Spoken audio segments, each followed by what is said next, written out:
right, welcome in everybody. How are you doing today? I know we just did 36 hours, so you're probably sick of seeing me if you caught any of that, but here I am. Let's see. Zero, thank you for the spiffy. As always, Val, I'll do the hydrate and the pickle here in a minute, but no strangers of paradise today. You could have had it yesterday if you'd have just been like you wanted that instead of Persona 5, but either way, it's not a big deal. I probably won't do another 36 or even 24-hour stream for quite a while, so hopefully you got that out of your system, Val, because, I mean, long streams, as I said in Discord, they're very negative. There's no positives to doing them. At least at my my level of streaming. It only just depresses you and brings up the fact that, yeah, the numbers suck. Alright. I'm gonna go in early, I guess, and...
Funny.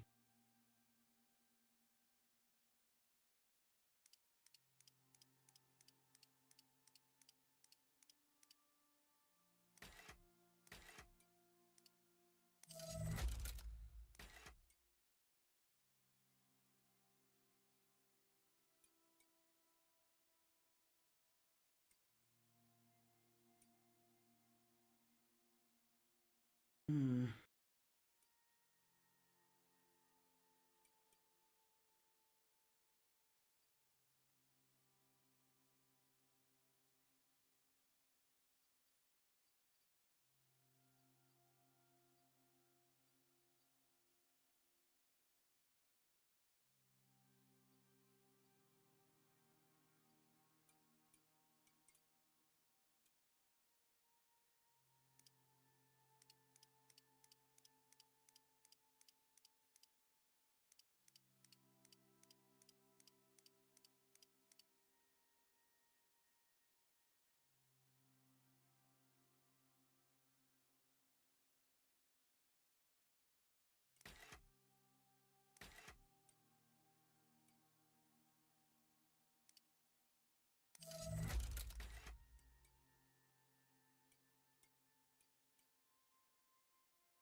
$100 more. 250 to craft all of it. It's 50 free. Yeah, 250 to craft all. I need 500, so I need 750. I have 60, so I just need 90. Right.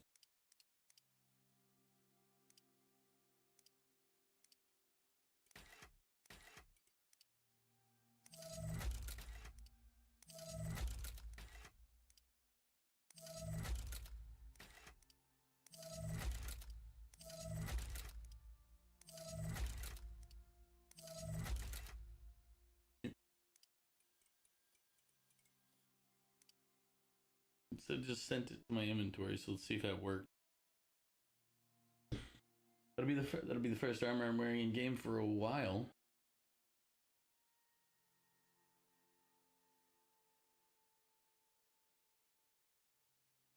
Oh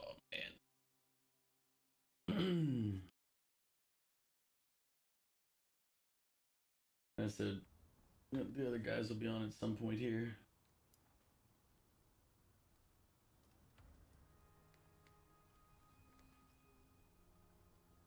Alright, said it was in my inventory, they lied.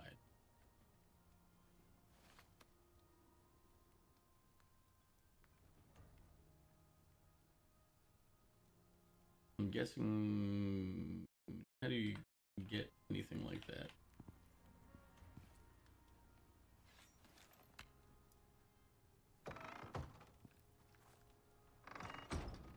I need 8 cans of biofuel. Only got, no, I got 3. Cool. Let's go up get our harvests. We'll get the gold first because that one's the easiest to find. Swap out the cans and then we'll go get the copper and then the titanium. Assuming I remember where everything was.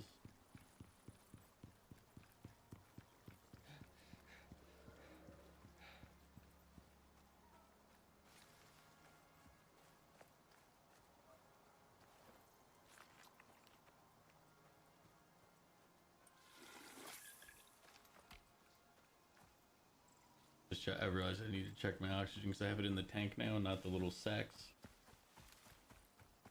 I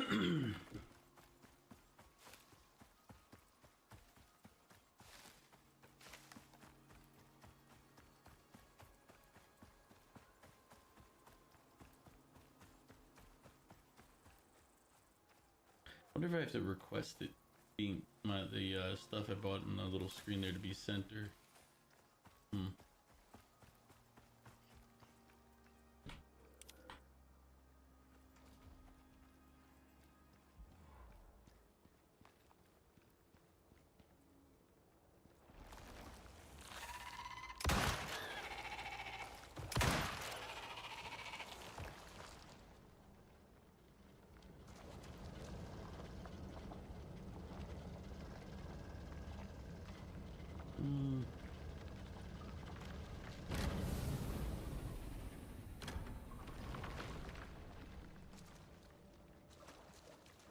While we're here, might as well do some regular mining.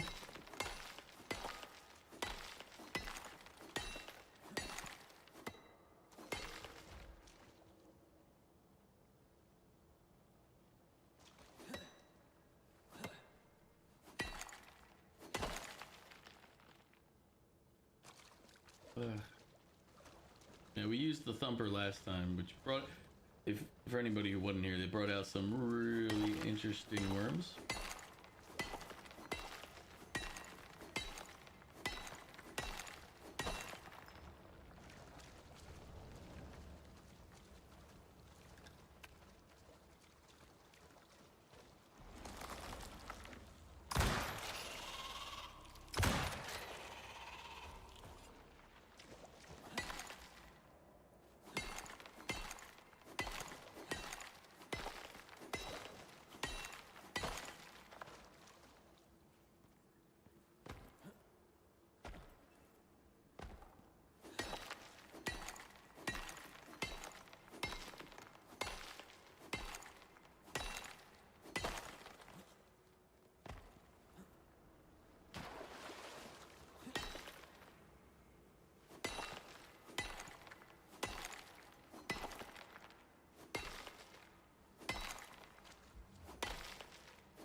Silica, that's right.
there wasn't that much gold in the miner, the drills, so that's why we're doing it like this.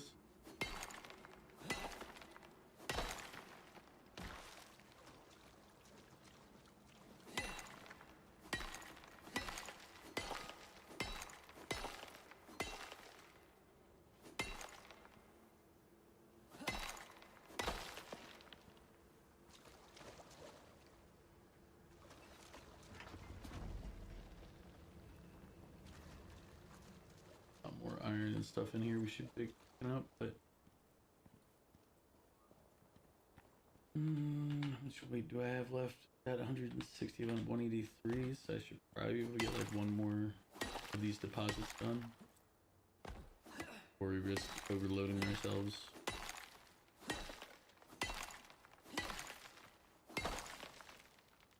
Because that puts me at 172 from 160, which means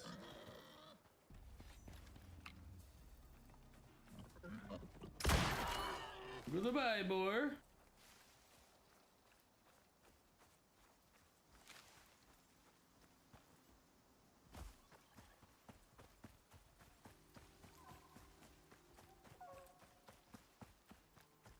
Oh yeah, I'll switch it over to Icarus. I was gonna just chat for a bit, and then I was like, talking to myself feels weird. So I'll just start the game, and then we'll worry about that later. Mew, how are you doing?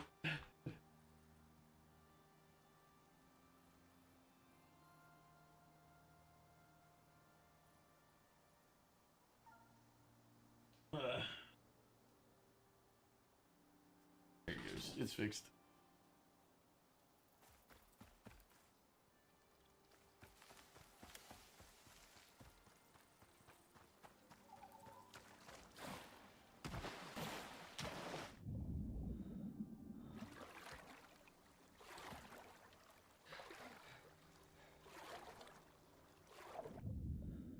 I'm assuming you're at work right now.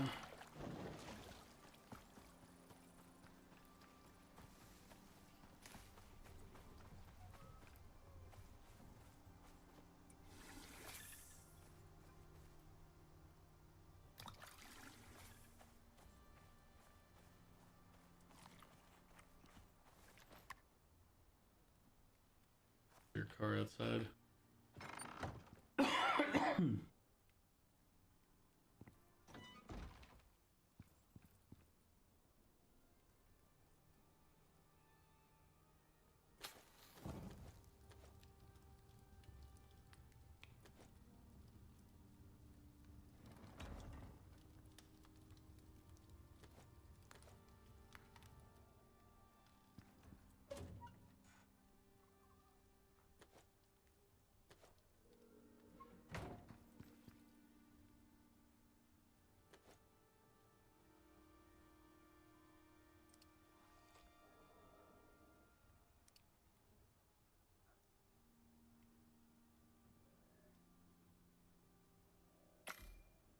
There you go.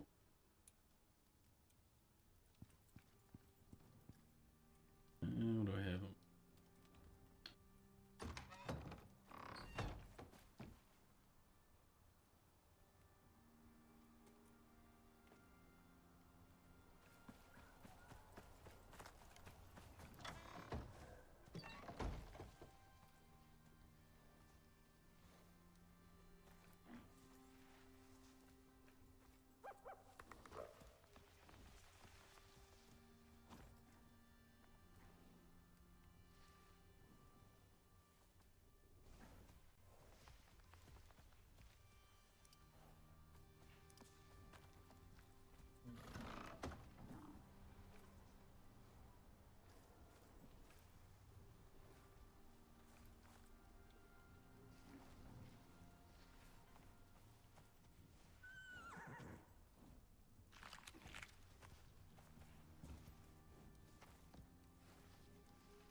There he goes. Who's this? Alright, now what do I need to make this saddle? Oh, Oh, he needs food. Jesus. There you go. 100% when you're feeding. That's our worm we killed last time.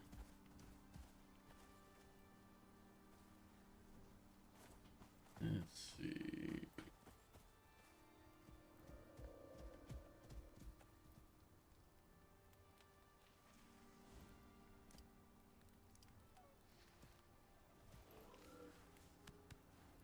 Here you go, buddy.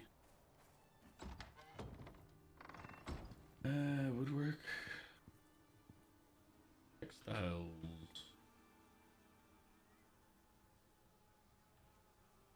Where do I make a saddle?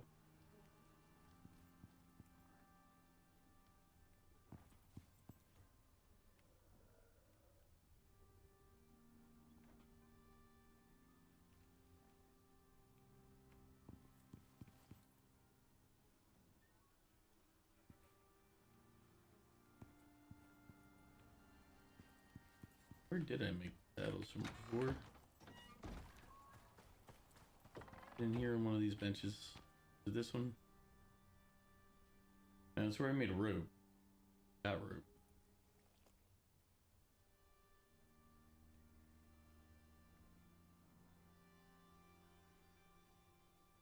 Crap, I don't remember where we did it. Let me look in here. Does this thing tell me where saddles are? I really wish that search would at least take you to the item that you're searching instead of just highlighting. It's like, that's cool. But for those of us who don't remember where these things are,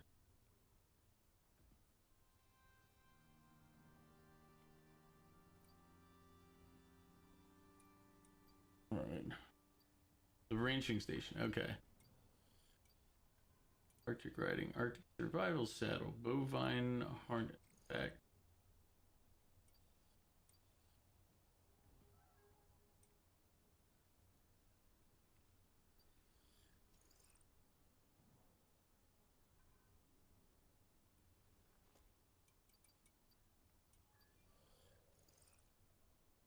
What is it locked behind?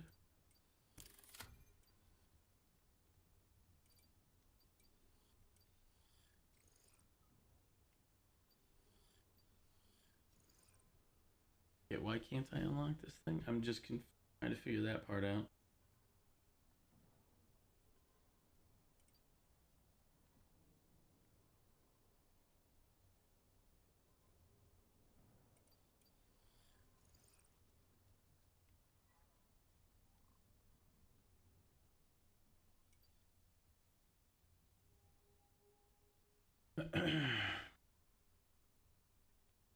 Okay.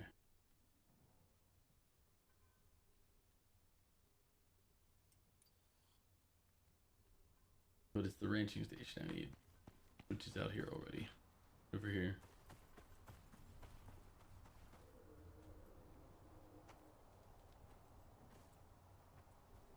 Some of the animals can use it. Cured leather, platinum weave, and rope. Okay.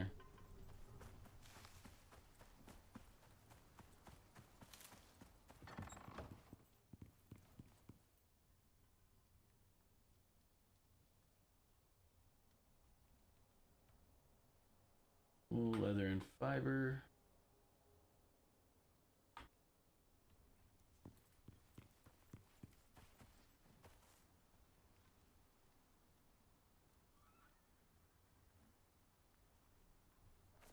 Let's see. Anything in our dump chests?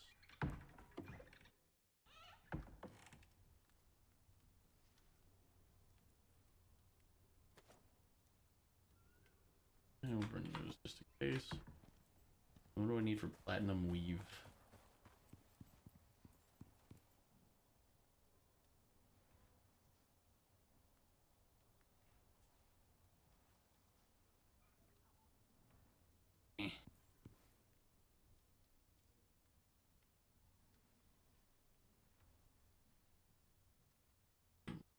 Platinum sheaths.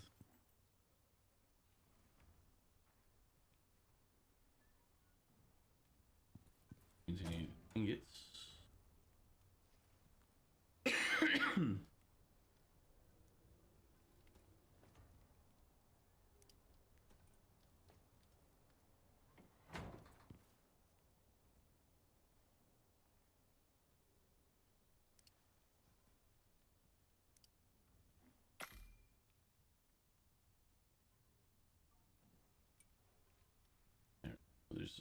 I'll use that.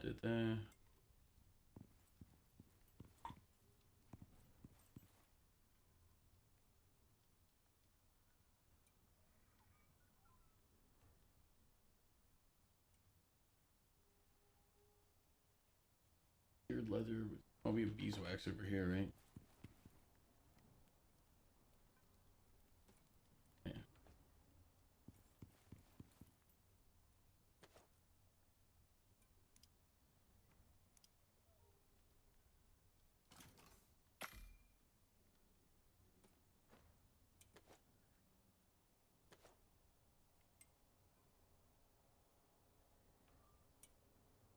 Yeah, my ear itches. All right.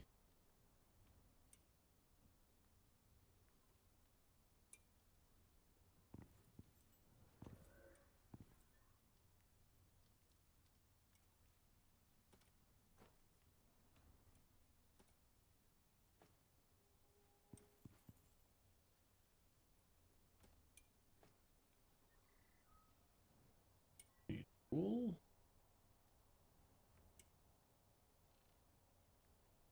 Fiber or spider silk?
Anyway.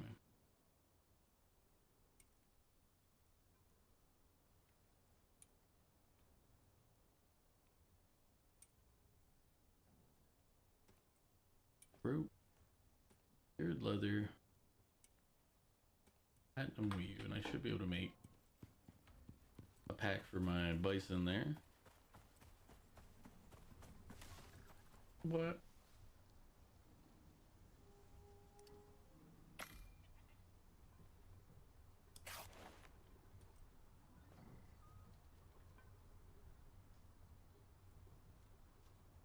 I did. I slept for about 6-7 hours. Maybe 8. No, it was maybe 5. It was somewhere between like 5 and 7 hours.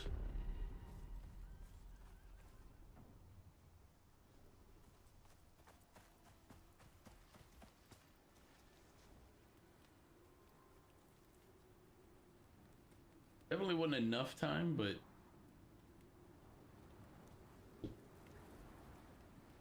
I have to put my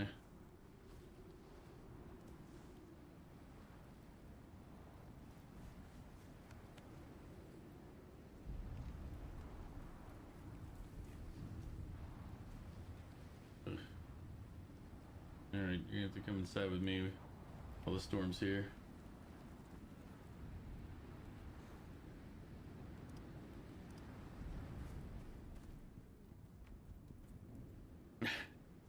Technically, I had been awake because I was up for about 10 hours before I started stream, and then I was 36 hours on stream. And then I had another hour after stream before I finally was able to go to sleep. Where I lay down and was watching like anime and stuff before I finally passed out. My stomach's upset from like my crappy lunch, breakfast, and dinner I had before streaming today. So at some point I'm gonna have to walk away and take care of business, and then, you know, probably sooner than later, because it's the most just sitting here I've done since stream ended.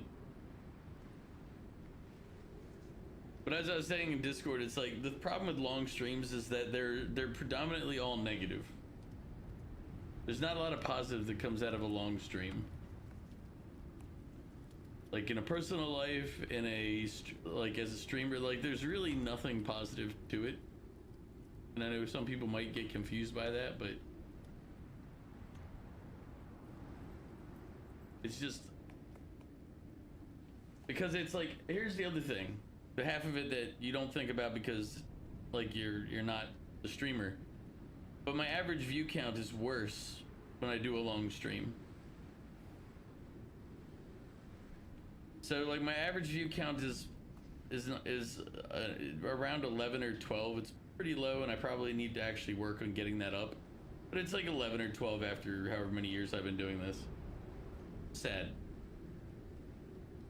But the thing is over that stream, my average view count dropped to about, I think 8.5 to 9. It's hard to tell because it breaks down your stream into two separate, over 24 hours it breaks into two separate components. The 24-hour part and the remainder part. So for the 24-hour part, my average was 6. And for the last 12 hours, the average was 11. So if you break that, if you want to try to do the math to figure out what your actual average is, it can become 3 even components. 2 of those components are at a 6, one of them is at an 11, which means the difference is 5, but you're only going up 1/3 from the bottom 2. If you're understanding the math here. So you're taking 1/3 of that 5 and adding it onto the 6, and that is what your average view count was for that full 36-hour stretch. So my average viewer count for that full 36 was 1/3 of 5 plus 6. So like 8. So stream numbers wise, it tanks it. Personal life wise, it erased anything I was gonna do Sunday and erased anything I was planning on doing this morning. Yeah, so it's like your view count tanks, your plans are destroyed. And it's like, I know like Val likes to come in and be like, stream more. It's like, yeah, but streaming more is actually worse as a streamer, because you can't do the other stuff that you need to do. And that said, I have to actually work on getting my average up this year, or else I have to stop committing time to streaming and go find other stuff to do. Like, I'll still stream, it just will be reduced.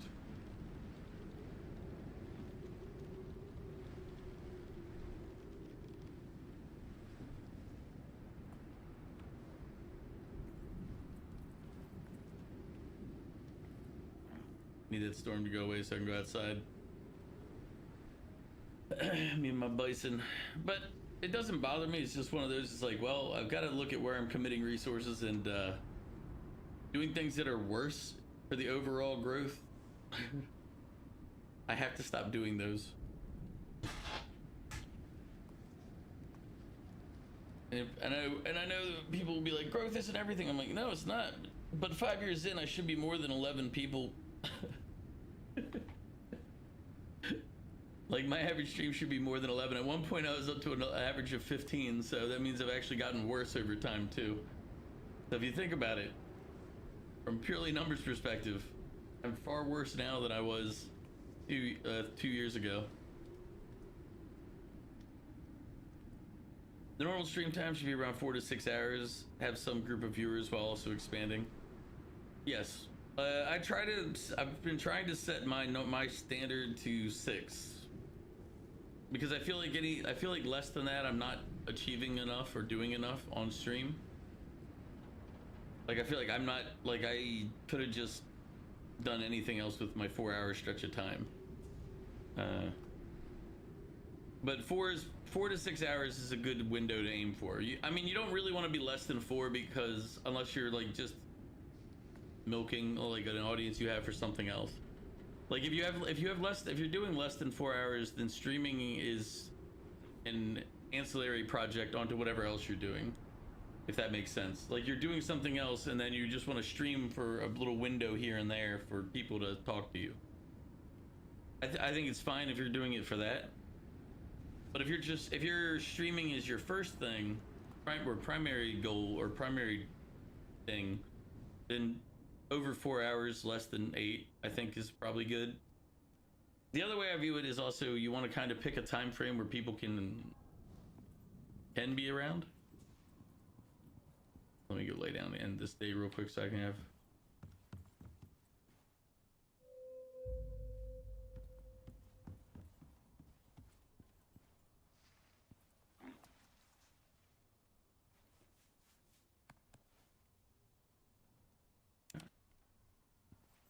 Get him outside again. Come on, outside. But as I said, it's like, it's always like a balance because the reality is you don't. I get why people are like, oh, I don't want them to treat it like it's a job because I mean, yeah, but at the same time, you also have to remember streaming does take a lot of effort and work. Like nothing I do here is just like, hey, look, I woke up today and I just turned everything on and everything's magic and working. No, we put in thought, process, effort. Like, hey, what's up, Mio? I was just talking to Harm about streaming and streaming stuff.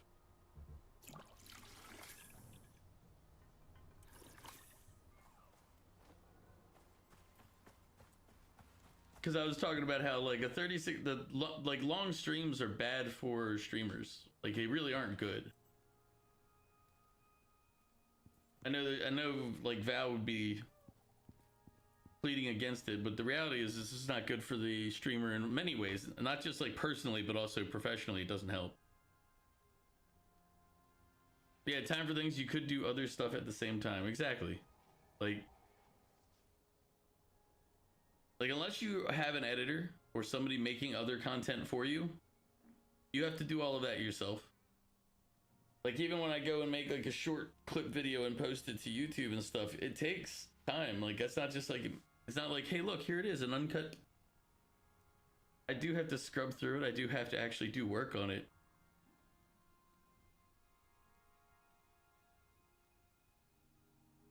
Oh yeah, if you have, the other thing is also, you got to think about it also from the purely for the streamers feeling like while they're doing it.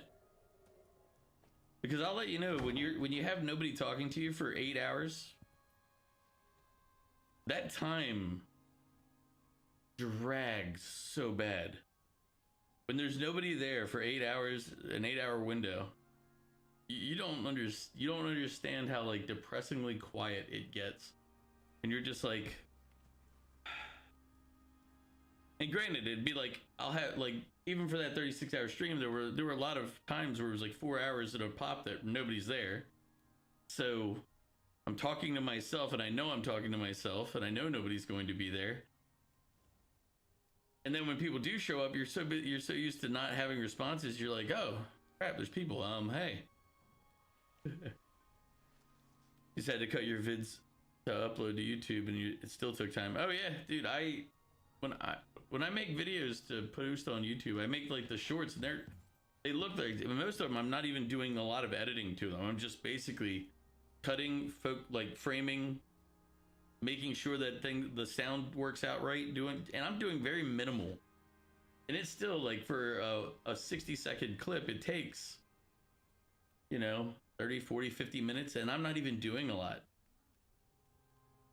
It's like, imagine if you actually had to anytime you see them doing more effort, and it's easier. Here's the thing, it's kind of an off balance. If they do it a lot, it's less time consuming, sort of. Simple things take less time because they do it a lot. But because they're doing it a lot, it's still not, the whole project takes a whole amount of time. Like, it's one of those, you don't really, like, you don't gain as much as you think time back. You just are able to do more complex stuff because you do all the simple stuff more, but because you're doing the simple stuff more, you're just replacing like what you're doing with the time.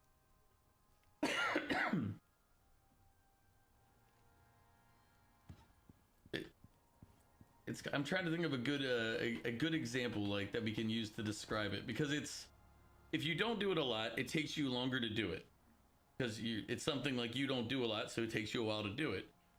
But even if you do it a lot, it's because you're doing it a lot that you're actually eating up similar time, or then you have to do more complicated stuff afterward, which eats up the time you saved from not having done it in the first place, from doing it more. It's like, it's always just a trade-off, an off balance. Yeah, I'm trying to think of a good example. It's like another job overall, streaming plus editing. Oh yeah, dude. Well, it's like multiple jobs. Streaming is like multiple jobs if you're doing it more than just like turning on the camera and looking at it. Because even the stuff you see behind me, it's like I had to go arrange all that. I had to go set it up. I had to set the camera. Like, it's not like I go to my room and go, man, I want to set something up that the camera will catch. I want it to look good on the camera. So how do I set that? No, I got to go over here. I got to actually focus frame. Like, it's like, guys, your house is not normally set in the way you would set your camera. And I can't ignore what's back there either. Like, I can't just throw like dirty laundry up there, because I mean, you know, it's like streaming becomes, you have to start going like, oh, I can't just do this anymore. I can't just throw that there. I can't just, you have to be cognizant of where the camera is. You have to be cognizant of where the microphone and the layout of the room is. Like, I moved to a smaller room, and my voice in the stream sounds more echoey and boxy, and it's kind of annoying, but I haven't figured out how to fix it without, you know, rearranging everything or filling up two halves of the room with sound panels. Which I couldn't afford to do that anyway. That would just be silly expensive for something that's I don't make any money on. Because that's the other thing you have to remember too. Many streamers, myself included, don't make money from this. Like, I might get subs and stuff, but like my pickles alone, like when I do pickles, that's $6 a jar nowadays. It's like $5.50 to $6 unless I catch them on sale. I do a jar. I was doing at one point a jar or two a week. I had to cut. There's a reason I had to cut back on them, is because it's just pricey, and I'm spending more on just pickles than I was getting through anything else through the ad revenue.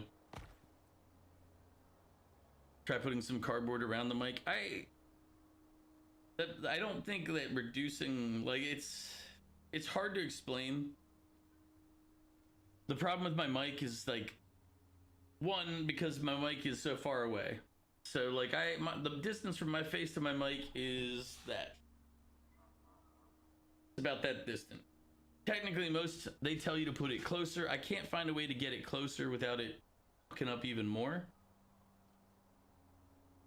Because I don't talk that loud to begin with. I'm not a loud person unless I have to be. I'm not normally overly loud. So my mic, no matter how far my mic is, my keyboard is almost always going to be louder than my voice if I'm smacking my keys. So that gets to be a problem. Like, as I said, there's a lot of things to it, and it's just like, I have a directional mic. I have a directional mic. It is a shotgun mic. It's pointed at my face. That's why you hear it less if I turn to the side, but if I talk like this, it's drastically louder at the same volume. Because I was like, I need a directional mic so you don't hear as much of the keyboard and everything else. Like, trust me, I could probably, if I had anybody who could do it, or if I could afford to do it, I'd get a sound engineer to come in here and help me arrange this stuff. But again, money. That's money that would be spent on something that I don't make any money on and is more of a hobby. And as much as I enjoy my hobby, there's limits to how much I can, like, I have a hobby of buying computers and building them. Streaming is a good excuse for it, but that's a hobby that I spend a lot of money on. Streaming isn't my hobby as much as overspending on computers and playing games. Now, to be fair, it's like if I was coming on here and there was like 30 viewers, 40 viewers, 50 viewers, 100 viewers, 1,000 viewers, and we're chatting and doing stuff, then I'd put more money and effort into that, because that's where I would be focused on. I'd be like, well, you know, there's people here. I got to do something for them. You know, it's kind of like if you a good example of that in your regular everyday life. Think about having guests over. And think about when it's your buddy or your buddy's family coming over. If it's your buddy coming over, you might clean the couch, you might clean off the top, you might do a little bit of cleaning. You're not gonna care that much. You're gonna clean up a little. But if your buddy's bringing his wife and his kids, you're gonna go, well, I can't have them see my dirty laundry in a pile along the wall in the living room. I need to take that and move it around, at least around into my room.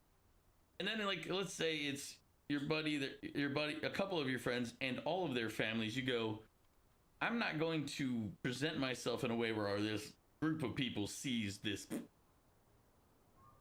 So that's kind of how how streaming feels to me. It's like, yeah, there's only a couple of you. I don't really give a crap if I come off as, you know, whatever to people. It's like, whatever. There's only like a couple of us here. Yeah. But truthfully, it also means I'm not going to spend a lot of effort, time, and everything else on making things perfect. And I know this isn't a great one-to-one example, but it's just, I want people to understand the mindset of it better. It's like, it's not so much you're like, I only care if 20 people are here. But it's like, just as human nature. You're similar to me. Just, I can't afford to build computers, so I compile lists for friends. Harm, that's probably pretty accurate. Like, I'm cheap on most things. I am cheap. Except my computers and like my setups and all. I spend way too much money on that crap. My two computers that I have right now are probably, if you add them up, they're probably like $7 grand between the two of them. Even now, you'd probably still have to spend at least, like, actually now they might be more, but like, they're not, I spend a lot of money on them. They're worth more than my computers in my house are worth more than my car outside. It's just true.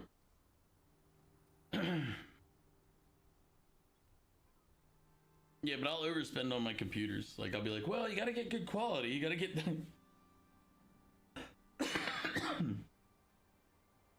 so it's, that said, my car outside is worth less than my computers in here.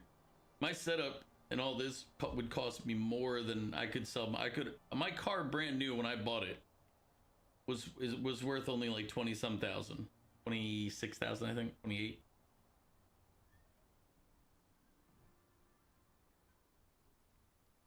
You hate the fact that you were late with RAM. Ah, yeah, I hate the fact that all these companies are trying to find ways to fuck over people.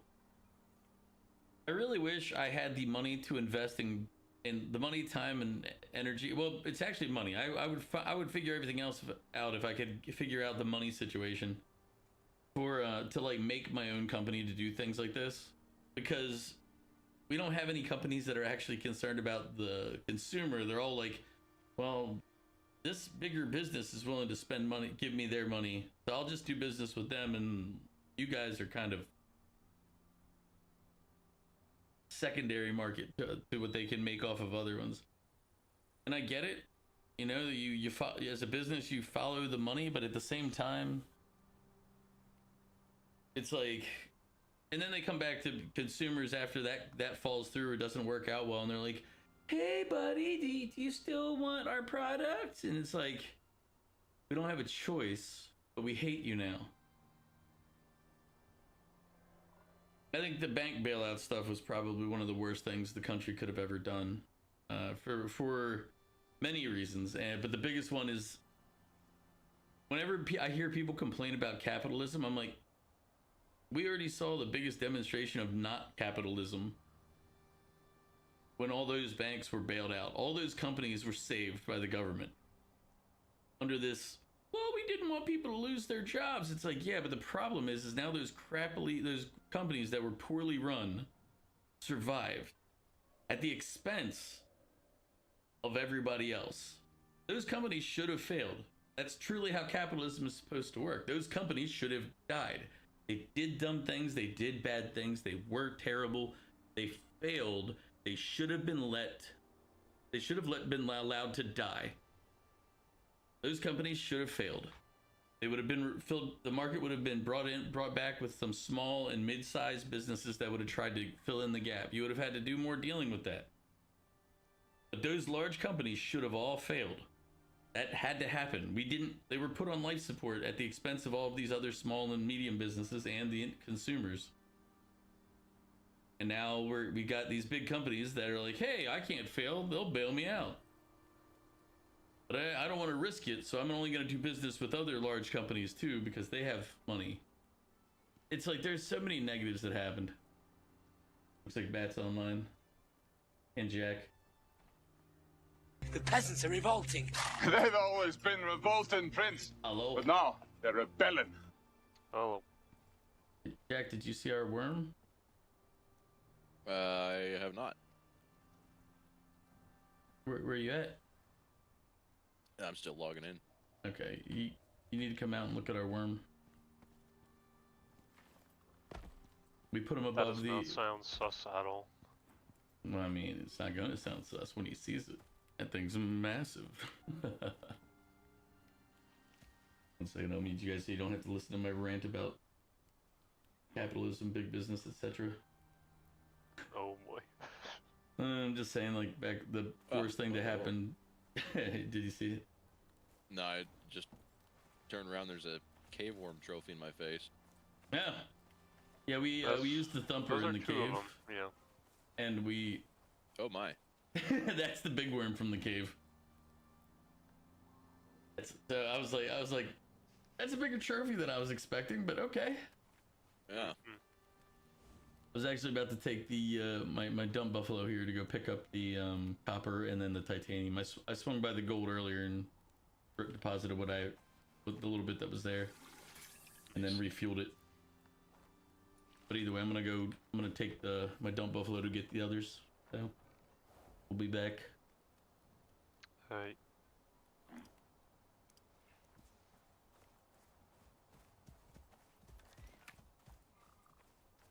Water and food troughs are empty, Tim. I So, didn't know that. anyway, Harm, as I was saying. Nothing. We don't pay you to do anything. Yeah, they had to bail out big savers. They didn't care about saving jobs. I mean, no. The problem Do not was pay me regardless. the problem was, Harm, is that they were saving It's jobs. not worth paying you anyway.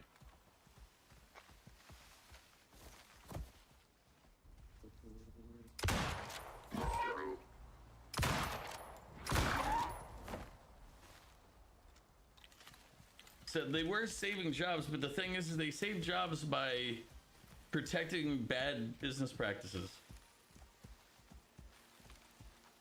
It's like if you worked at a company that was doing a terrible job and got saved by somebody throwing money into somebody else's money into the blender, your job is saved. Should the company you work for still be there? No, that company should have gone. Oh, good.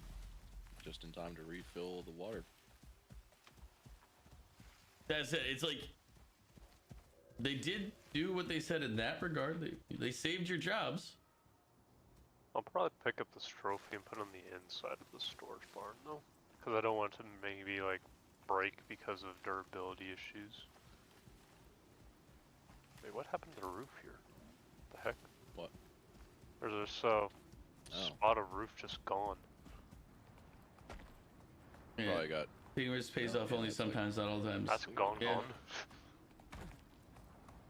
Yeah. The problem is they promote taking risks. It's also kind of, we have a universal misunderstanding of credit spending. Huh. Well, that's no good. Oh. Like, just in general, as Americans and as people, we don't understand the concept of spending on credit. Because people Stuff to fix the. like, one of the other concepts is, if you think about when you're buying, like when the government takes out, like, owes money, what you're really spending is tomorrow's money. You're spending the future's money, and you're hoping that it was worth it by the time you're done. The problem is that people forget that. Made one with the refined stone or refined brick, whatever it is. Okay. It's like, they just say, oh, we have this money and we're spending it. It's like, yeah, but you're taking tomorrow's money to spend it so that it's worth more than you would have gotten tomorrow. If it's not going to be more, then you're spending money you don't have. 23% you know? Decrease in power. Like, that's the concept of debt spending. Is not here. Yeah, they're just a little damaged is all. This year, but the problem is, a lot of people, what they do is they go, well, I have $1 billion. It's like, no, you don't. Tomorrow you'll have $1 billion. Today you don't have it. 6,000 kilojoules. Well, no, that's not the only way it could pay off, Harm. That's just how it ends up being, because we do shitty jobs outside of that. It could also be worthwhile if it saves you money in the long run. Like spending, let me get to a cave or something. I gotta look for some shelter. I don't think I'll find it though. I think I'm gonna end up getting killed out here. Sorry, Buffalo, I dragged you into your doom. What? But yeah, there's other ways, but the problem is the way we have it nowadays is the only positive is if you have inflation enough that's to not do the way it. to be, you know.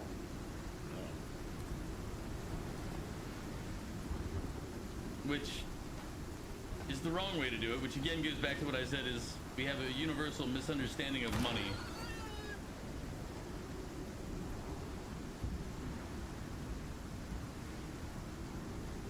There he is.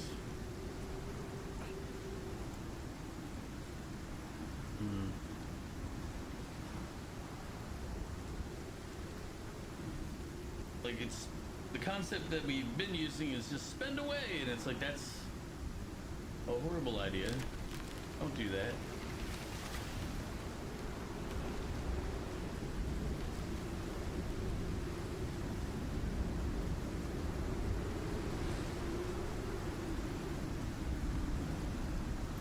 Well,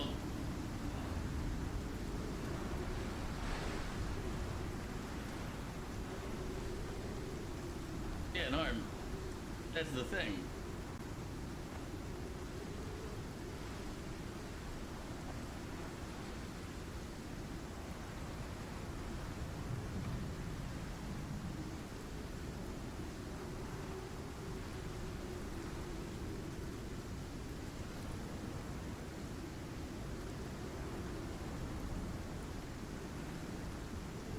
Sorry, I'm looking to try to see if I'm in the right place. I think I am. But I think maybe I'm off. So what is our goal for today? Is our goal to try to get bosses, or It is. advance a bit more for our base?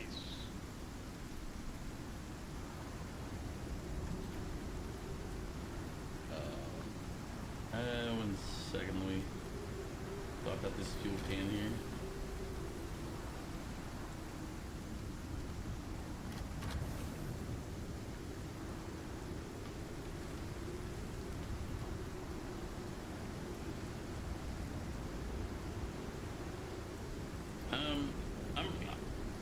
I don't know. We'll have the stuff to kind of do whatever we want today. So I guess after the initial whatever we're doing, we can figure out.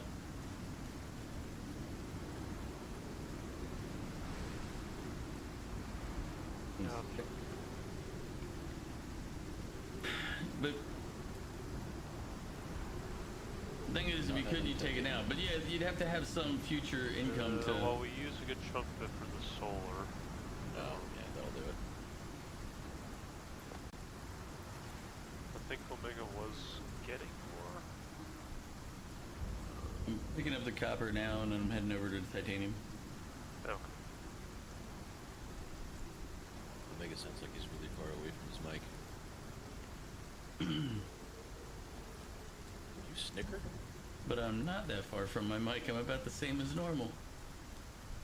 God damn it. What? I said I'm not that far from my mic. I'm about the same as normal. God damn it. It's really quiet, and I've already got your volume boosted.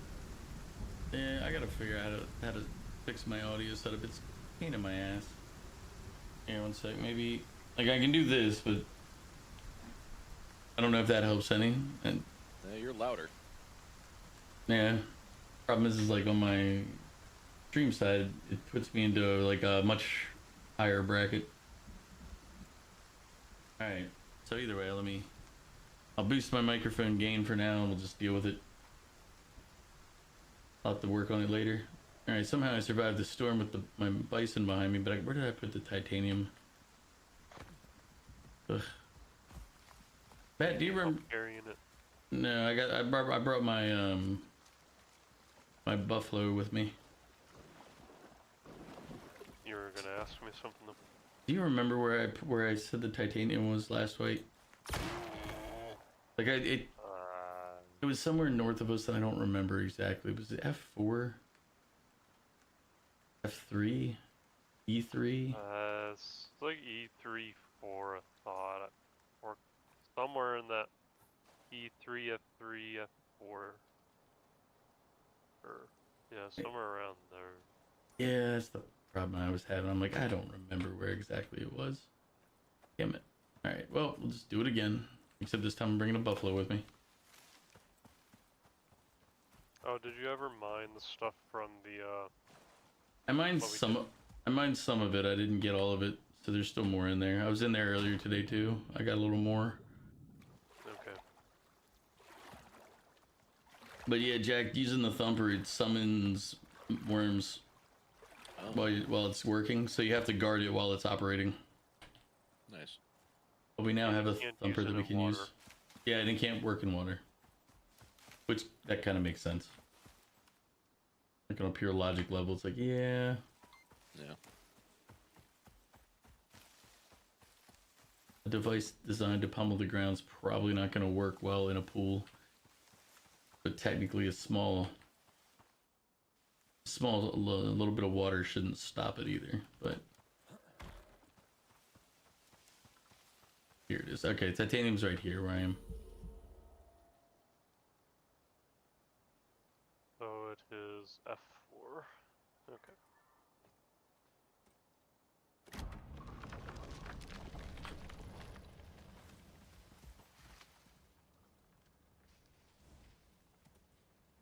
It doesn't produce a lot. I'll have to see if Jack wants to build a electric one at some point. Let me look.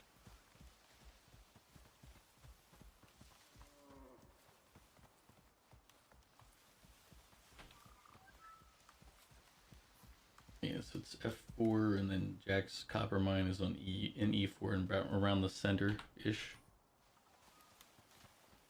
Alright, come back with dump buffalo. A dumpalo. Yes, the dumpalo.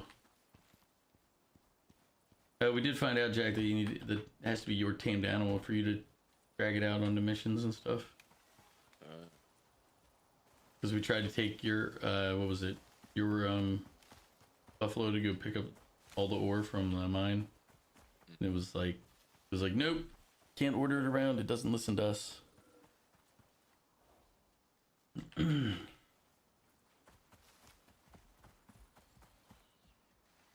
But yeah, Harm. The thing is, if you're gonna use future money to pay off current debts, that's kind of the same. There's 79 gold ore out of the. That's kind of what the debt was for. Is you spent money from the future, so you're basically just setting it back to even. If you think about it. Now, as you said, if you don't have future money, that's where you run into the problems that we have everywhere, where the money was spent in the past with the anticipation of benefiting the future money, but now there's no future money because the money in the past didn't generate that. I said the people just see money and they go, oh, that means I have this much money. It's like, no, you don't. It means you're expecting to have more money or benefit more money's worth tomorrow.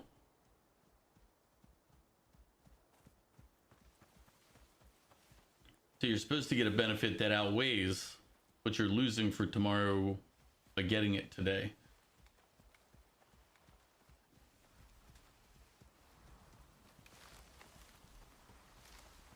I said, a human fundamental misunderstanding of money is what we have. And I'm not sure how we got to that conversation topic from everything else. I know it was streaming, and streaming became a money talk, and money talk became... Oh, it was because the amount spent on streaming stuff exceeding what you take in from streaming.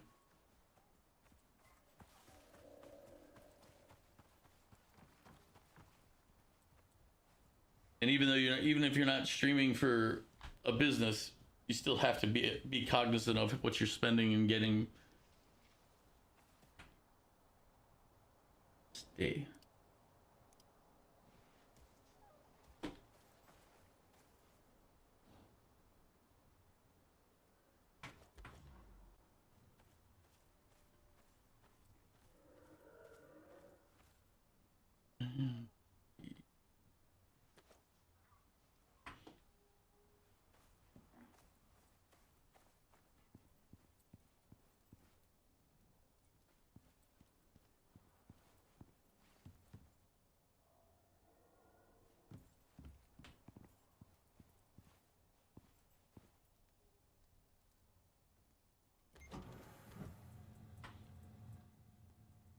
I have the furnace in here operating.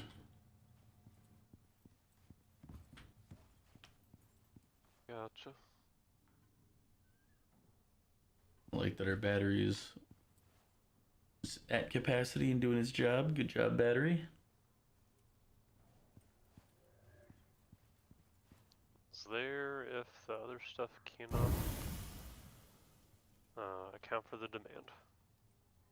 Yep.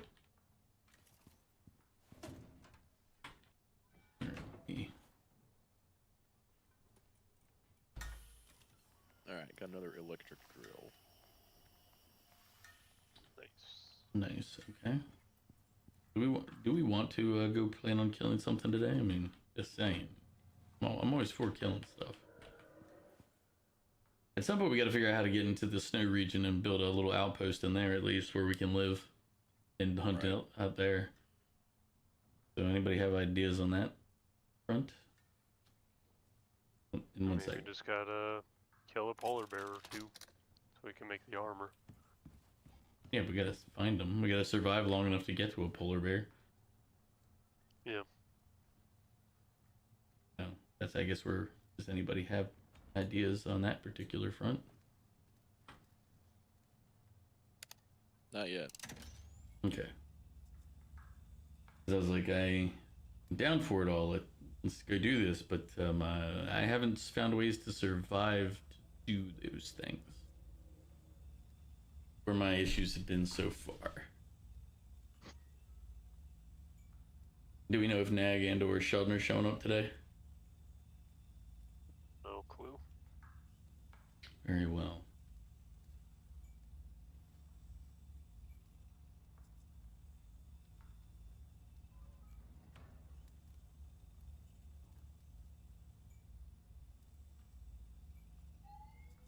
For all we know, Sheldon could have gotten in trouble for doing something. And I wouldn't be surprised by it either. Nope.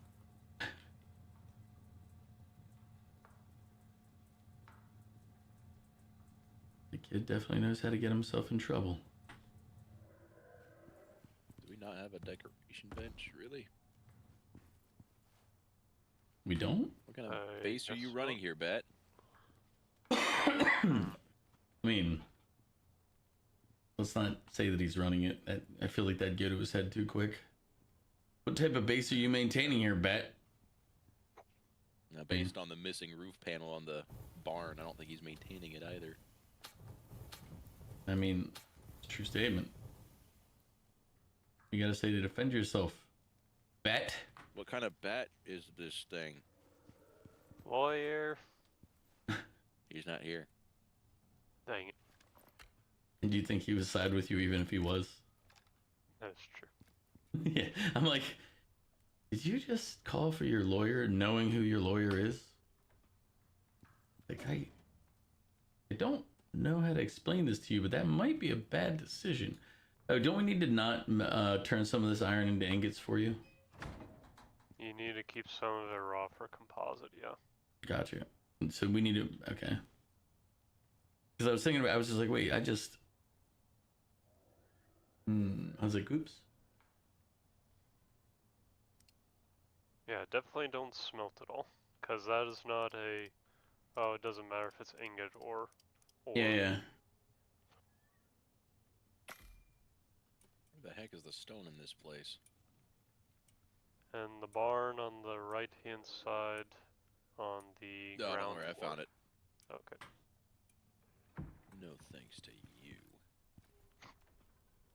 But it could have been, and he was telling you where it was. But it was in a poor way, though. He was telling you in a silly way. It's... Yeah.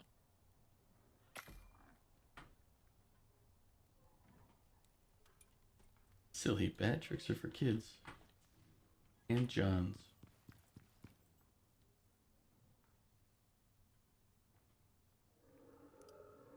I mined all of the ore that was in there in the one cave, and I am running back encumbered.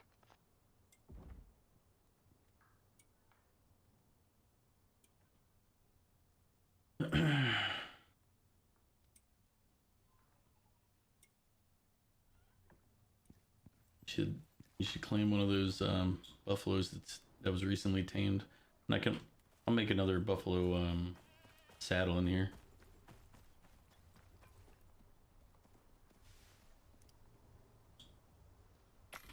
So on the ranch bench is where you make the saddles, by the way.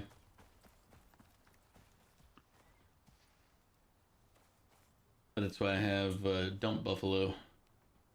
His whole job is to be, whenever we need to tote stuff, like, there he goes. His job is to carry. He hauls. You say yeehaw? He hauls. Hee-haw. That's what I heard.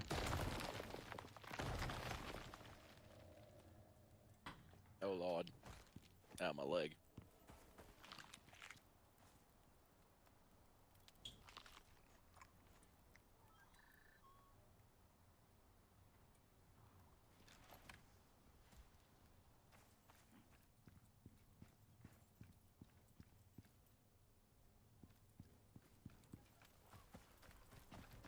The other good thing about bringing the dump buffalo with us if we go out is he keeps up with all of us. We don't have to actually. Pythagoras, who the hell? Tamed by nobody. And there's Jason Momoa. Tango. I think the ones you can ride, they don't have to be tamed by you. Oh yeah, they don't, because Sheldon was riding one of these.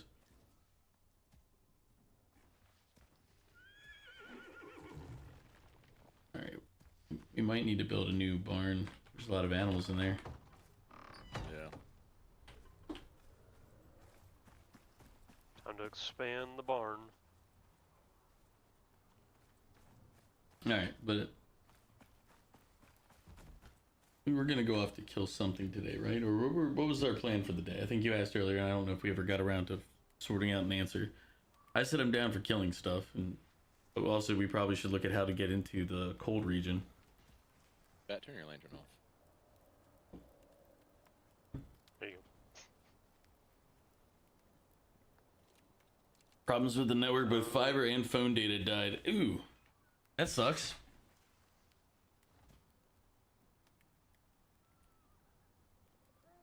Damn.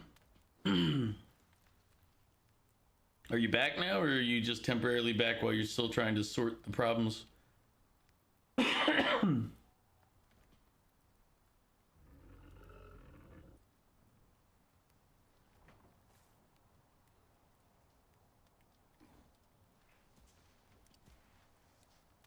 Hopefully back.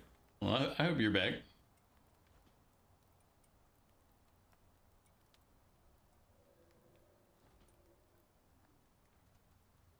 Well, let me see where the bosses are. One's like very close in the cold region, right here.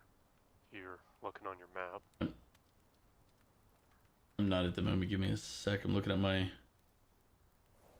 buffalo's level abilities. I'm like, where can I put his stuff?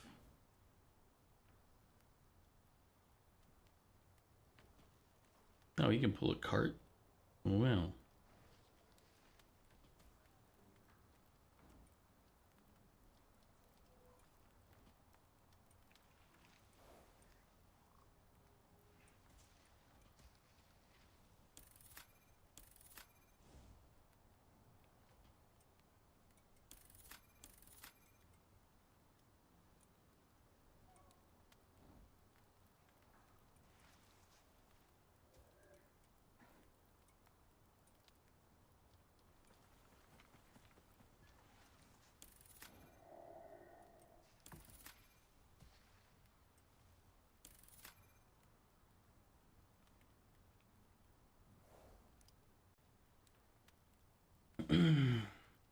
All right, looking at the map, I am zoomed out.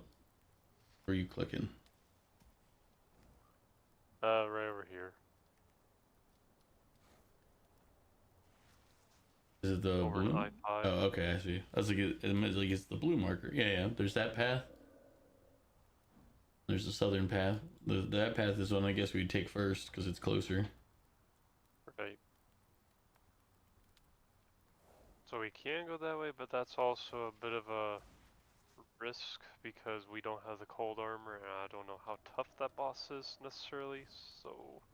Well, we won't. Without the cold armor, we won't be alive long enough to worry about it. Yeah, it's true. And yeah, Harm, if it's a night issue, then you're unfortunately gonna be kind of stuck on that. And welcome back, Mew.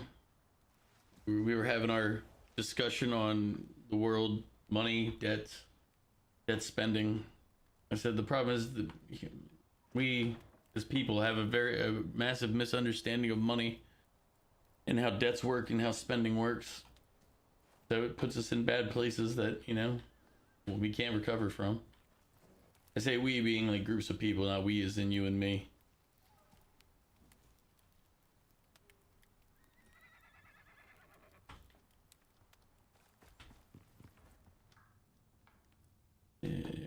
We need... Well, we can make 150 composite paste if we wanted to.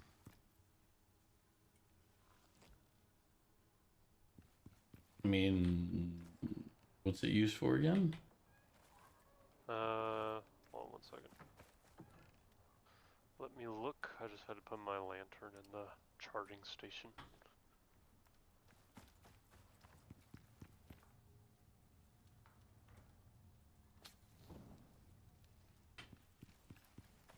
It's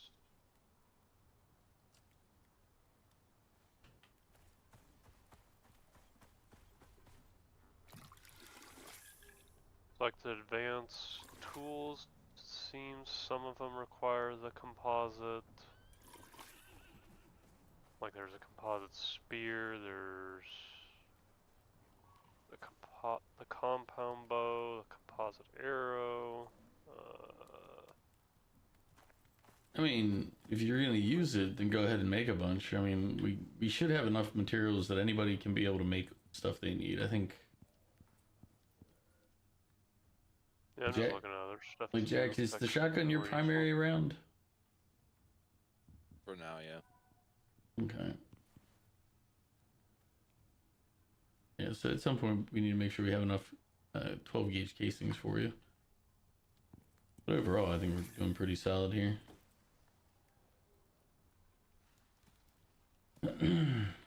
So yeah, if you need composites, Pat, just make them.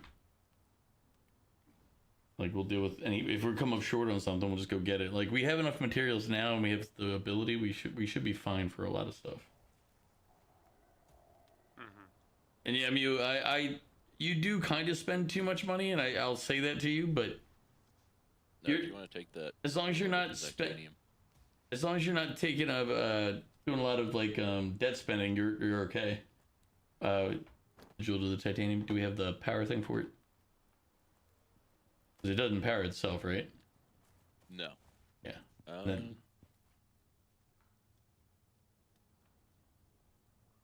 I can't remember if you can use a battery for it or not. I don't I know. think what I did was just make a generator. Yeah, I mean, I refueled your generator, so I know you have a generator on that one. You don't overspend, yeah. The problem is, Mew, a lot of people spend on credit, and that's spending tomorrow's money today. And then they forget that they spent tomorrow's money, and then they also have plans for tomorrow's money, in addition to the money that Extra biofuel they already spent. What's up? There's an extra portable biofuel generator in the little closet thing there. Oh, it's not extra. It's for the thumper. Oh. Yeah, that's for the thumper sitting next to it. It's so that when we need to go respawn a cave, we just take those two out, respawn the cave, and then. Gotcha. Let me make some more electronics then, real quick. A credit card in and of itself is not a bad thing, Mew. It's just if you don't know how to control yourself, it can be a bad thing quickly. Like one of my buddies I used to work with, when he got his first credit card, they gave him a $20,000 limits. The first thing he did is he spent $20,000, and it's like, why? Why would you do that? And he goes, well, I thought it was just my money. It's like, I mean, No. it is technically, but you're now going to pay a percentage of that as interest. Unless you pay it off right away. Oh, gosh. It's like, well, he didn't understand credit. Like, and that's kind of where I realized that a lot of people don't really understand how credit works. Anytime you're using money that somebody else is handing you, you're spending tomorrow's money. Yep. And normally and very few people aside from family are willing to give you that money to today for the. They're like, here, no interest. It's like that's only a family thing. That's not a real thing. You might get family that'll do that. And even then, that's a big might.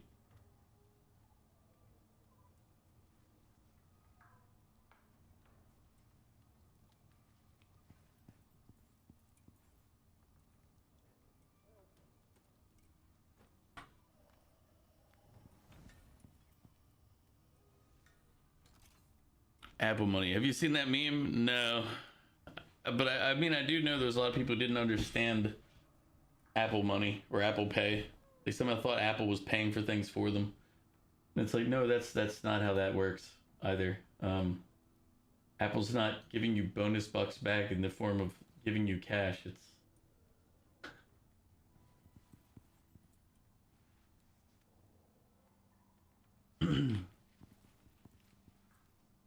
let me click that link. Check.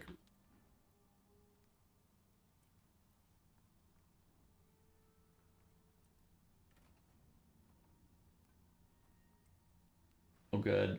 Is that what I think it's gonna say?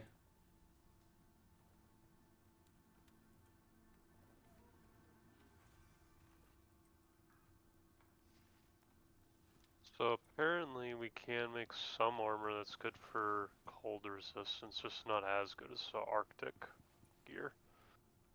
What gear? We can make composite armor, which gives us 50% cold resistance, whereas the Arctic one gives us 70%.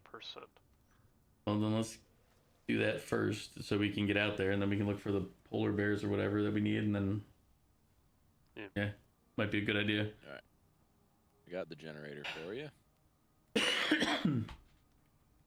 Let me see.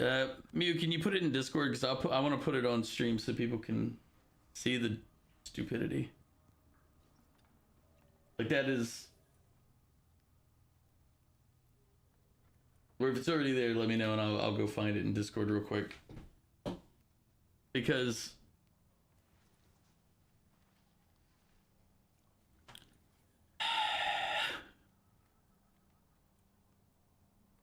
all I want to say is... how, man? So I need 8 electronics and 21 more steel to make the electric textiles bins to start making that armor. Are we short on steel? I believe so. How many electronics? I need 8. 8? That's not bad. Right. And the steel's on me. I hadn't been making a bunch of it lately because we haven't really been using it. Let's see. One more stack. Make that 16 more steel. I found 5. It's all good. I'm just looking at how many I have to create.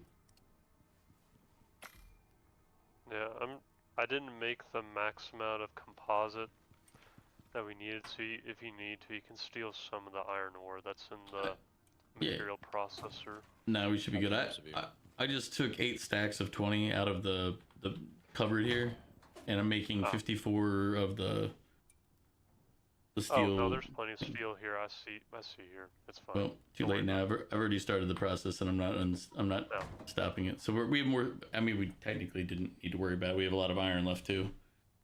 Yeah. Okay. All right. Let me go ahead and bring this clip out. Now we might need more for the armor. I don't know yet. Just need the. If you use Apple Pay, honestly, just be so careful. This is a little embarrassing to admit, but if this could help one person, then I'm really willing to share what my experience was. I'm just gonna lay it out like this. When you use Apple Pay, that's real money. That's true American dollars from your credit card. If you have your credit card connected, that's where the money is being sourced from. It's not like a special form of Apple Pay, Apple dollars. Why they don't just say this is real money while you're paying, I don't know. Because I thought that I had accumulated a bunch of Apple dollars to use for Apple Pay by, spending so much time on my phone, giving my data very freely and willingly to any place that asks, like whatever they say, are cookies okay? I say yes, yes, yes, because I thought that's how I was getting prizes, getting rewards, and getting Apple dollars. So I didn't think that was real money till I checked my credit card bill. I've been spending money like I'm a friggin' millionaire. I got hair mousse.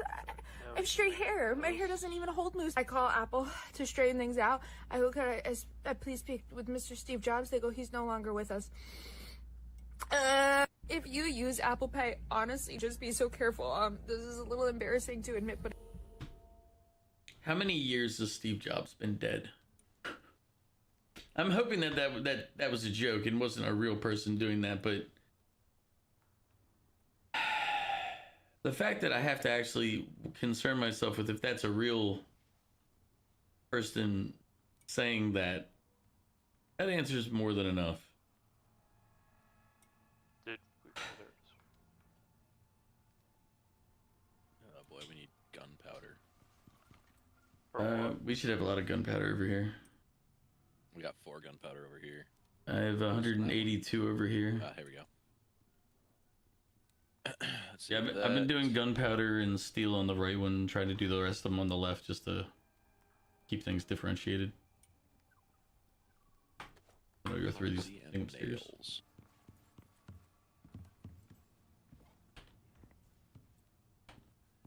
Oh boy. Pat, get out of the doorway. That's a lot of composite. Pat, get out of the doorway. Alright.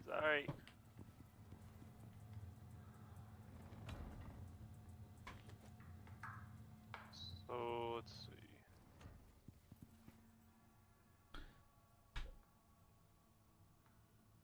Yeah, I hope it's a joke. But as I said, the problem, Mew, and it's... I'll be right back. It's like... I can see people really thinking like that. I can see people who actually, their mindset is, oh my god, it's my money? It's like, what do you think a credit card is? It's your future money. It's Jesus God. Now I will say this, Mew. You should get a credit card for one thing if you're going to be in the US. And the reason you'd want to use a credit card over a bank card is if you ever have somebody steal your steal your card number and use it, if they put a hold on the account, if it's your debit card, your bank account is the thing having a hold put on it, which means if you need to use that money for other things like paying bills, doing that, frozen until if they have to freeze it. Credit card, that's another party. They can't freeze your bank account. They can freeze your credit card. You might not be able to use your credit card until it gets cleared up.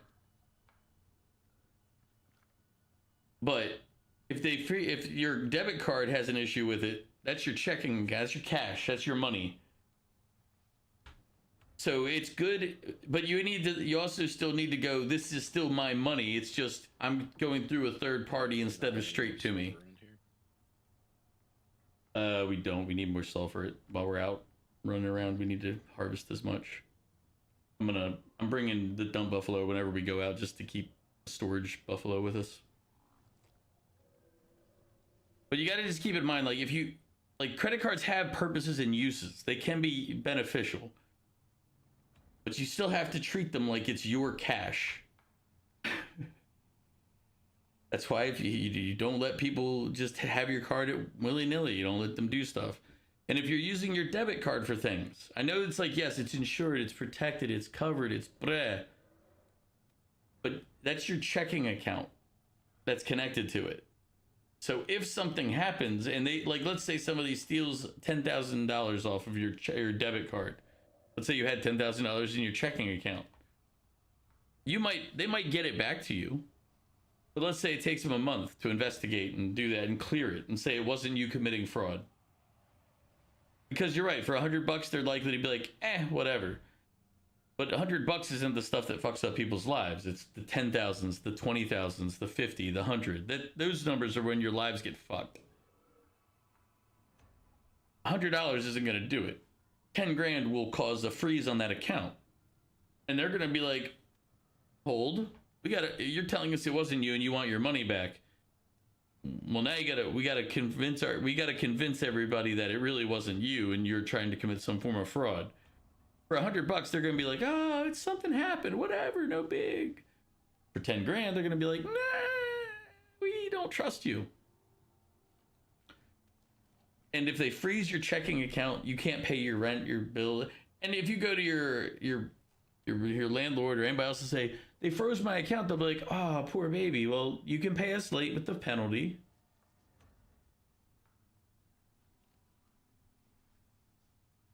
That's not what you want. But that's what you'll get, is they'll be like, you can pay late with the penalty. Nice people might not do that, but they're under no obligation to be nice. And you're going to find that a lot of people aren't that nice. So I would use a credit card for things. Like, I have 2 credit cards that have a decent limit. I have 2 debit cards that I keep locked up. Like, I don't use them for anything other than going to an ATM and pulling cash occasionally. But for the most part, my credit cards serve. I don't take cash off my credit cards, by the way, because the credit card cash withdrawal builds interest the day you do it. So if you're using an ATM, use your debit. If you want cash, use your debit. If you want to spend, use your credit card. Very important difference here. If you want cash, use your debit card to pull cash. If you want to spend money on the card, a credit card is fine. A third-party card works as well. Like, if you put if you go, you don't know you are muted right now. I know. I'm just talking to chat about credit card versus debit card. and I figured you guys don't want me hammering it down here, so I was trying to spare you. Okay. Yeah, just making sure. So Yeah, I it's came back okay. and stuff, yeah. Yep. But it's like you just have to. The idea is you have to keep in mind what things are doing. Like what function are they serving and how are they helping or not helping. A debit card is good for it's a cash substitute. If you want to hit an ATM and pull cash, debit card is what you want to use because you don't get penalized for taking your own cash out of your account. You might have to pay the ATM fee, but that's because you're going through their machine, paying them to use their machine to get your money. But it's still your money. If I take the same cash out of an ATM with a credit card, well, they do that, but then the credit card company goes, and it's in the fine print on a lot of these credit cards. When you pull cash out, they charge you interest starting on day one. It doesn't have the same rule as if you bought something with the card. It's use your friend's Air Cash card. I don't know what an Air Cash card is, but I'm just explaining the difference that I've learned from reading all the fine print and doing that. When you use like an ATM, if you use your credit card to get cash, or if you use, yeah, again, a credit card and a debit card are different. Credit card is from another company. It's another company, another bank. They have a balance that they say you can spend, but you need to pay them back. A debit card, they go, this is your cash that funds this, and whatever you spend is coming out of your asset. It's like your cash is paying for this. So spend how you want, but it's your money. And to provide safety, they also have rules on how much of it they'll let you access through that card. Which, for the record, that sounds like a bad thing, but it's a good thing because it means if your card gets stolen, somebody can't immediately go $5,000 out of your account. It might make it so you can't pull $5,000 out from the ATM, but it means somebody else can't do it either. And you're more likely to lose that card, and somebody's going to try to do that. I think we're going to have to go with this other one. It also means and the reason it's publicly, for the record, the reason it's publicly knowledgeable that you can only pull so much out of an ATM is so somebody can't rob you and go, well, give me 5,000 or I shoot you. It's like, I can do is the ATM limit. Composite. That's why it's also public knowledge that ATMs can only do so much. It's to make it so people can't just composite along with a bunch of other stuff. I see. And right now we'll have after this little bit's done, we'll have 150 composite. For this other one, it doesn't require as much, but we need obsidian. Ugh. And I have no idea how to get obsidian. Yeah, I don't know either. That's a bear. That's a bear. You could. It's like AirCash is basically a fake credit card where you put money on, whether from debit card or by physical cash deposit. So it's an IC card. Like if an example would be if you go to Japan, you get like the train IC cards. They're basically like a cash carrier type card. And it's. Yeah, I mean we can all make like. Like I have one for when I go to Japan. It's like a little metal card that it acts that you can use on the subways, the trains, and everything else. But it's also used at like convenience stores and stuff. Like piece out something else. You deposit money onto it, and then you use that to pay for like all of your trains, all of your subway. You know, as I said, also works at convenience stores and a couple other and like not ATMs. For composite. Vending machines. That's what it's called. Vending machines. Vending machines will also take the IC card. So it's a little card that basically operates like cash, but you deposit cash. Either you can connect it to a bank account and have the bank account deposit money, or you can do something else. But yes, that works very similar too. You got a student account, but it expired, and you're already on the 3 months timer before you start paying a fee. Oh, for a bank account or like what type of account are you talking about, Mew? If it's a bank account, I don't know. I haven't opened a new bank account in years. But You should look for one that you don't have to pay a fee on. You might have to maintain a minimum balance, but you should always maintain a minimum balance in your bank account.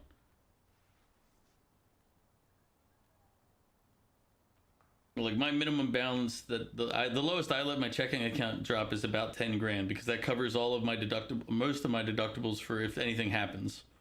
Like if my car blew up tomorrow and my house burned down, the deductible I would need is still in my checking account right now. I don't have to sell anything or get money from somewhere else or do a withdrawal from here. It's like it's in my checking account and I can go tomorrow. That's my floor for my checking account. That's my minimum, because that's what I'll need in an emergency, is that. So if my checking account drops below that, I need to put more money in to get it above. It's like it's an artificial zero. It's kind of where I say my account is zero, but my account will be 10,000, like if you look at it. But that's also because I need it for the deductible for the house is a big one. Like if this place burns down, they're like, I think it's like a $7,500 deductible or something like that, or like just right off. Like, or it might be 10 grand for the deductible for the house. I think I have it set to whatever it was for the minimum for this house to, like, I think it's 10 grand. It might be more than that now. I'd have to double check. I haven't updated in a while because generally I have more than that in there anyway. But yeah, 10 grand is like the floor, because that's if my house burned down. Like if this place went when I wasn't able to stream tomorrow, know that my insurance will cover it, and I have the amount that I would owe the insurance company, I have it safely aside. So it might take time, but it's all protected. I'm not going to be harmed. Yours is a 500 minimum, but you don't know if there's a better account. Exactly. My Imagine Zero, it's like I treat it like if I hit it, I'm bankrupt. It's like, yes, there's money there, but that money has a purpose that is not free to use. You say this is my minimum, and you treat it as zero. Now, a lot of people can't do that. They go, well, but it's not really zero because I have... It's like, no, that's zero. If you're digging into that, you're using money you don't actually have, and you know it. So you need to look at what you're doing and fix it. Now, that takes a lot of self-discipline, a lot of looking at yourself honestly and going, But if you can do that, it helps prevent you from having problems. It also helps you realize when you're overspending on stuff. If you can't maintain a floor in your account, that means you're overspending. And I try to help people do proper spending, because let's be honest, I appreciate everybody who's here watching, and I appreciate everybody who comes by and chats, but I want you all to be successful in your own rights, you know? At least comfortable and content. And content.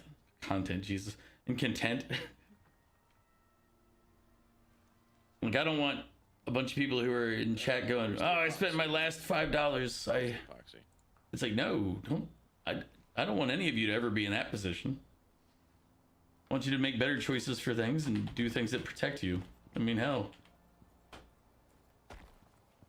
I don't want anybody to be losing their ass over simple stuff, you know, that we can try to help you walk through and fix. Used to be like that with Mexican money. I don't actually have any Mexican money. I don't think so anyway. I've never been to Mexico. Just thinking about it, I'm like, I don't think I've ever been to Mexico. I've been to other places, but no.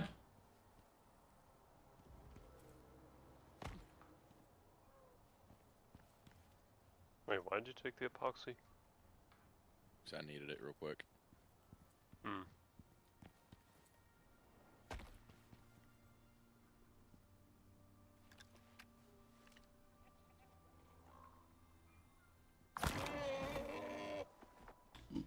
But yeah, if you ever need to ask an opinion on, like, do you think you're spending money or that you shouldn't, or you need to, like, as I said, like me was talking about a bank account. I've had other people ask about banking and stuff. Now remember, I'm not like a guru. I don't know everything, but I can give you my common sense thoughts on things. Like, I can give you some common sense understanding of it to make it so that you're not in a way that you're dead poor.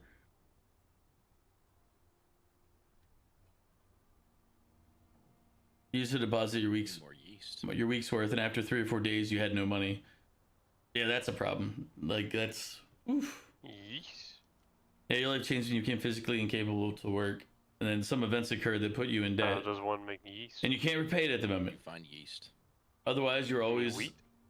above zero. Yeast. Yeah, that type of thinking is also why harm. Like I've been unemployed for 2 years now, So you but I also harvest it and you get the did seeds that or something? knowing like You just pick up yeast.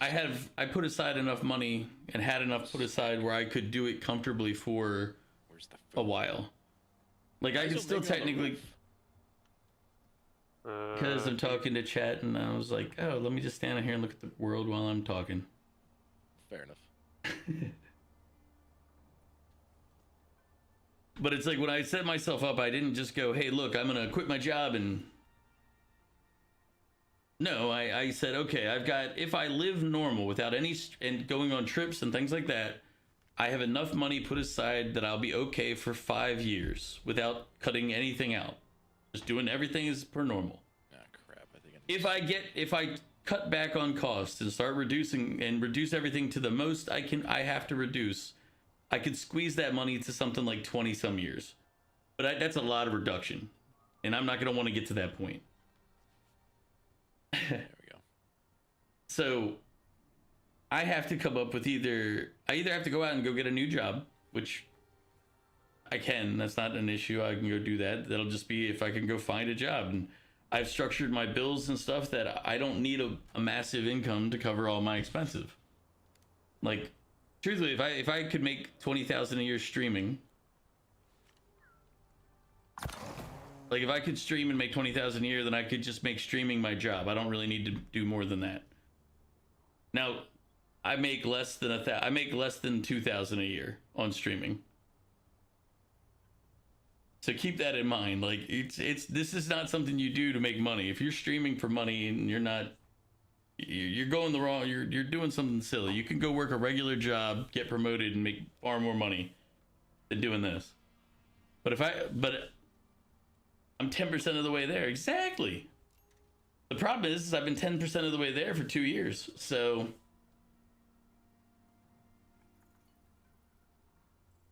unless I come up with a way to start getting more viewers, I guess I have to start looking at going back to the workforce in the near future.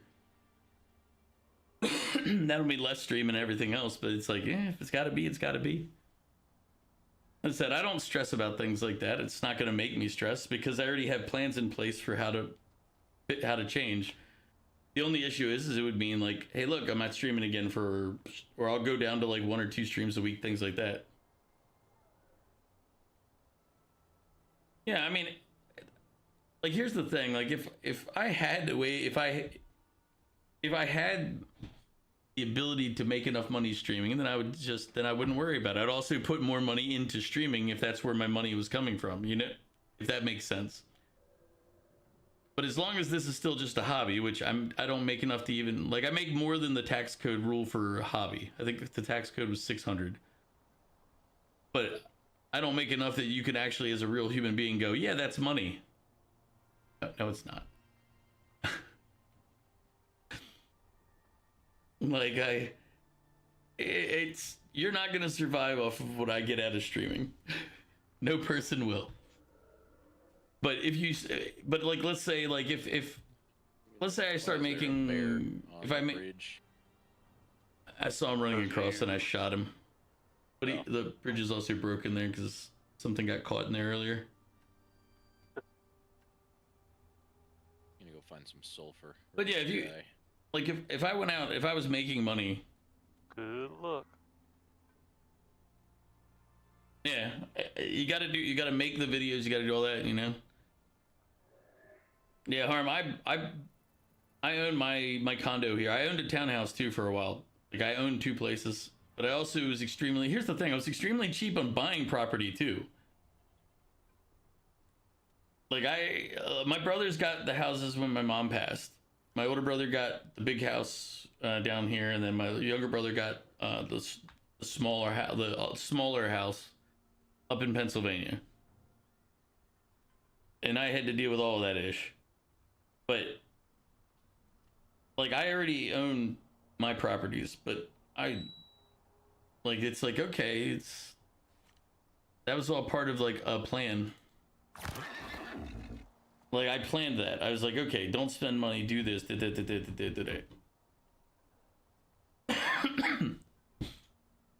When I bought this condo, I had a price limit.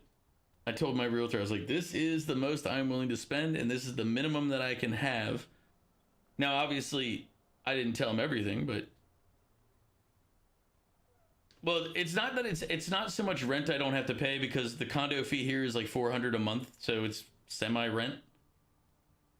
And I still have my mortgage payment, which is another like $800.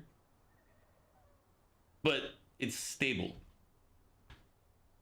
Even the condo fee can only go up once a year, and they can't just jump it up because they said, wow. It can only go up by an agreed amount. Like it's limited. You can't just say, 600 more. It's like, no, can't do that. You can't just say we're not going to renew your lease. Like even if I didn't pay the condo fee, they can't just take my house. Like there's limits to what they can do. So like but it keeps it like, here is my expense. It is now locked off. So as I said, it's like you still have to pay something, but it is, the rate. So when I go and spend money, I know that I'm spending this much every month on property, this much on my car, this much on and actually my car's been paid off for years, so.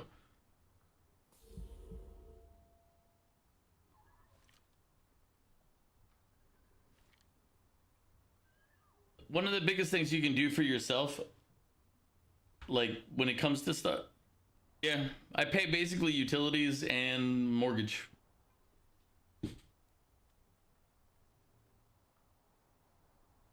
Like one of the biggest things you can do for yourself is try to make it so your bills, your monthly spending is balanced and stable. And I can go off onto a tangent about property ownership and all that, but let's avoid that conversation for today. We can bring it up on another day and have a talk about it and like how things have gotten so out of hand, but yeah, you're gonna have a hard time right now because there's too many people. They've always been revolting, There's Prince. too much But no, corporate they're and rebelling. large scale ownership, like large property hoarders, basically. And that's a more recent problem that also comes from the government bailout. That bailout did a lot of bad. Because after that bailout, the banks stopped lending to people, which was contradictory to what they were supposed to be bailing out these banks for. They only would lend it to large companies and large property holders who had lots of cash and everything on standby.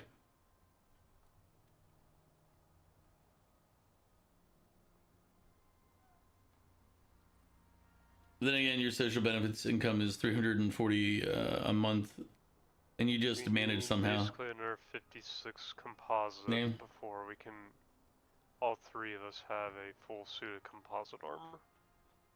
All right, what do you need for composite? Or what do you need for me to go pick up? We'll need, we have plenty of iron ore. We need another, basically 56 gold ore and some more oxite or resin, whichever one has an organic resin. That's basically all we need. It's okay, you'll win the lottery soon. Good luck on winning the lottery. It hasn't worked for me yet. Alright, so if we take the thumper back out to the gold mine, we can get whatever gold's in the gold miner. We can also then take up whatever gold gets popped in the mine, but I'll definitely need people there if we're gonna use the thumper again. Yep. I mean, for the obvious reasons of, the worms. Mm-hmm.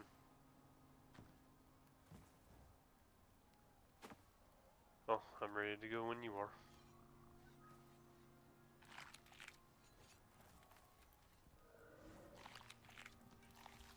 Actually, let me grab a little more food.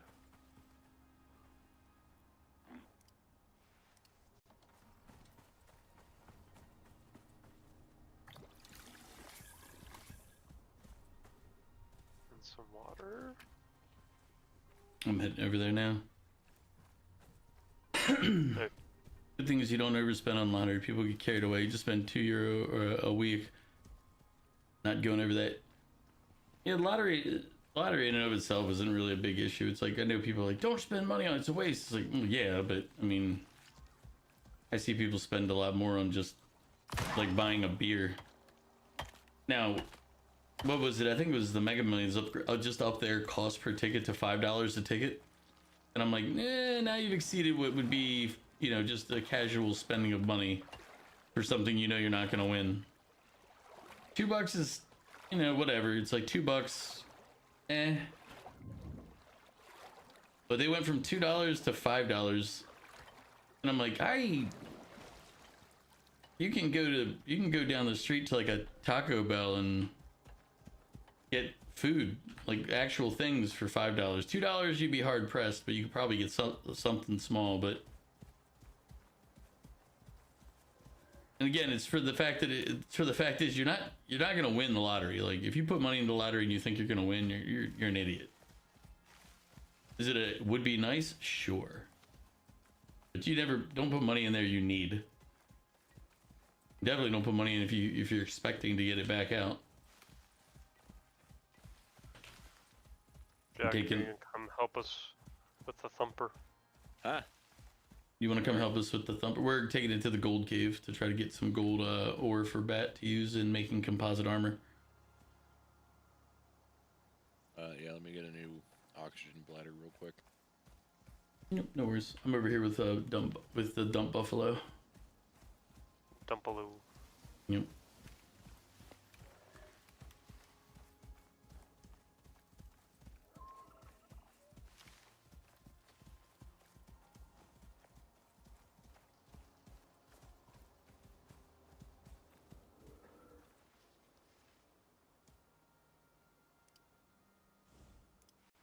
You won already? Not big, but it was nice, like 30 years ago. Well, that's good. Well, then pass that luck on to me so I can win when I play the lottery next. I only play when it's over 200 million, and only on Powerball now because I'm not spending $5 on a ticket I'm gonna lose. I said I could justify spending $2 on a lottery ticket. I can't justify $5 on a lottery ticket. I'm like, that's actual money at that point. I could use that for like a meal. Now, I know in California that might not be the case. You probably can't buy anything for $5 in California, but California sucks. So that would be my counter to that. I'm sorry if either of you guys are fans of California, but I personally think it sucks. That sucks. I could pass. Every time I go out there, it's just like, reminds me how much I hate the place.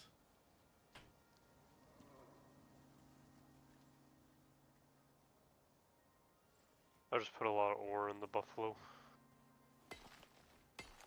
Also, welcome in, Luna. He's put a lot of ore in the buffalo. That's fine. That's his job. Yep. And he'll like it, or if he'll get the bullet. Whoa. Hey, man. Buffalo's got to do what Buffalo's got to do. Yeah.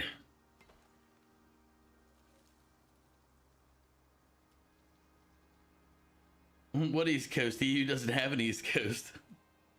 I mean, it's a true statement. You come around the rocks. I was leaving it over there.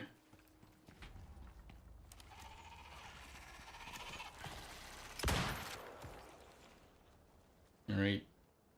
Just set the thumper up here. Oh, did we finish clearing everything out before we... Yeah, might as well clear it up first. Yeah.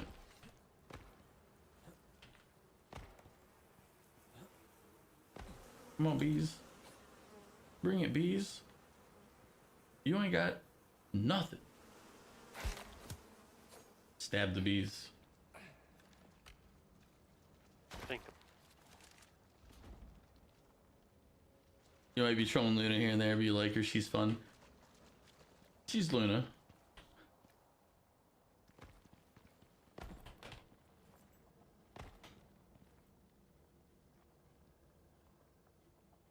The fact that all the times but one you've worked in the U.S. is in California says something about how much you like the place.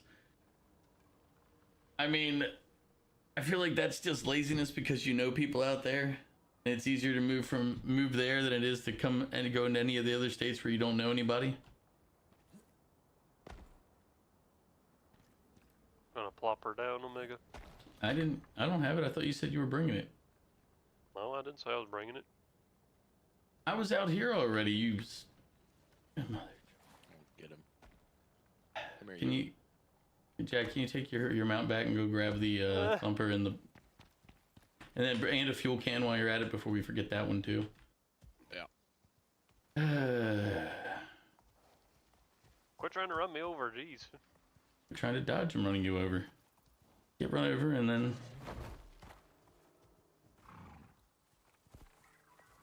Actually, don't injure him. Don't injure him because we're gonna need him to. Oh yeah, true. Buffalo has 16,000 hit points right now. Or no, that's his, no. I wouldn't. That's not hit points. That's experience. Oh, he's gaining experience just from standing here. Yep. Oh, I guess it's because he's got stuff in his pack. Okay, did you put the portable biofuel generator into his pack? I did not put anything into his pack. Why I is put that in there when I made it. Ah, okay. I've got that with the deep mining. Yeah. Deep mine, yeah. Yeah, I hadn't gone and swapped that out because I think I also need to have like a electronics tool or something. And I was gonna ask for that, and then I forgot to ask. Oh yeah.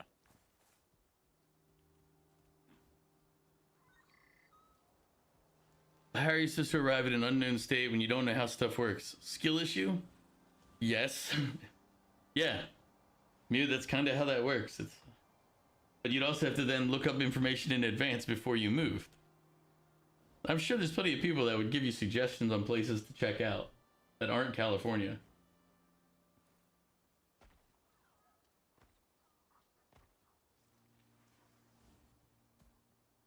But you'd have to... Yeah, but you're gonna run into... You would need money for it first. That is true. But technically, you should need money before you move any place that isn't family, owned or operated.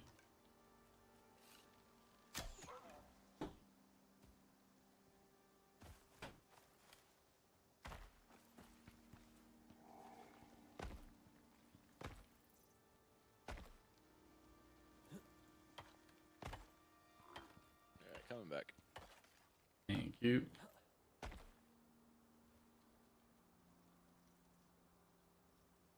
Yeah, that's why you never want to make a solo jump on a different stage. Yeah.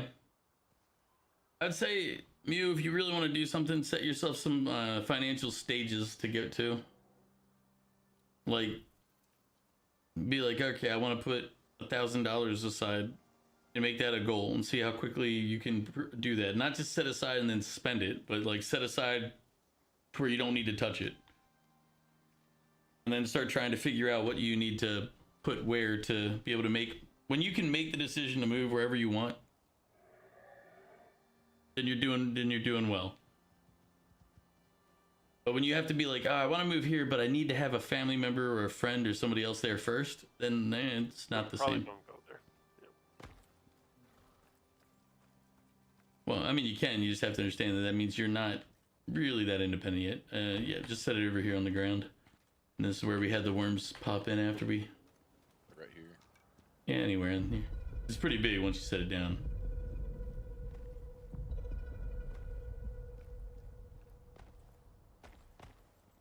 Risk level low. 42 nodes.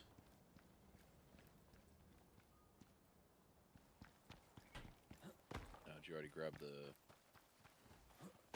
No. Where's the generator? Oh, I have the generator off the Buffalo. Oh. Wait, if you were expecting that one, because I brought that one I put it back into my bag.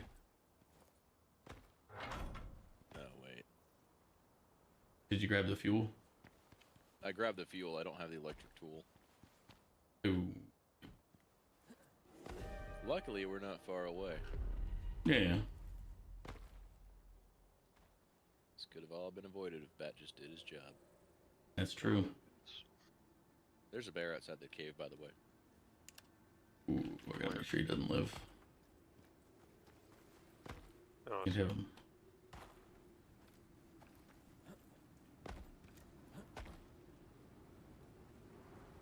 Do tamed animals need to get out of storms? Probably. I was trying to shoot him, and that making sure I didn't shoot you, because that would be a really unpleasant. Oops. No, don't shoot Bat. All the storms here. I'm gonna bring the Beefalo Bob into the cave.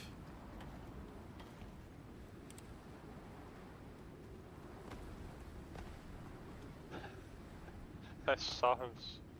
That was interesting to see. Yep. I'm sure it was.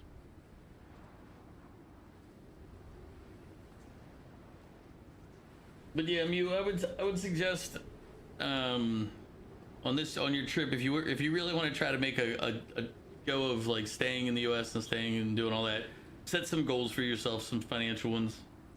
Like first step, say open a checking account, $1,000 in your checking account, and that's you want to set that as like your first step. And then figure what you need to do the other things you might want to do. Like you want to own a house, that's going to take tens of thousands of dollars. You're not going to get there overnight, so don't expect it, but have a plan in place to get to that point. And then just be ready to have to be like, well, I can't go out partying and drinking, or I can't go dump like a bunch of money on random things. Yeah, it's either that or keep living in Mexico. Yeah, I mean, yeah, you have to make the decisions based on like where you want to be 10 years, 20 years, not where you are in the next minute. So it takes a lot of effort, but if you stage it right, you'll be fine. Oh, wait, let me get the buffalo outside of the cave. Oh no. Shit. Oh, frick. Turn it off. Yeah. You gotta get the animals out of the cave, 'cause the worms will Yeah, the kill storm's them. still going. We gotta probably wait. Yeah, because the worms will target them and kill them for us. That horse was twerking for a minute there. Why you watching the horse? You're a calm individual. Dude. Yeah. But as I said, Mew, if you want to do something, you need to plan out how you're going to get to where you want it to be. And then you also have to, when you're doing that, you got to realize that, you know, it might not work out quite that great, but at least if you're on the right track for it, you can get there eventually. Because life will always throw ways to fuck with you. At least in my experience.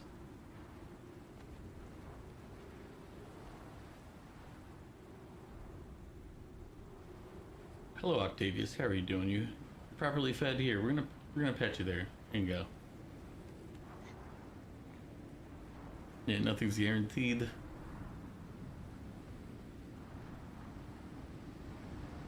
Generally in life, I found that if things are going well, you need to take that moment to prep yourself for when they go sideways.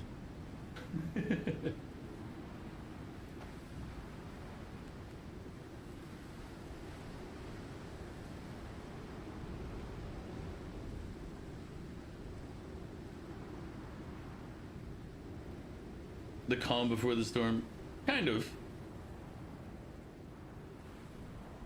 Like anytime, like, and there's probably a lot of people this will resonate with, but it's like if everything's going well, all of a sudden your car will die.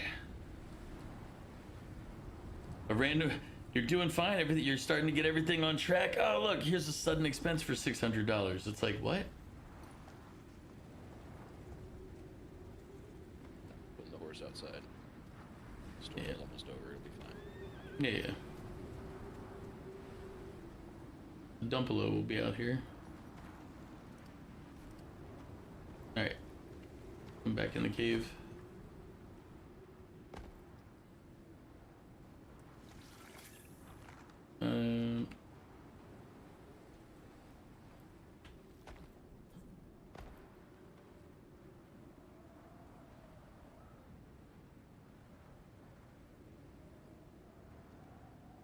Alright, ready?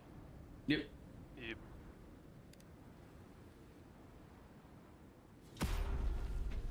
Okay.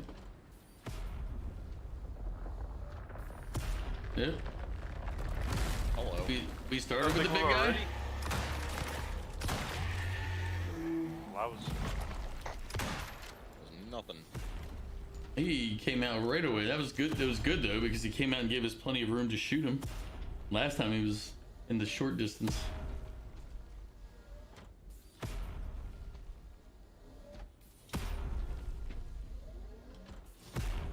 Should have grabbed another canister for the gold deep mine because I only got 5 minutes of fuel left. oh, it won't take that long. Yeah.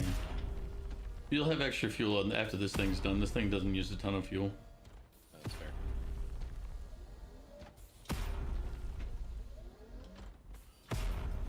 Why do we only have one worm this time? Omega, I swear if you freaking jinxed it. I don't care if I jinx it. I'm bored.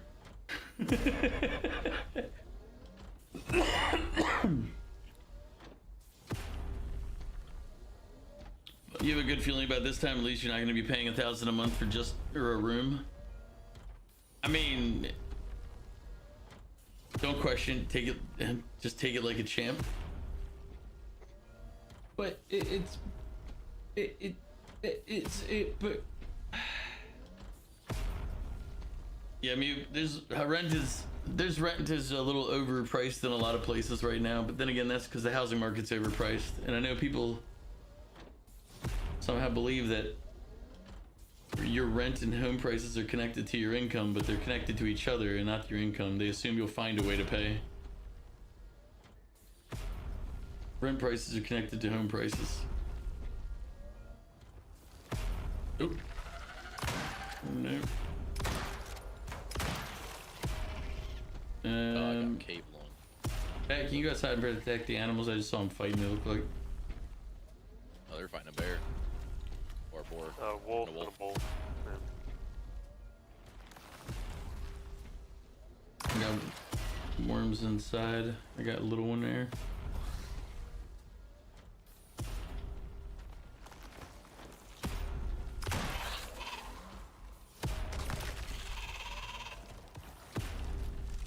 Hello? That's your That's horse. my horse. Well, how's I your think horse? I think he came in to defend him. Either that or he's... Well, there's like outside. Why? Oh, Outside isn't the cave.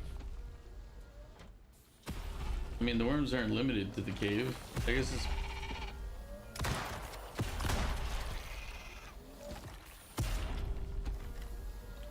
Friendly fire. Yeah, that horse took some friendly fucking fire. Ooh. Hey, bat, put your hand in the thumper. no. Oh, big worm outside. Big worm. Horse, get out of the way. Horse, clear the way. Kill it, horse.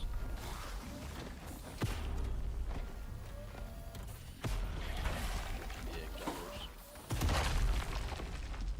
What the heck? Where's...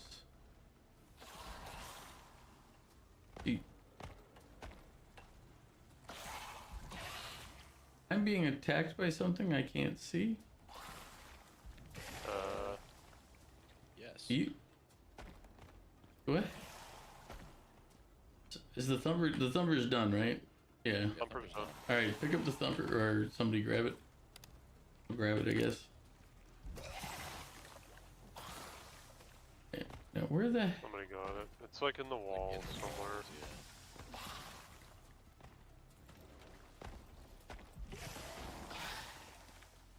God.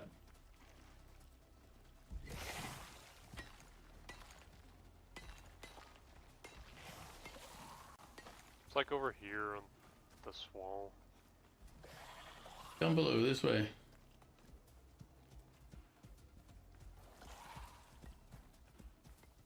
Just get out of the cave, run away from it so it can despawn. It's on follow. Stop.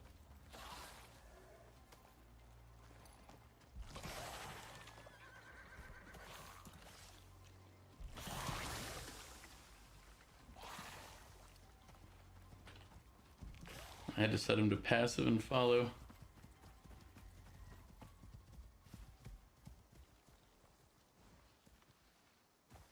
I guess we have to wait for that to despawn. Yeah. Or wait. Let's run back to base and dump off everything that we got.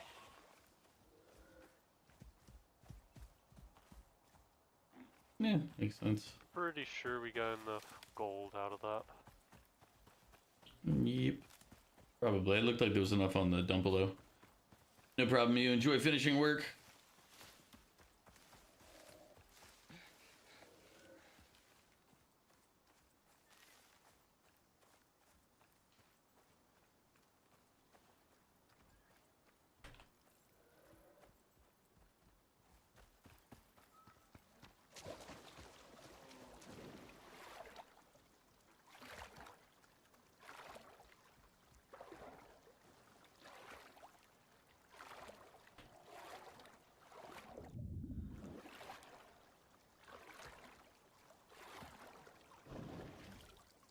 And then, Oh, you went across the water. yeah, I was like, where are you?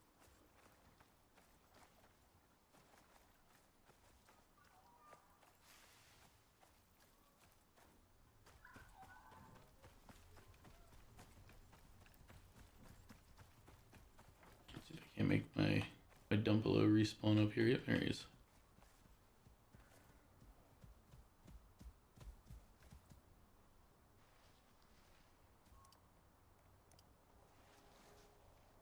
All right. All the gold ore off him. The sulfur. I'm putting the sulfur in the right mortal and pest in the right sided mortal and pester. Or mortar and pestle. Jesus Christ. Mortal and pester. What's wrong with me as a person? You want the gold in the material Yeah, put it processor? in the- yeah. Alright. Just do you want me to max, or we need resin? Yeah, I got the stuff to make more. I'm gonna chuck it in there in just a second. Gotcha.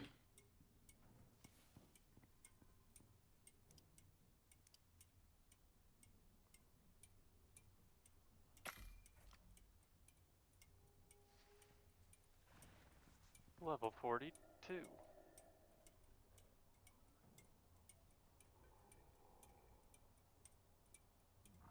Processing some more beeswax because you can use it to make cured leather pretty easily.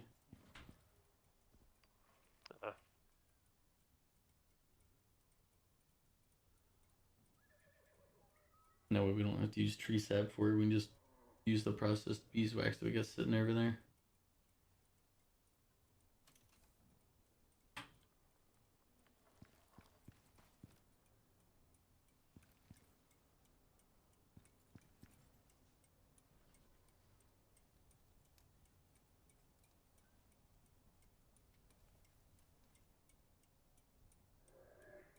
I just saw there's coal ore in the fireplace, and I'm like, why is there coal ore? Oh, yeah, that's where it should be.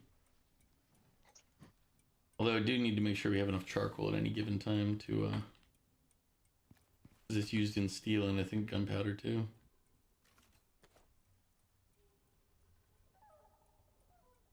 Yeah.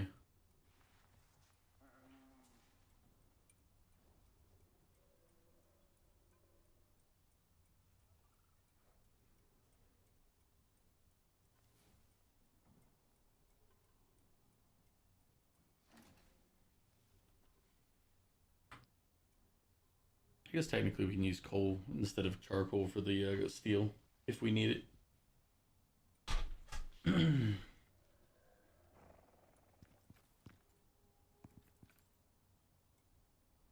But yeah, we were just sitting here having a discussion about banks financing debt. whatever else. And I was like, you guys probably don't need to sit there and just be bombarded.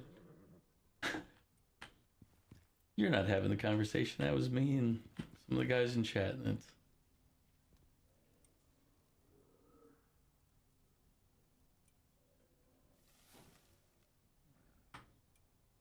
Oh, I need to go play. Do we have the generator and then the electric tool? Yes.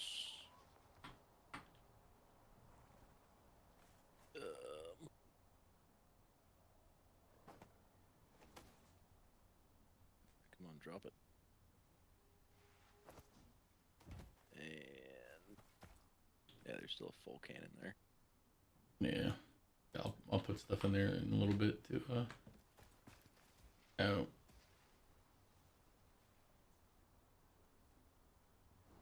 You guys want to take the silica oxide? I'll just take all this out and dump it into a dump chest. Okay. I'll go take my buffalo up north to fix the titanium.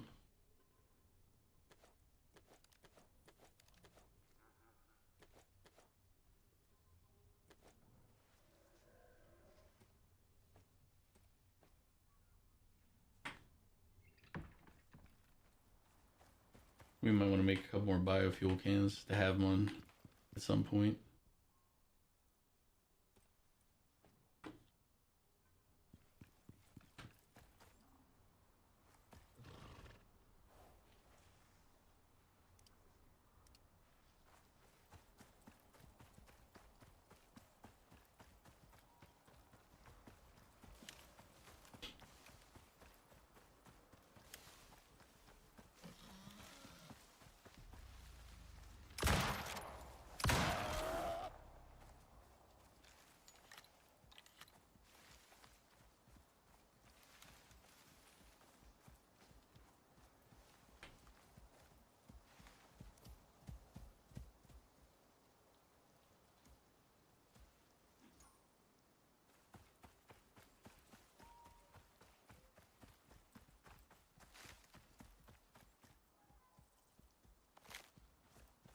Jack, did you say something about yeast earlier? Yeah. Said that he needed yeast, yeah. Alright, I've just got 5. I'll pick up more if I see it while I'm out. Alright. That's why I was like, wait, I think I heard Jack say something about yeast. Let me clarify before I waste time picking it up.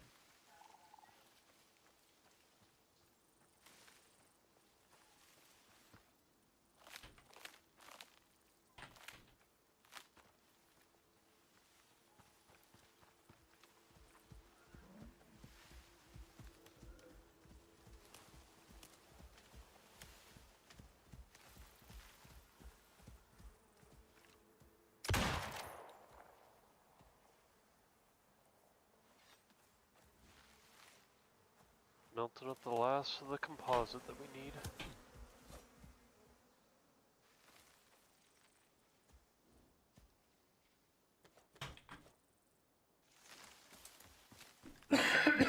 Alright. Just looking forward to being able to go into the cold area and kill stuff like, you know.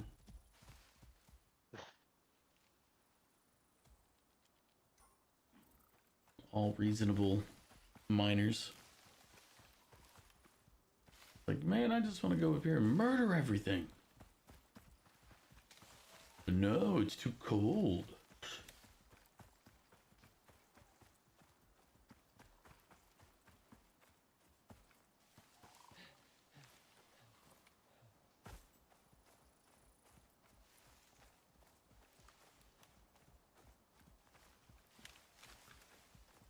I won't lie. So far, this has been one of the best $3 investments I've ever had on a video game. I was gonna say. Like, Best $3 game ever.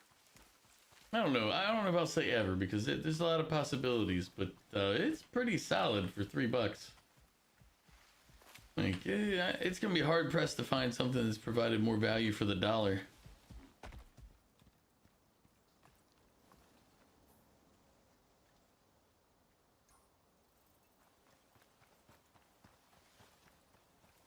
I guess we'll find out whenever we get to Sons of the Forest.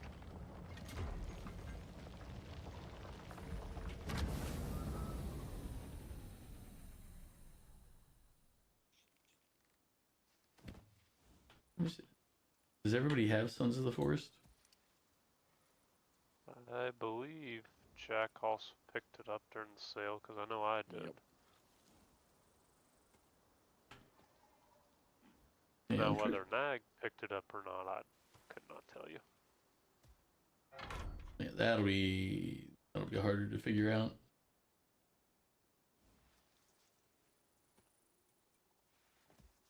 I guess technically we just ask him. Who wants to do that? Nah.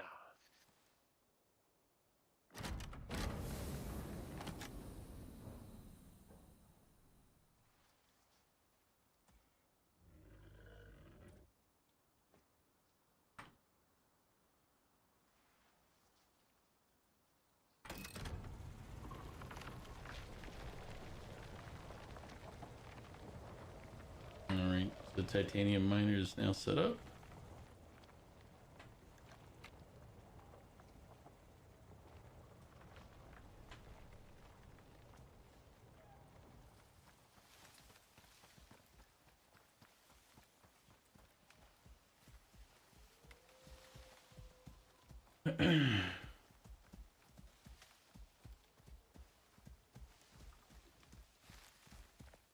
Me and Bob are on our way back.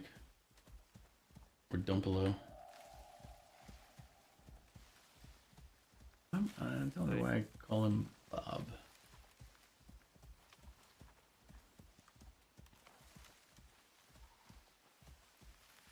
I guess Bob the Bison still.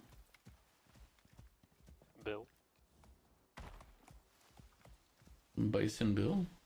Oh, yeah, that's a pretty good one too. The Bison?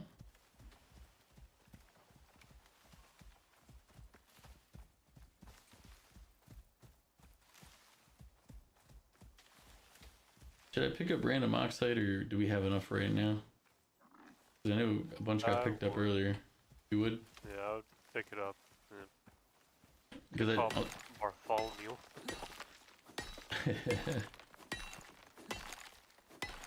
Because I just was walking by and there's like 6 deposits of it right here, and I was like, ah, I should. If we need it, I should grab it now while I'm here. I mean, we don't need it right now, but we will be needing it later. Sure. Yeah. Yep, either way then. I'll grab it. It's nothing but taking a few extra swings while I'm walking.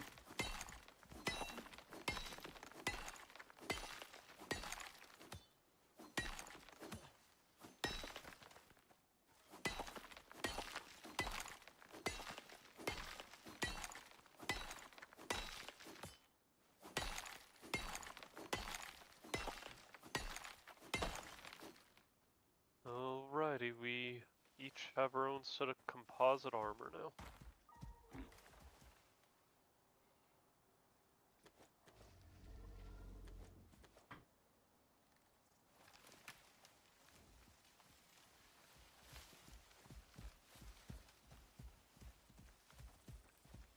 Guys, I'll be back at the base in a minute here. Alright.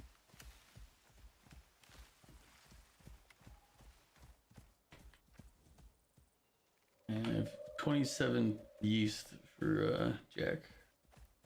Where do you want that put, by the way?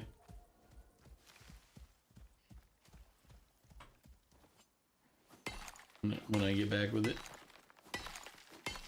Talking to me or Jack? Jack. He's the one who asked for it.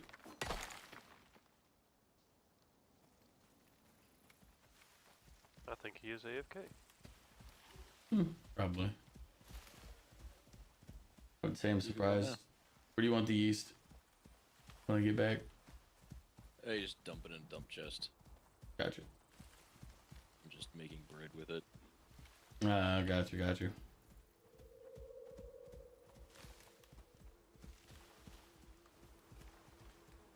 Alright, Jack, your new armor. No, go away. Right here. You look really silly. Well, you're about to join the party.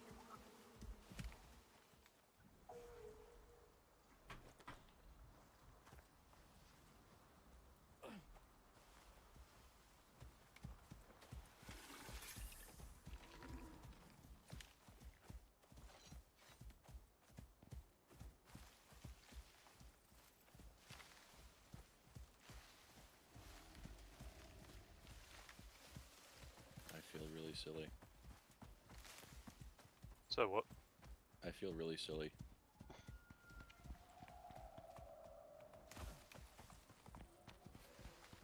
Welcome to the silly gang.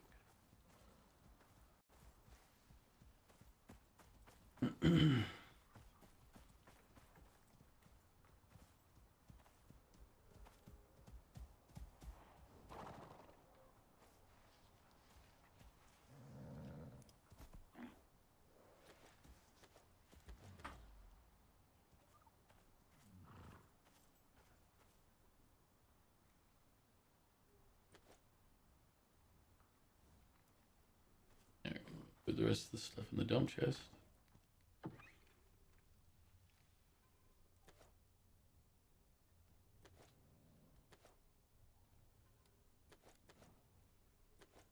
What happened to all the lights that are supposed to be on this second floor? It's so dark up here. I don't know. Bat did it. I got a bet. I did not. Doesn't sound like you did not do it. Because he did. He did not do it. You want your armor, Omega? Yes, but you don't have to threaten me, Jesus. I was That's asking. very, very rude bet. Like, I'm on my way. Calm down. What the hell? All this hostility is unnecessary, Bat.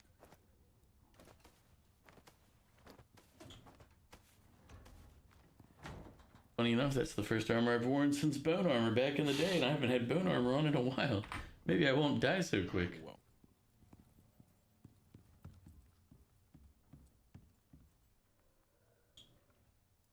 Well, I don't think. Do you still have the electric thing? What electric thing? Not you.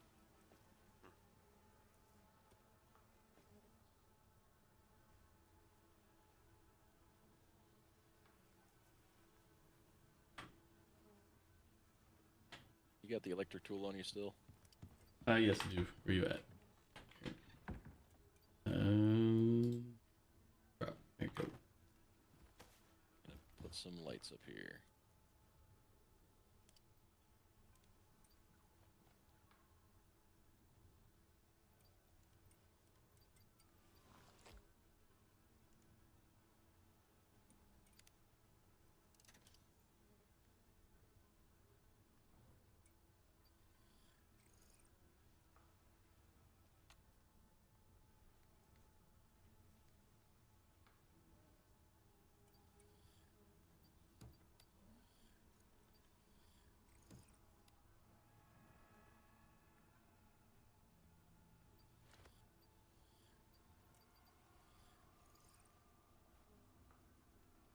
Why is that? Okay. I'm looking at a recipe and it shows as locked. Oh, I see why. There it is.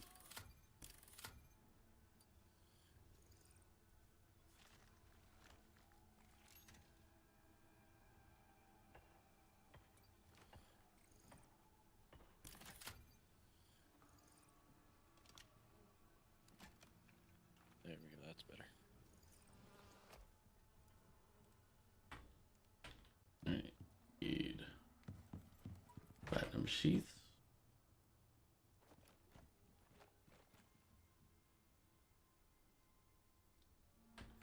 You know what? I think I'm gonna go over that platinum deposit in a little while and set up the one of the other miners. We definitely gonna need to make some more biofuel cans.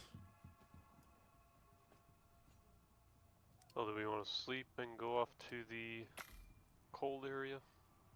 Let me finish something I'm in the middle of first, and then I will, yes, do that. Platinum sheath. Do we have steel screws? Oh,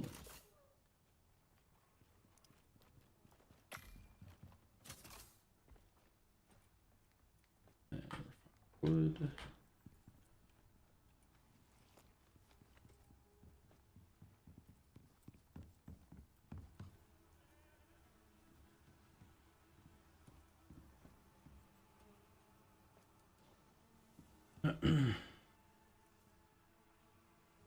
Jack, do you have a bucket to put, or that you use to fill up the rainwater purifier?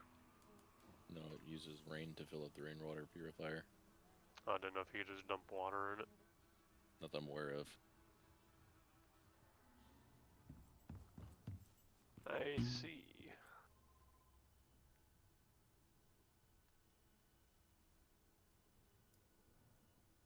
There's another water purifier down by the Yeah, down by the coastline. river. Yeah. The river bank.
That.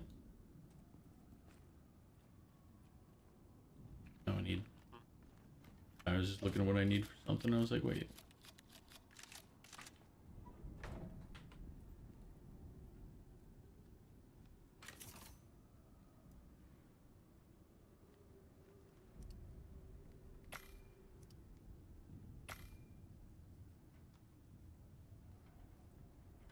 Large beehive expansion. Oh boy.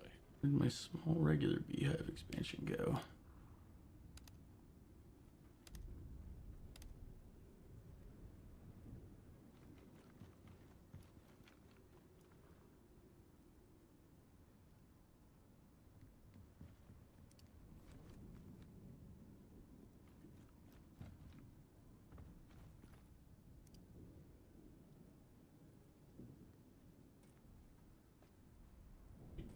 Wait, real quick.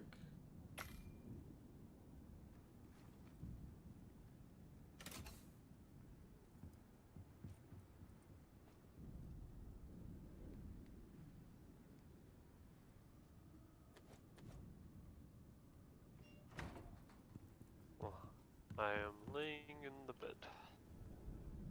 Good enough. I was gonna say, is he hitting us? I don't know. If he is, it's a really bad attempt, and I've got a shotgun. He's coming right for us. No. Me, no, you're the one that was coming right for us, you creep. Like I'm finishing making my my beehive extender.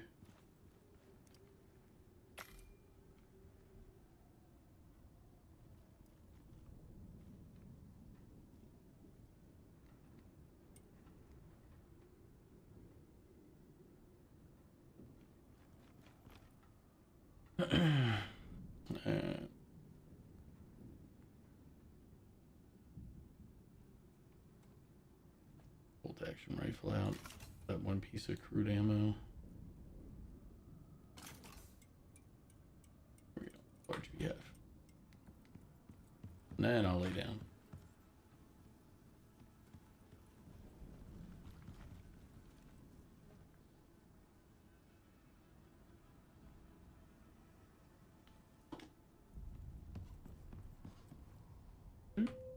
All right.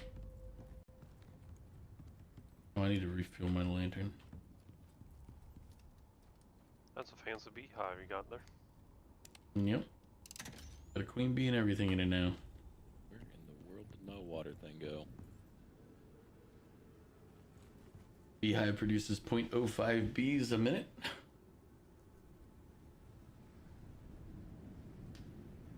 And then when I hit level 40, I can get the recipe for the extractor, which will pull out the beeswax and stuff for us. So.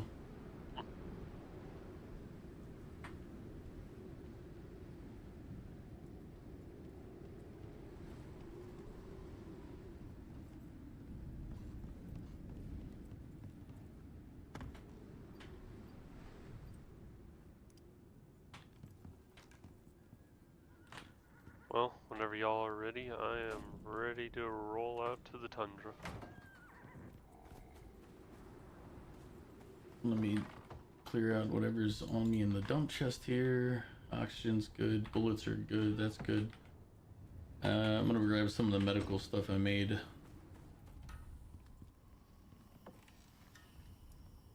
The health recovery elixirs. There's some, I'll bring the suture kits. Antibiotic tonic. Parasitic tonic. I'm gonna bring. I have some water treatment pills as well. I'll bring those if we, in case we're in a position where we need it. Anti-poison paste should be fine, and I think everything else is good for now. All right. We have health recovery elixirs. If you guys want me to hand you a couple of those, in case you're in dire condition. I'll take a couple. I didn't mean to drop all of them. Where'd they go? Eh? Oh, right here. I got them. And there's 7 of them. Just drop like 2 and 2 or... Yeah.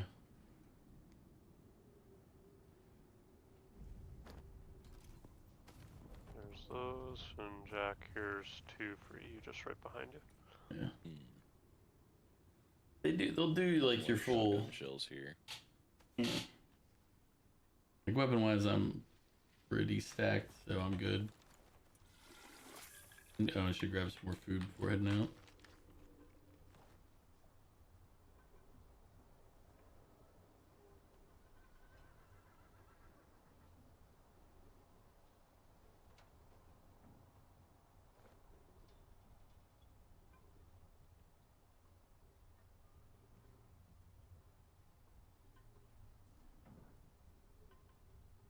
That was our rainwater filter out.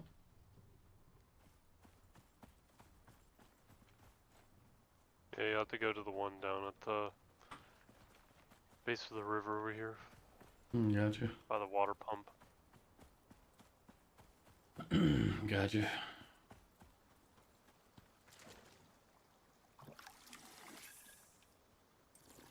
I just noticed we have a flag up there. Yep. Oh yeah. That was the new addition, nice. Like our flag. America. Yeah, unfortunately I can't dump water in the thing. Yeah, no worries. As I said, if we need water while we're out, I'm carrying the tabs on me. Let me... And no goof, I didn't sleep for 8 hours. I slept for about 6 after stream was done, and then I went and did some stuff during the day, but...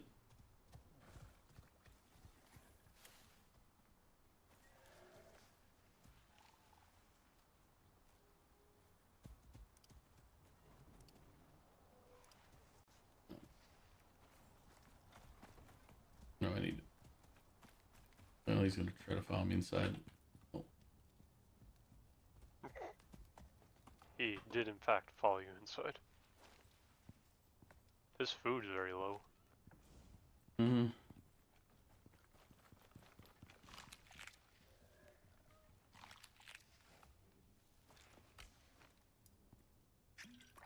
better now. Not anymore. I go down to the water and refill my canteen again. Oof. Oh, it drains a lot. I can't share water with him. But Goof, how are you doing?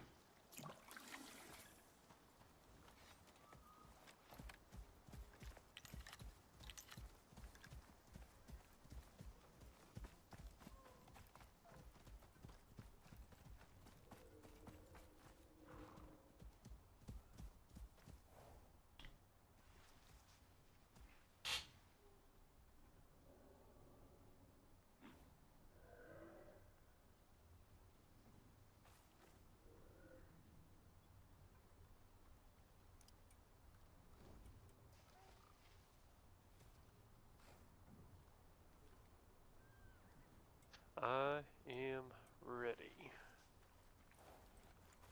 I think. You think? Mm-hmm.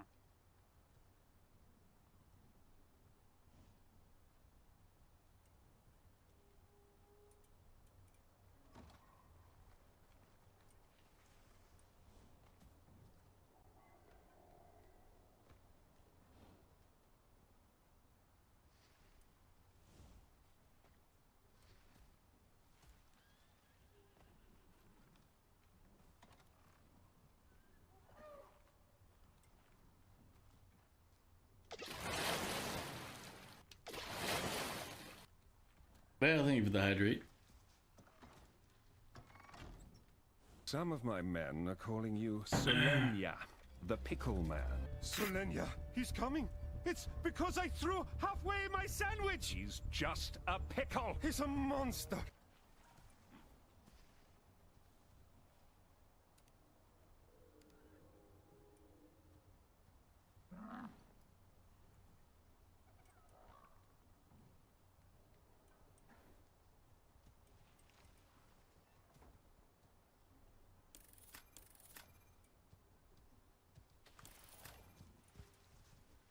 Alright, yippee-ki-yay.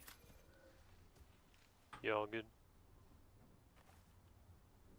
Alright, let's head out. 1 second.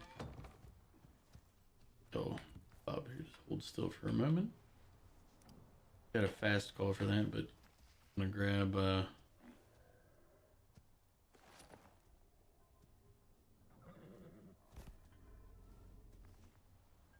Jason Momoa here. You should grab one of the tamed animals in there too, Bat. Oh boy.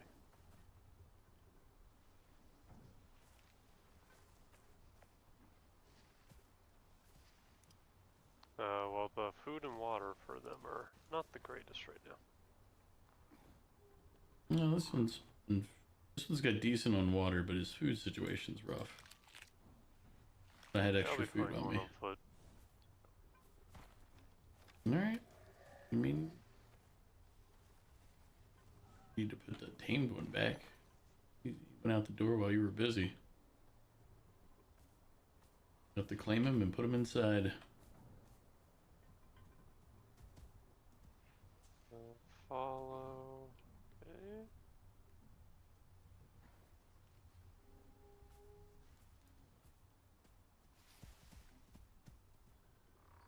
Alright.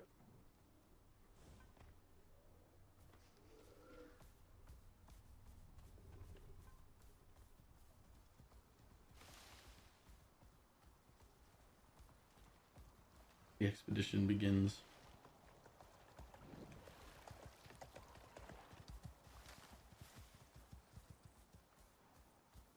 Just go toward the blue marker here. I wonder where my buffalo is. Ah, there he is. He's just slowly catching up.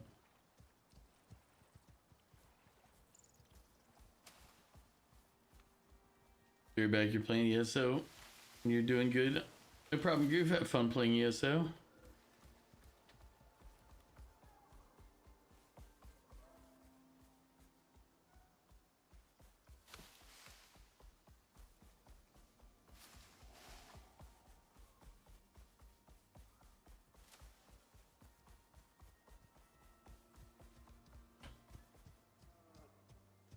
Saw the bird running in the distance.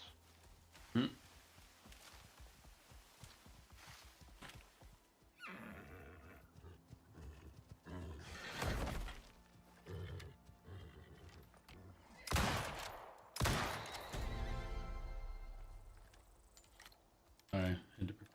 protecting my mower real quick.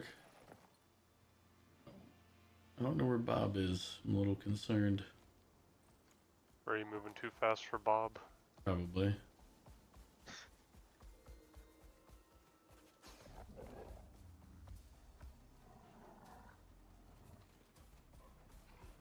You have a wolf chasing you. Mm-hmm.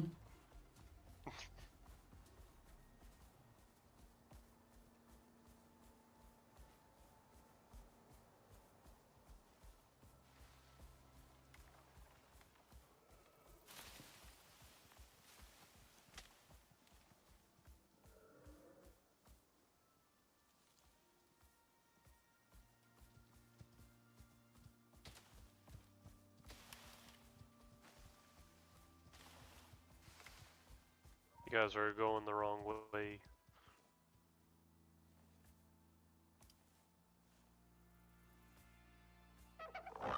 I mean, I think we're going the right way, No, just not the specific correct direction. you'd probably be going We're to a both going different biome east. that way. Well, I'm glad you told us after we got all this way. I mean, I can't pull up the map and run forward at the same time. Yeah, but you can see where they're at, and if we're not near you, then you're like, oh my, I just used a slug. I didn't want to use a slug.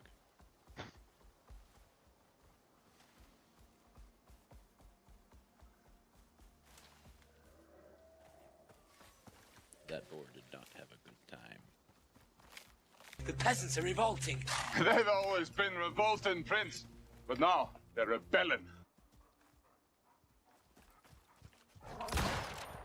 We go this way? Yeah, it's this path.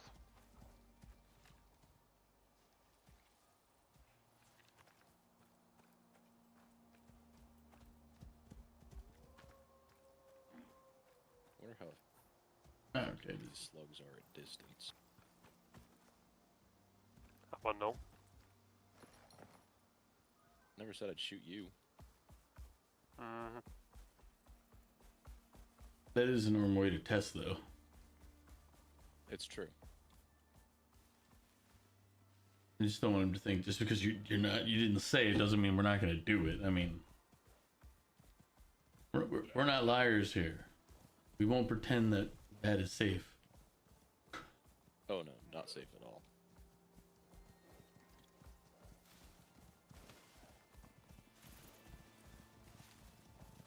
Oh great. Get in here just to get some Arctic winds. Ooh. Snow rabbit. How's the cold resist helping or not? It's helping so far. Good. I remember my prior excursions not going so well. They make a campfire just to stay alive. I was only a little ways in.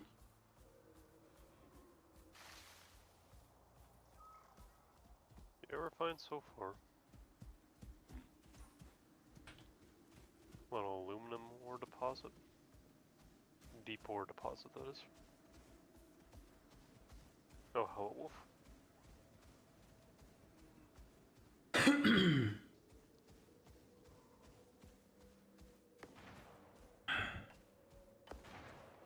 Alright, the slugs are still kind of garbage. They don't really do anything at range. Oof. They just do a lot of damage up close. Isn't that what the normal round does too? The normal round is... Why is that wolf twerking his way down the mountain? You know what? That is a very... That's Let's just the One second, let me go talk to our wolf friend. It's, working his way down the mountain.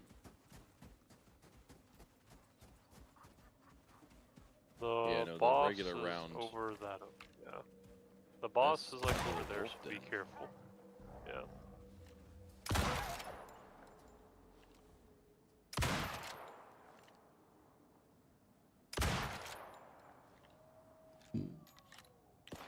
How many wolves?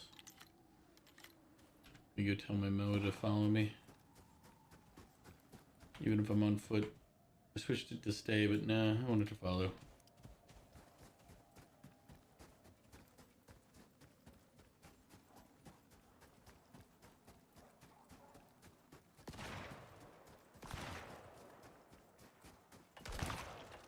Jack, do you have the boss on you?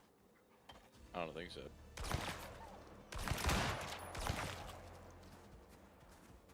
No, because we haven't seen a name pop up. We did kill a lot of wolves out here, but we go.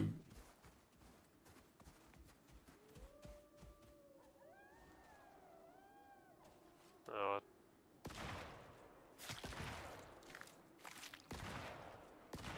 Oh, there it is. Eh. He's dead. Aw. I didn't get to get any action. I was all the way over here. I feel robbed. Like one slug shot to the head did like a third of his damage. Yeah, I think we've done too much prep.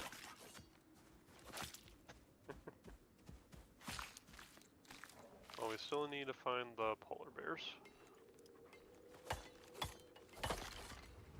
Just look for the quick coal effect tree. I mean, I literally just had a wolf charge me. I pulled out my knife and I stabbed him twice. I was like, oh. I don't even need to use bullets on you wolves. Casually hit you with my, was it? I think I have a platinum knife. I don't remember. At least we have a lot of bone. That's true. Need it for bone dust and for the epoxy.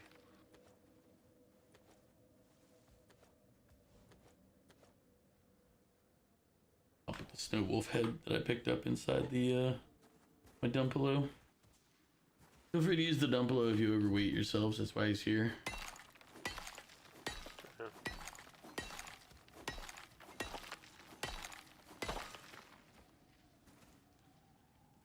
He serves no other purpose than to carry crap for us.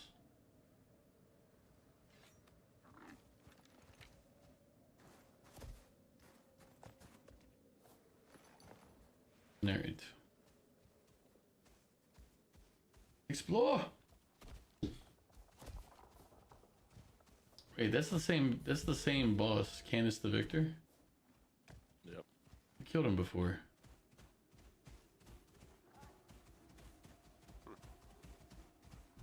So I guess they respawn.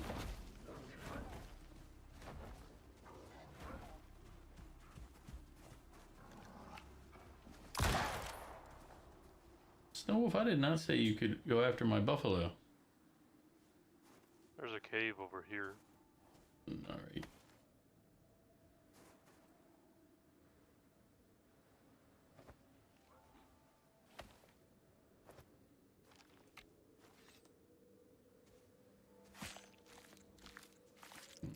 Just like any other cave. Don't know yet, haven't made it inside. I just saw from a distance and run to it.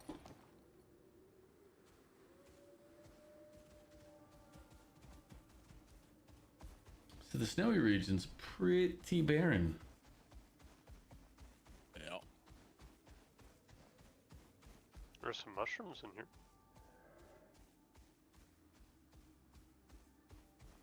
And some worms. I mean, it's a cave. There's always worms in a cave. Now I gotta get my horse out. Aside from that, not much else other. Yeah, just a lot of mushrooms in here. And other standard cave ore. Titanium.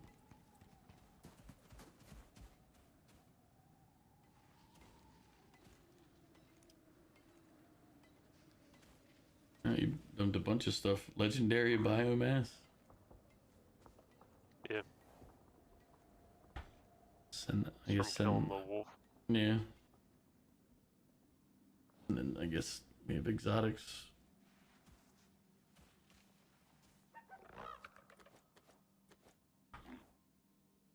Quiet. Jason Momoa.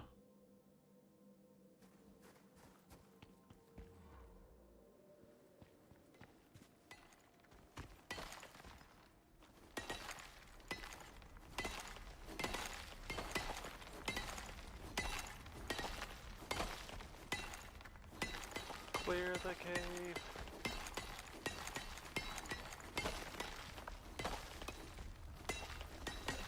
Like, harvest everything.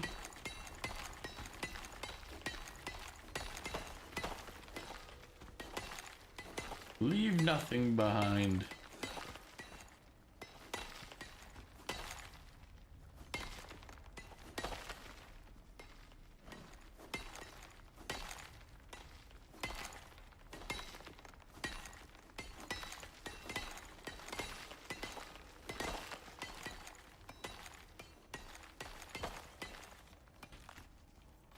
A fungus that heightens awareness. Alright, mushrooms, we're taking you with us.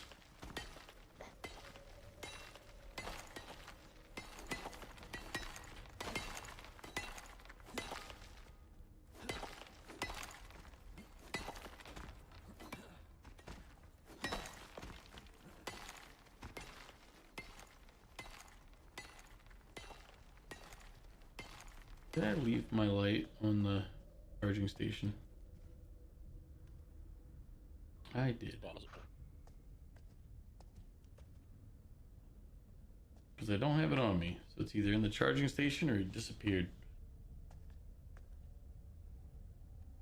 And then the problem is with this game, both of those are very viable options. Right.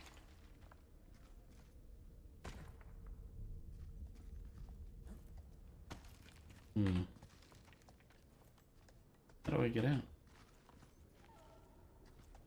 Oh. Uh-oh. Yeah, my horse is stuck.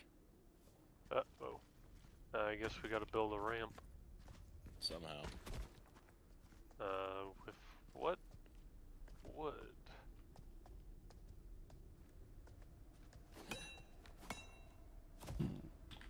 This is an interesting cave design game.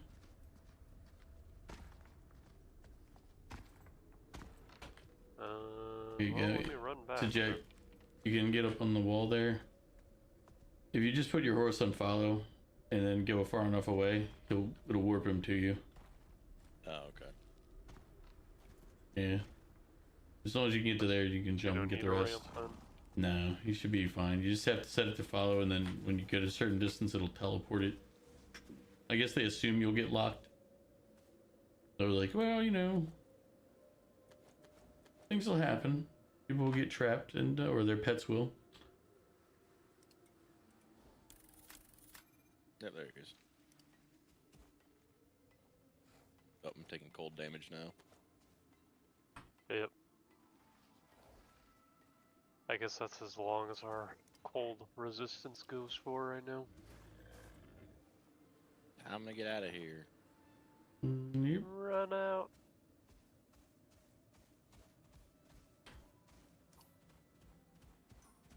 But at least we know that in theory we can launch some expeditions and without, you know, freezing to death at the entrance. We got a better resistance now. Because before it was, I could only barely get into the front, and then it was like freeze to death. I was like, well, that's a problem. We also know that the wolf bosses are the same. Okay, because it was Canis the Victor last time, it's Canis the Victor again. So that means technically we just have to find the other bosses, and as long as we kill one of them wherever on the map, that's all of that type. At least I think that's what it is. You guys are going to another biome. Dang it. Sure, where? I mean, like just how get out of the Bat waits cold for us to biome. get as far as we can. Hey, I'm just sprinting, assuming you guys are following me. I mean, you realize you can auto walk your steed, then you can look at the map. I don't have a steed, I'm my own person.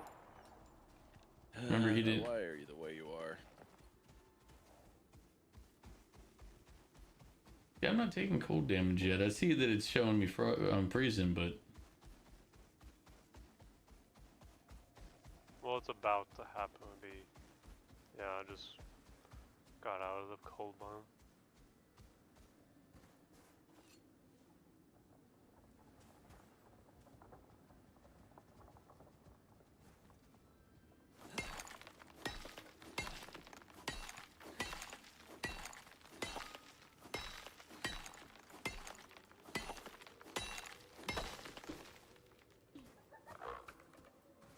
Where's Bob? Oh, Here. east. Did you say Weast? Yeast.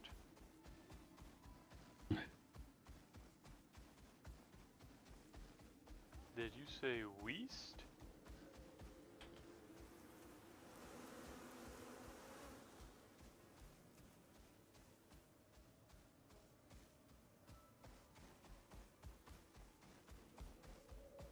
It's the least I could do.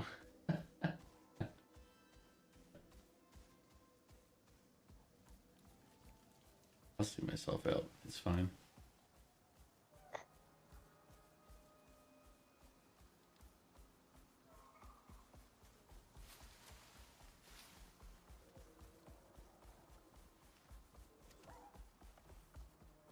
Yeah, good Omega. I'm fine. I just ran past you. Yeah, okay.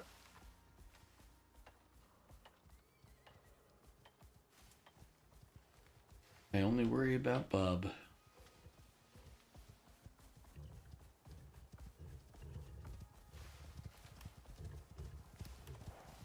Oh, hello there. I think there's a horse on me.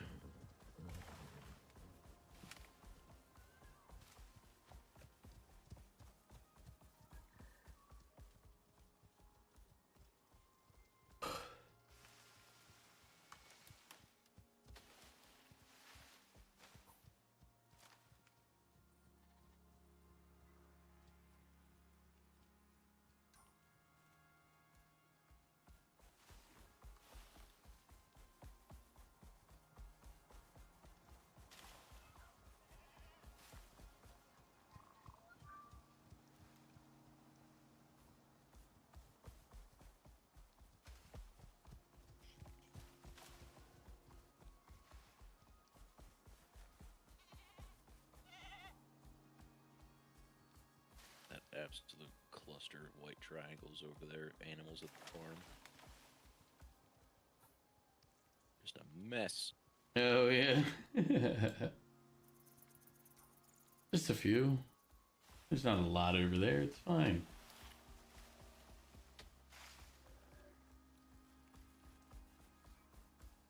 Well, I think Sheldon picked up and picking up and taming them all over the place last week. Oh boy. So we were gaining a bunch. It's like, hey. Whether we wanted a bunch of animals or not, completely different story, but we got a lot. They came into our possession.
Did that swarm of bees chase me from across the river?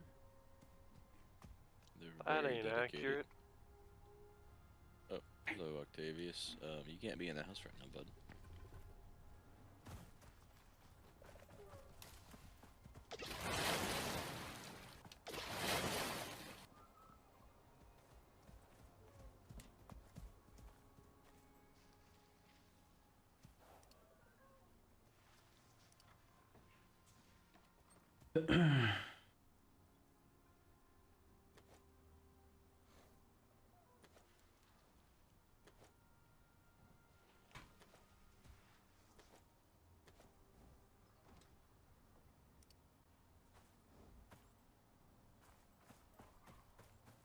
Val, thank you for the hydrate, by the way.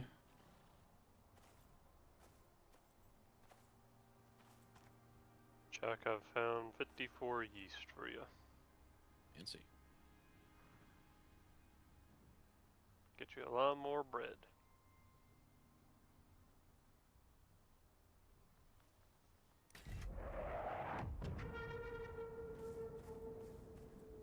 Somebody launch a pod? I recall the exotics one to dump into from the stuff we mined up. Should have more somewhere in the storage barn. Alright, I'll go take a look in there then. Yeah, that's right, we should, but do we? Do you have any idea where it is in the storage barn? Wait, there's one. Right hand side on the lower floor. Or the ground floor. I mean, I found the legendary biomass, but they didn't. Was that the only exotic in there? Believe so. Oh, okay. Then yeah, I found it. I'm good. I'll throw that in there with the other one. Send it back out. Why is there a tree in our barn again? I don't know. Did it grow? Well, it looks like, and there's a rock in our doorway again, and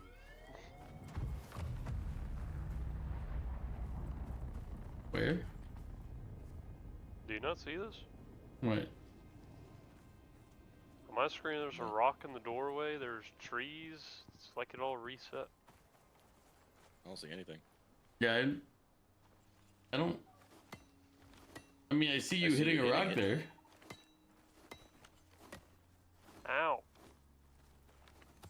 What in the world's going on? He, That's crazy. I think it's stranger that he's getting material off of the invisible trees. Yeah.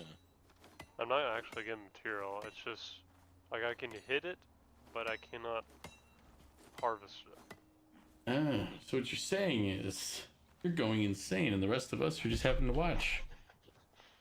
Well, let Because me try restarting the game and see if that does anything. say at the very least, leave and come back.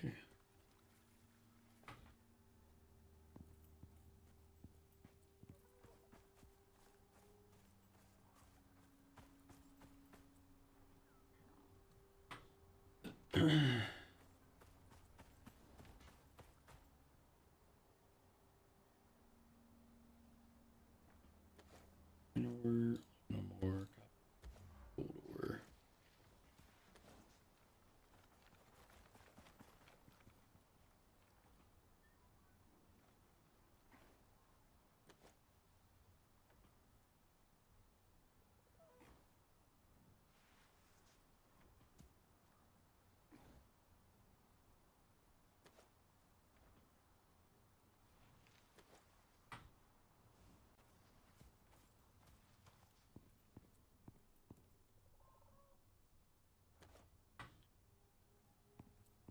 Okay, it's fixed now.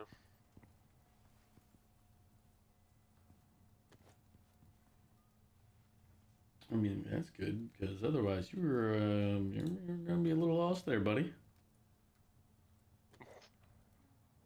Like, I think he's lost his fucking mind, man. It was I already gonna knew that a happen. long time ago. True enough.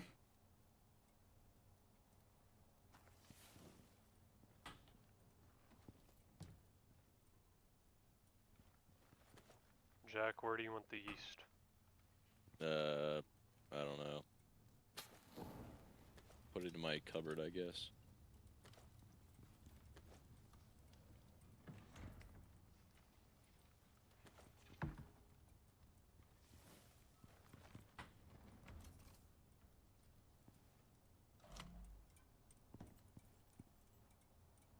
I'd say no deal, Val. No deal.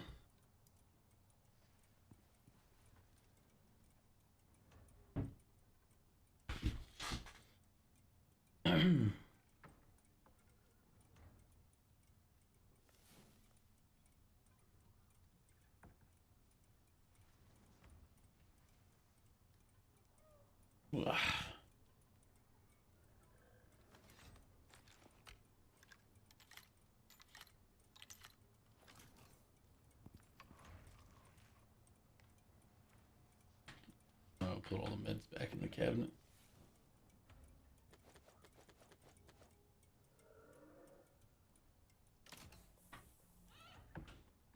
I think that excursion went pretty well, actually.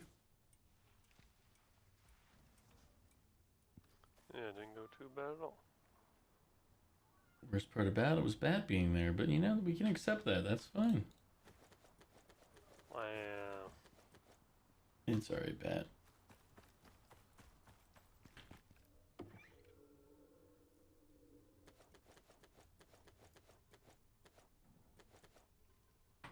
I'm glad the dump chests are so big. I can just throw everything in there. Bat's like, ah, mother. But I next should week, have known. next week, we should go after one of the other ones. Does it tell you what they are out there, or does it just say that there's something out there? It gives me an icon so I could see like the wolf icon or whatever, you know. So there's only wolf icons and worm icons. Yeah. But there's only wolves and worms? I thought there was other boss monster things. In a DLC, yes. What you're saying is we're rapidly approaching the extent of what we can get out of this version of the game. Yes. Right.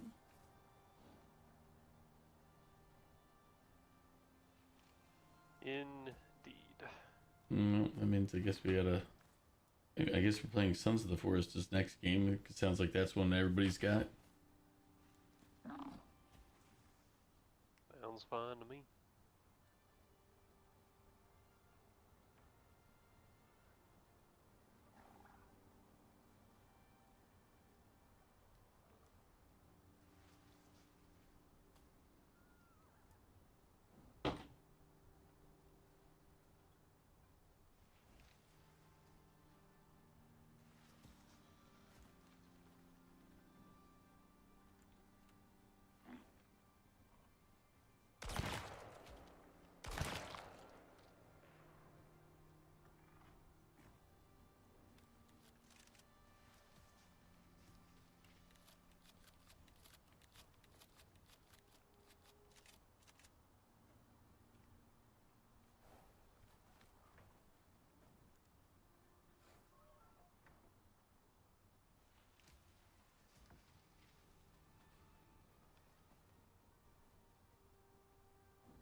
There's an animal trying to break into our barn. That's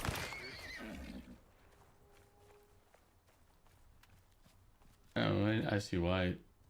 The boar... There's a dead boar in front of the doorway there. I drew that one in, and then I was like, wait, there's more livestock inside.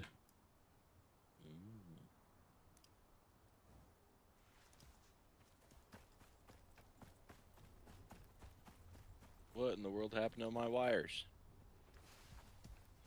Hmm.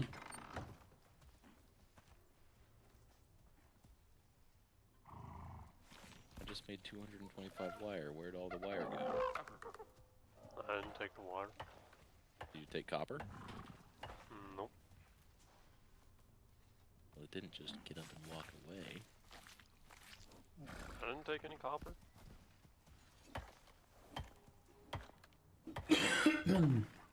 I know I made a bunch of electronics. Well, I mean, that that's would... why the copper wire's gone. I was gonna say that would... I mean, I crafted 100 and used 100. Why'd you craft 100? Because The heck are you using 100 war? That's a lot. electronics. I need 20 for a fridge.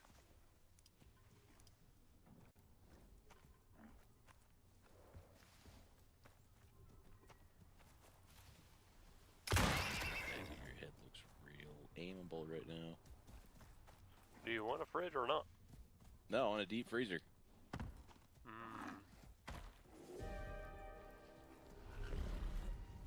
Well, let's see. A deep freezer, we just need 2 more carbon fiber and 20 platinum ingots. Yep.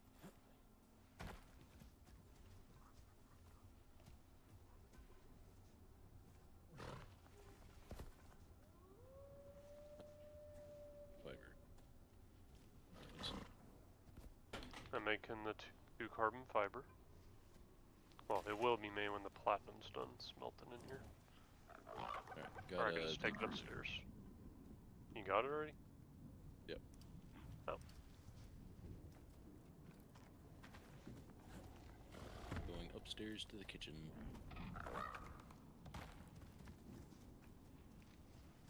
That's a lot of power. 2,500. You're gonna need to make another solar panel at that rate.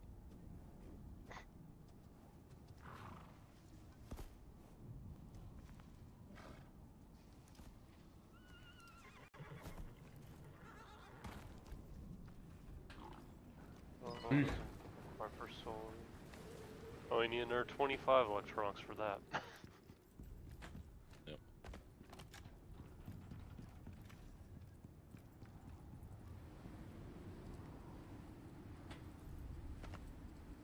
Inventory for the deep freezer will never spoil. Never. Yeah, I mean, that would be kind of the point of the deep freezer.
Wonder how long I can stand in the storm before the exposure gets me.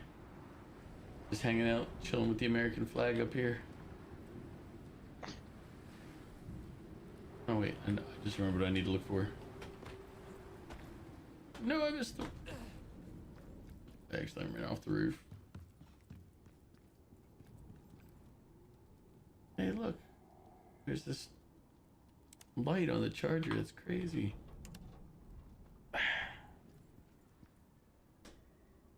Don't go to the light, Omega. Don't go to the light. No, I needed to. It was my light. Left my light sitting on the charger.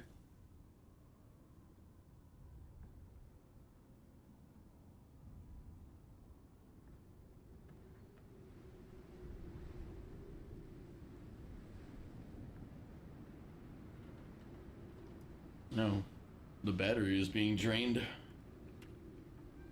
It's down to 5.1 from 6. It's because of Jack's deep freezer up there. Yeah. Well, it's building back up now, so I mean, you turn off the freezer or something? Now it's because the electric furnace is idle now. Okay, that makes sense. Not being used anymore.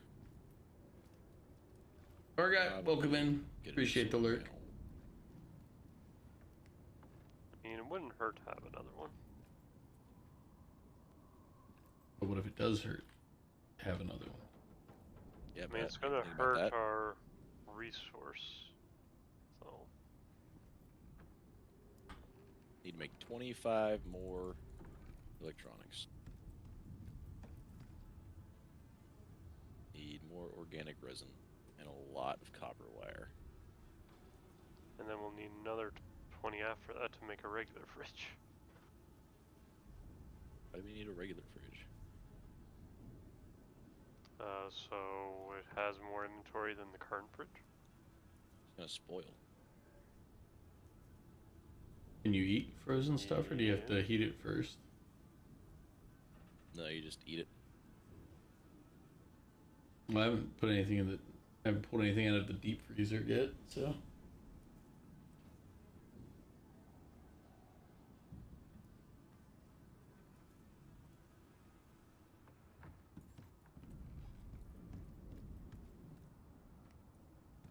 Oh boy. Oh, perfect.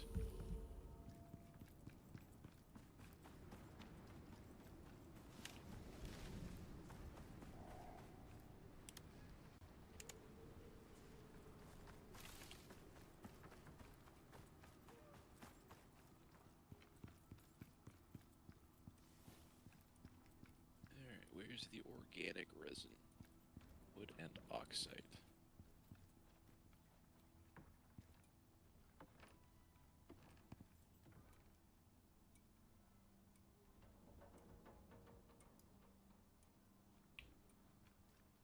Your battery's being drained again. Happy Chinese New Year. Rose, happy Chinese New Year to you as well. It did it on the other screen again. I gotta figure out how I fixed it last time. Oh wait, I think I know how to fix it. In a sec. Let me see if I can. I don't know why I reverted it back to the other monitor. It's not supposed to. But I gotta cover the screen real quick.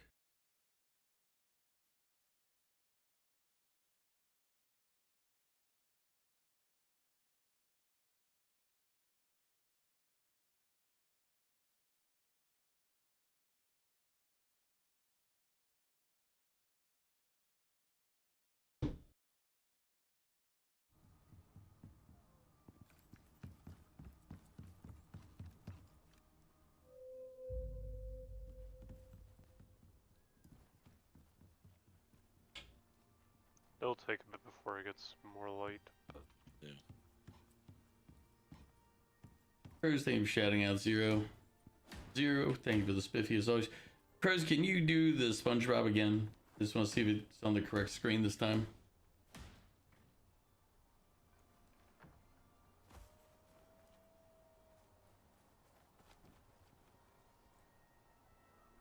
Because it did it last time, just not on the screen you guys see.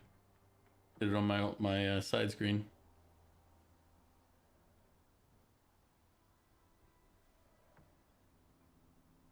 So it did technically work.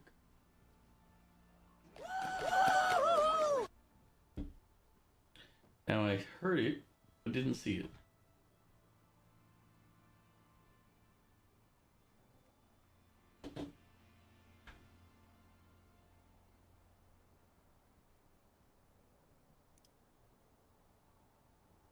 That shouldn't be the cause.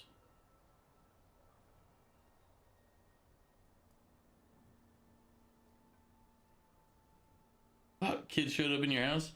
I mean, did you have kids when you weren't looking?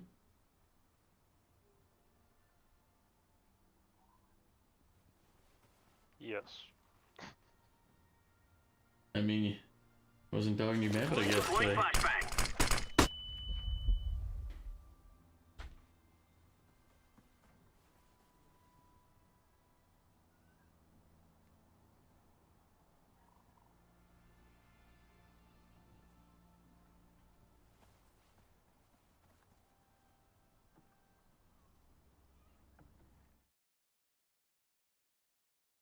What? No cousins showed up?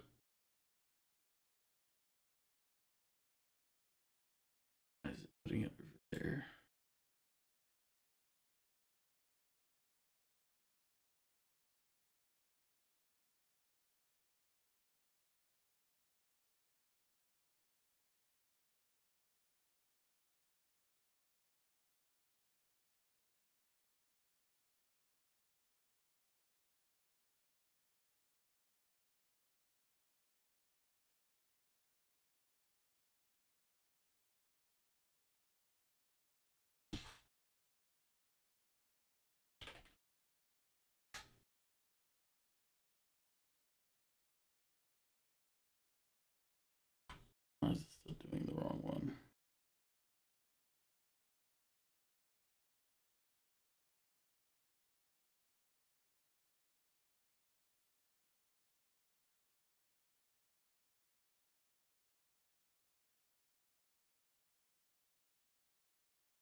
And what are you needing? Glass? Yep. There should be like several stacks of glass somewhere, I thought. Somewhere. Where somewhere? Unless you use bottomless in the fabricator? No. Fabricator only has like 19. That's why I have to make more. What are you looking for? Did somebody use a lot of glass lately? No. Hey, There's 58 there's glass down 13 here in the furnace. Maybe Like that's what I was seeing. I mean, you have 58 glass down here in the furnace. There's 14 platinum ingots, 3 aluminum, bunch of iron, some copper and stuff is being cooked off right now. 15 titanium ingots down There here. you go, Jack. I'm assuming that's what you're looking for, is what's in the furnace.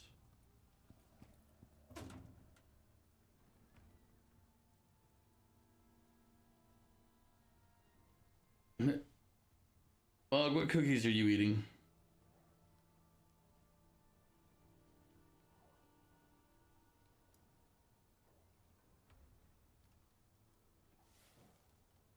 And also, Crows, the SpongeBob and Flashbang should now be fixed, so you should be good.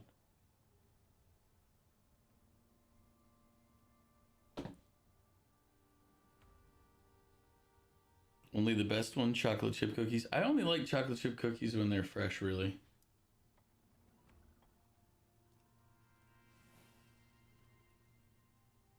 Or like the chewy Chips Ahoy type. Or just straight cookie dough. That's true too. Straight cookie dough is good.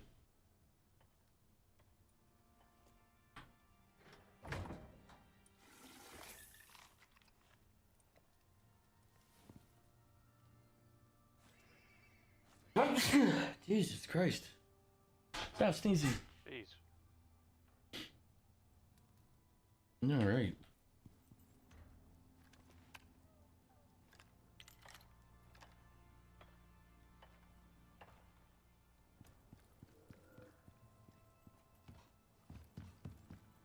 So, like, without the DLC, does that mean there's nothing to really do in the ice or the desert? Unless there's like another sale that I don't know of for the game. No, that would make sense. I mean, if there's nothing there, there's nothing there. It's like, all right, well. I said it's a game with a lot of bugs. I wouldn't suggest anybody pay like full price for this game. But for $3, what we all paid, I feel like it's a worthwhile purchase.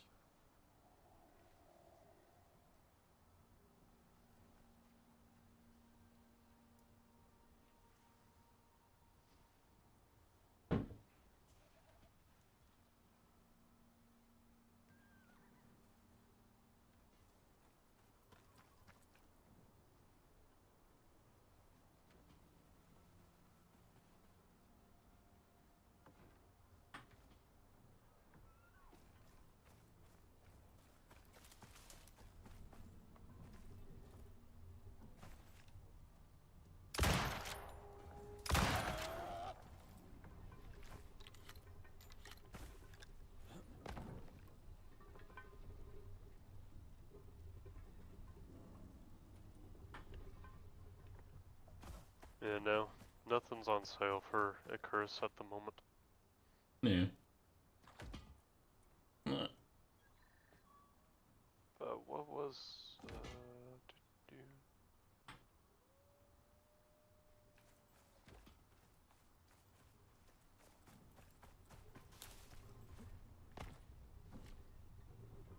yeah, the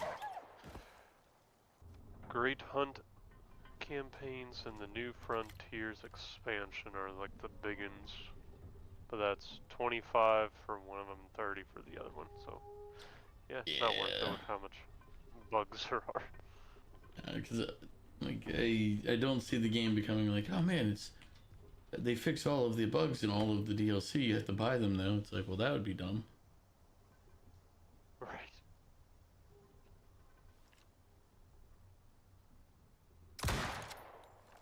Ugh.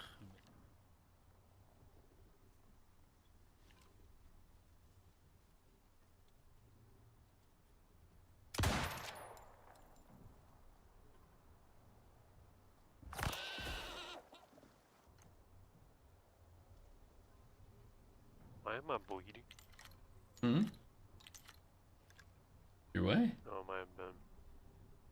I was bleeding. I was like, why were you bleeding?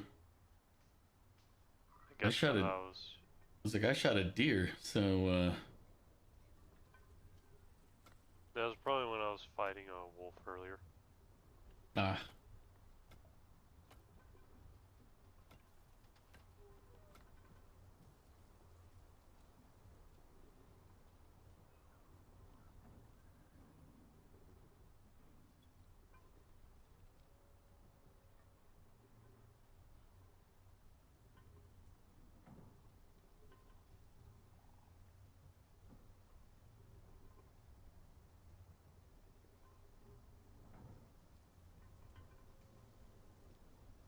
Yeah, if you're looking at the map, the worm boss that we have not tackled yet, the closest one is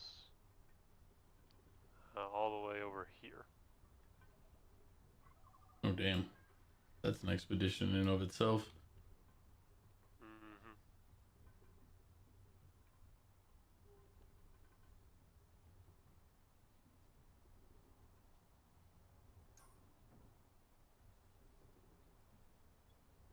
Like a less developed arc.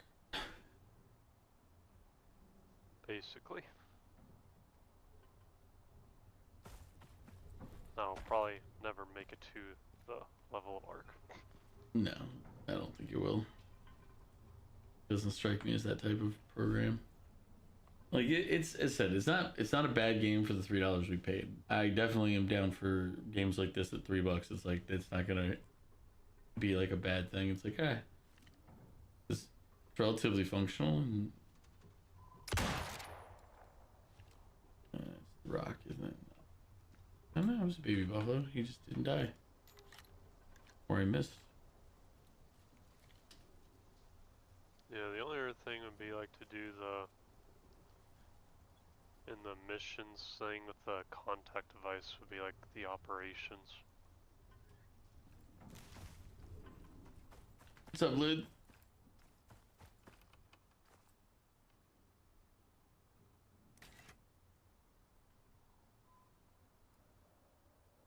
Yeah, like you can see in the missions, campaigns, it requires the Great Hunt DLC to really use any of the jumbo bosses. Yeah. Of course they're gonna like it's just how they design the game to try to make money off it, but it's just one of those. It's like Yeah.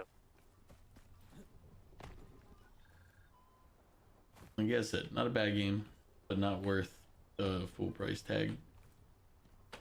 Not a bad game, but not a great game. No. I feel like if you added all the DLC, you might get it up to a $5 or $10 value, but I mean, really. Still playing some games. What games you playing, Lid? Getting close to Bat's bedtime / work time. Gotta work. Yep. Even though I'm sick, gotta work. Don't ruin people's water with your being a sicko. I ain't coughing into the filters. Not yet.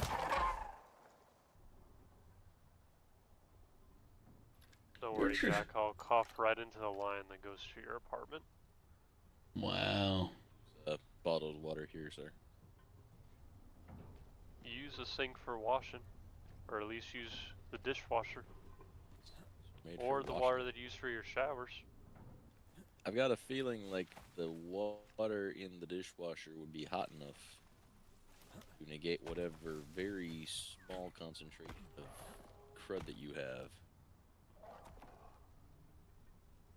Is that Apply what? to the other two. Well, that's what's happening to our bridge. Huh? This wolf right here is what's happening to the bridge. Ow! Whoops. Sorry. I Right, sneezed. misclip. Miss. Bad wolf. I leveled up. So the wolf got caught on the edge there and had to break it so that he could walk up to here. So I shot him in the head, he got up there. But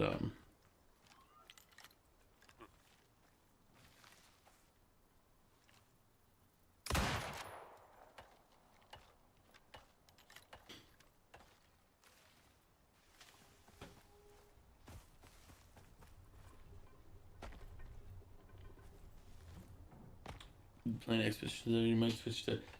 I don't know Gunfire Reborn, but I'm glad you're enjoying Expedition 33. As I said, that is one of the best games. 100% recommend that one.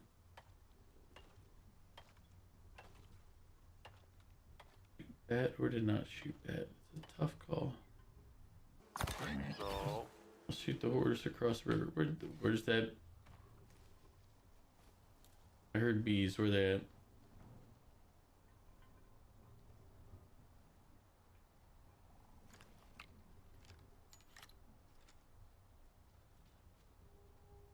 I only checked because this is the rock I was standing on last time the bees showed up and stung me out of nowhere.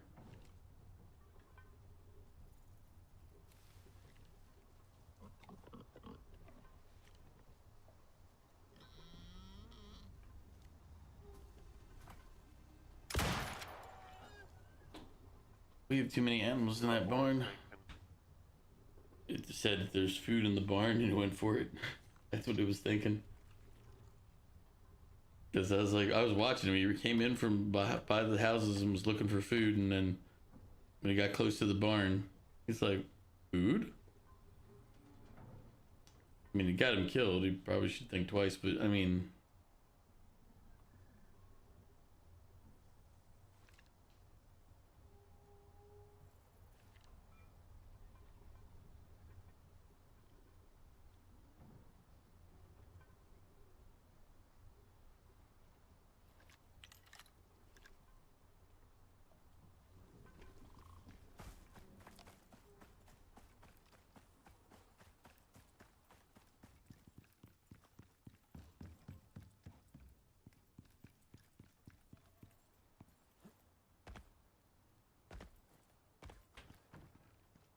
Hey, look.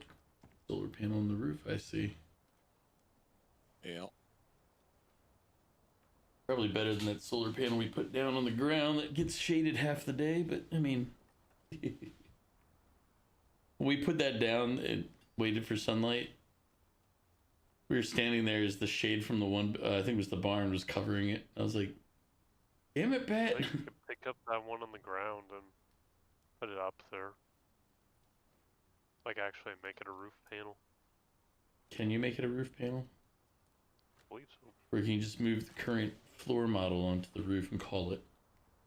Because the roof panel looks like a roof panel.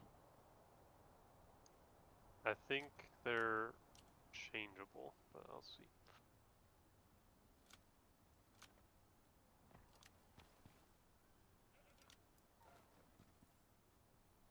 No, you cannot change it, but I'll go ahead and put it up here.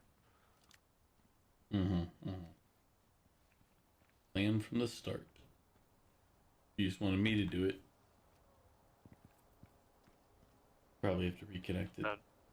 Yeah, it just has to be connected now. I do not have a wiring tool. Wow. Oh, Alright, we got a flow meter so we can see exactly how much we're using. Got a supply of 9,500 and a demand of 3,925. So until I put that other solar panel up, we were not doing great. this solar panel's not connected at the moment too, so. The what? He disconnected one of the solar panels. Yeah, it's on the roof now, just needs to be connected. I just don't have a wiring tool. Yeah, let me get up there real quick then.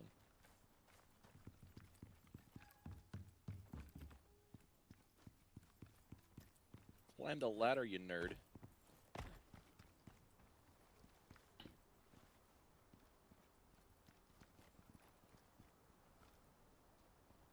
There we go.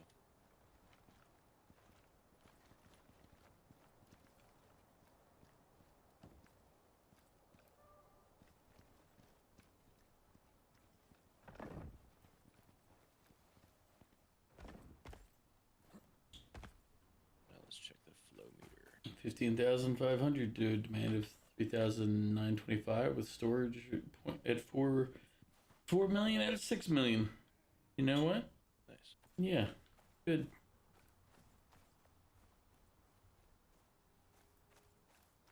It's not too bad.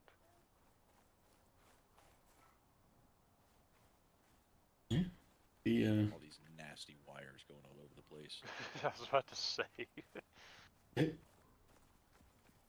The wiring job is not the neatest, but what do you expect No. from non-professionals? At some point, and like probably never, go back and redo all the wiring, but a lot of stuff to remember.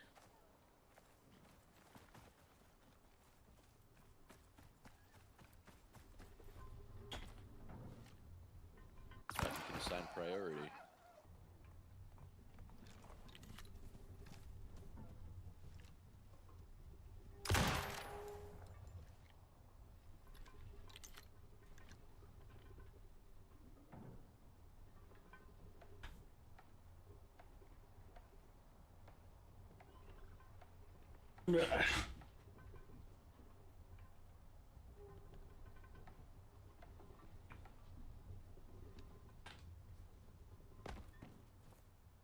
One light is off. Don't know where.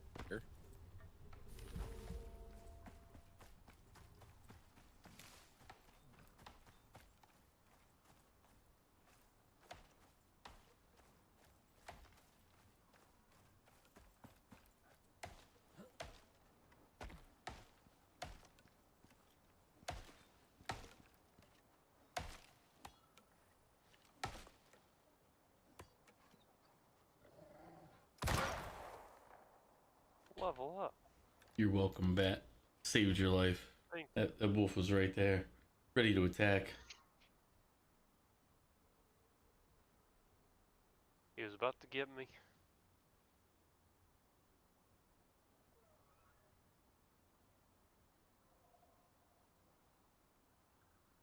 So you may or may not have pissed Unity off when you told her exactly what things to get in Monster Hunter Wilds. You're also not very good at reading those things. I mean, you're fine, I think. I'd have to go, like, look. I'd have to go, like, back and see. I wasn't there for it. Bad horse, leave me alone. Go eat the dead wolf that was over there.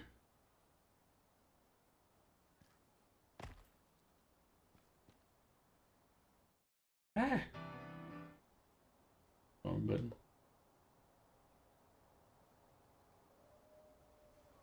I guess next week's gonna be our big expedition. The peasants are revolting. They've always I been think it'd be a revolting, good Prince. idea. But Make now, that our big they're effort to go get the rebelling. worm. Yep. Guess I gotta show up early. I mean, Mug, if she says it's fine, I mean, you don't have to. I don't think it'll take that long. then to it's get probably down, fine. But I don't think there's a mixed signal on it. You can share more with me, but I don't know what. Get the word. It seems like if she said it's fine, it's fine. I don't see a mix in that signal. If she was pissed off at you at the time, then she was just mad at you at the time. Oh, my oxygen bladder's empty. You need to explain more what you mean by mixed signal on that. not the oxygen bladder. Because it could have been she's mad at the moment, but now it's fine. Which is normal.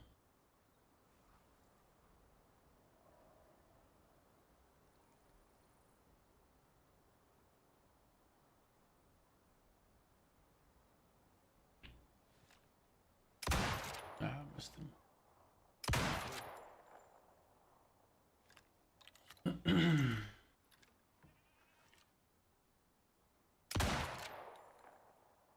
Oof. And my aim is off.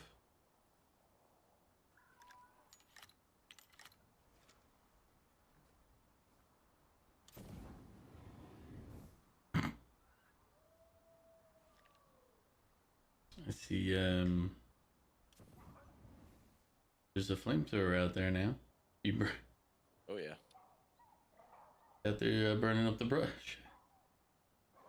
Oh my. And the wolf. The wolf died midair. Is there any reason you're torching this like Australia? Because it makes me mad. He's trying to recreate the wildfires down there. I mean, Or California. I was gonna say he didn't have to go full Australia. You could just go to California.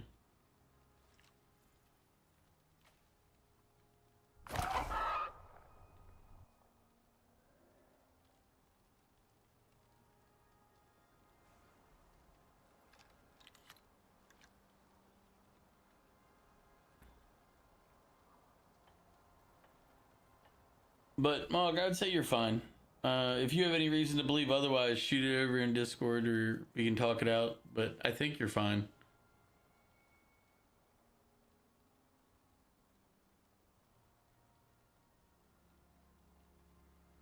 I guess I'll go ahead and log here. Yeah. All right. Then next week we do the big expedition to kill the worm, I guess. And then we figure out what we're doing after that. So I'm assuming we'll succeed on our worm hunt. I feel like we're over prepared. Like even if we just have to bring food and stuff with us, I'm pretty sure we can bring up enough that we'll easily have plenty. Yeah, I'm sure we'll. I'll just bring I'll bring our dump buffalo, and although bet you will be required to ride a mount, we're not gonna have you just trot your way down there. No, that will be my. No, I'm not gonna do that for sure. No. Yeah, you can even take one of the other mounts. There's click plenty. the show more button. What? That's so much info. Oh, I gotta Hit come look. tab, and then you got your stats. There's a show more. It's just numbers. It's I've done that insane. before. Yeah. Where are you looking at? Hit tab on your inventory screen, or go to your inventory. Yeah. And then on the right side, you see all your health stats, damage stats, resistance. Oh Click the yeah. show more. Oh good God, yeah. It's just full of modifiers, and so many of them are 0.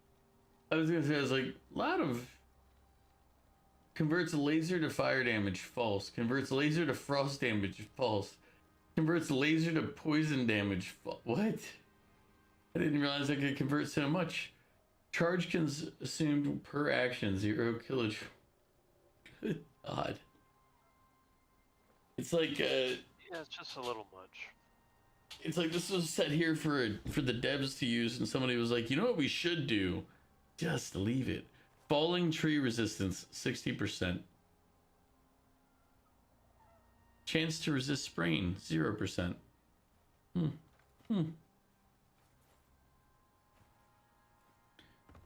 Creatures have health bars, 0. Animal highlight distance, 0. I'm just looking at these stats here. I'm like, it's like, what? It feels like this is just like a dev thing that they just left visible. For all the geeks there, here's a little thing of stats. Well, if you scroll right, as it is pages of them. Damage versus Storka, resistance versus Storka, damage versus clicker, resistance. It's like it's got a bunch of specifics and everything. It's like somebody took all the stats, all the variables that that they have in the game, and just made it so you can check them all out. They're like, that's what you want, right? It's like, not particularly, no.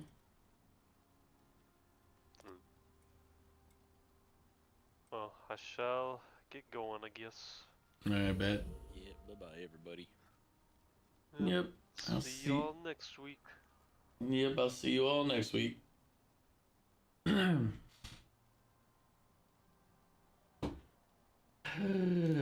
right.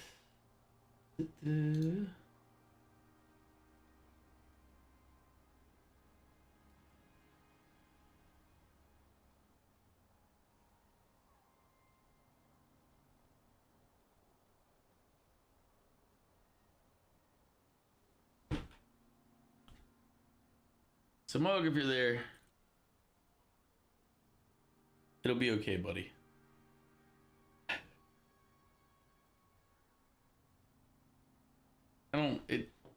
Like, she's generally pretty straightforward. Like, she's hard to read in some respects, but if it's after the fact and there's no other things going on, she says it's fine, then it's fine.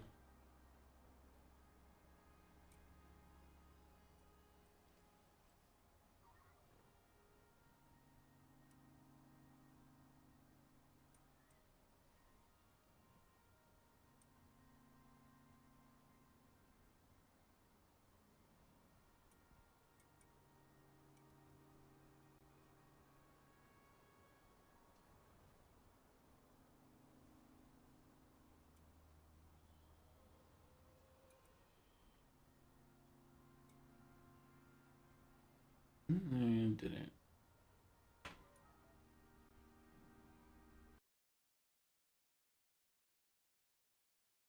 I have to figure out what we're gonna go ahead and do now. Do we switch to P5R? Do we stretch?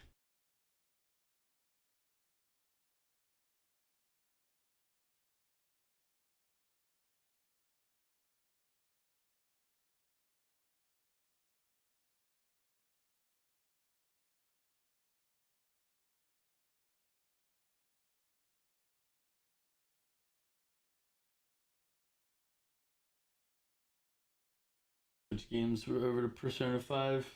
We'll do a little Persona 5 before calling it today.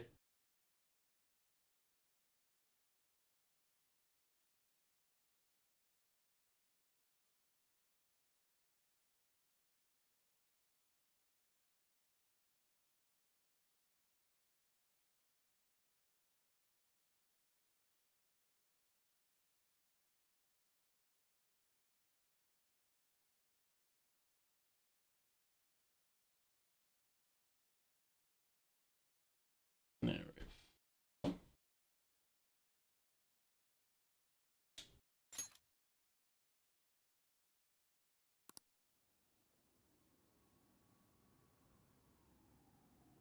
Pretty sure we were down in mementos last time. We're just probably gonna kill things in mementos for a bit, so if you feel like talking about anything, feel free to shoot it into chat, and I'll be paying attention for the next little while.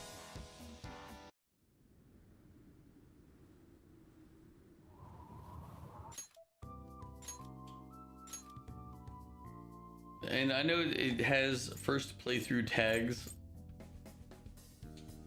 And did we really get to do 16 hours the other day? Oof.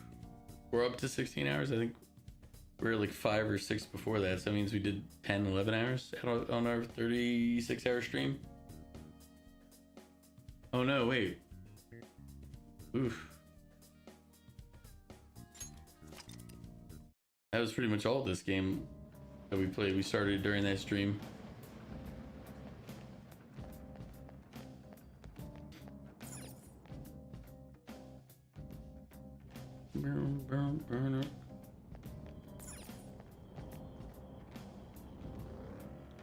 And it's a pollen day, if I remember.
What up? All right.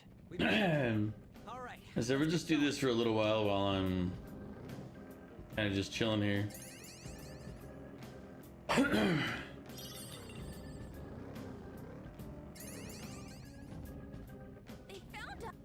Ooh, I didn't get the attack off first. He did.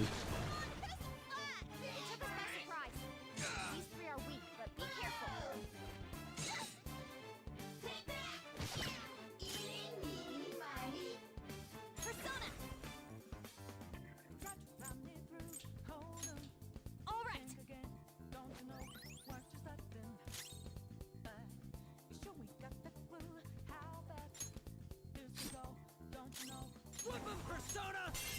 Captain Kidd! You did it, Skull! Persona! Let's go, Captain! You did it, Skull!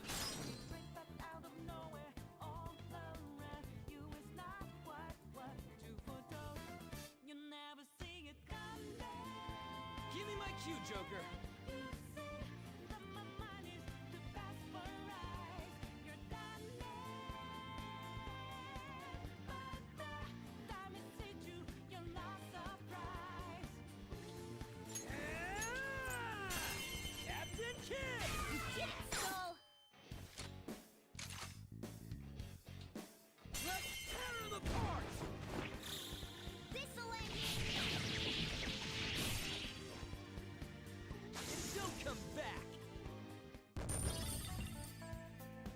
Okay.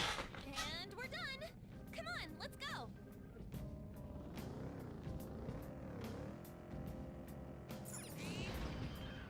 I see the platform.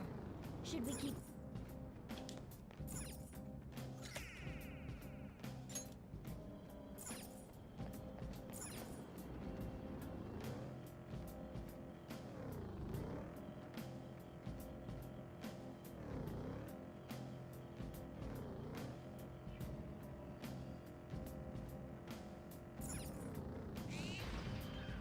Look, a treasure chest.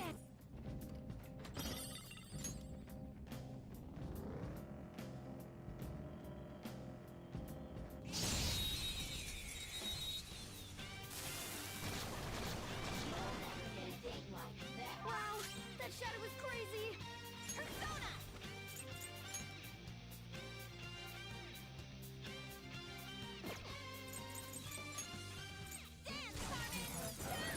Very nice. I didn't even realize that was an exploding one. Rip. Yeah! Victory! I should have paid attention. All right. Man, that was easy.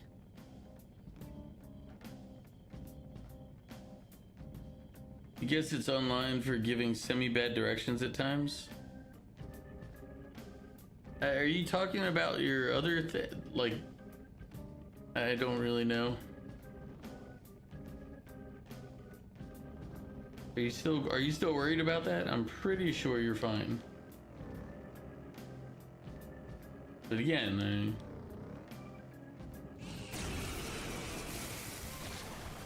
Mog is being Mog. Two weaklings. It's true. In one fell swoop. Persona! But you're always Mog, so.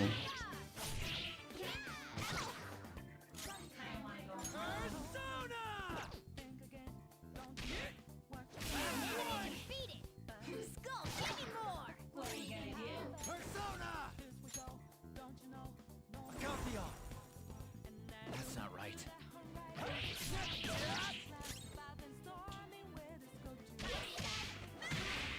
Only one more. Let's go!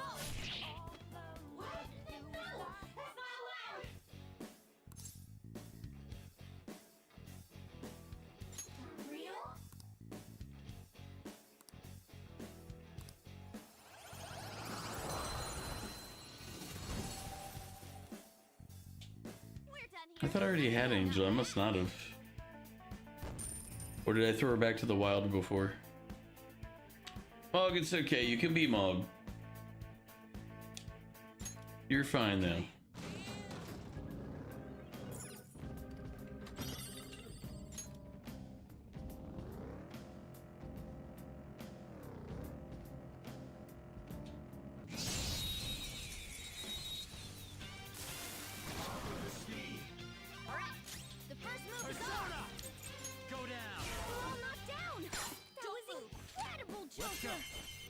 Just for a little bit, Mew. I really wasn't sure what I felt like playing, and I wasn't sure who was around, so I was like, I'll just do some Persona.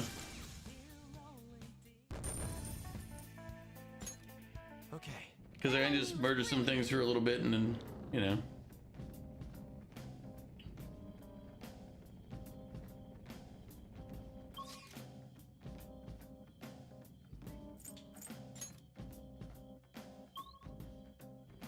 What are you up to, Mew? Done work for the day, I assume? Done walking the dog, done eating? Oh, mister.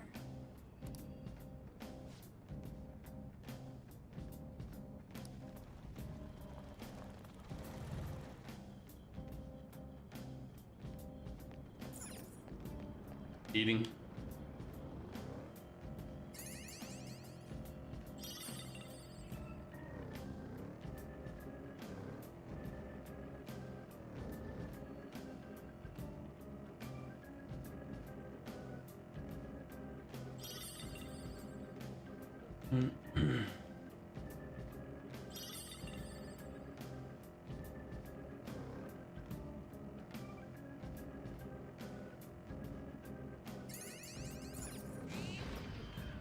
All right, a chest! Joker, it's a treasure chest! This look and this...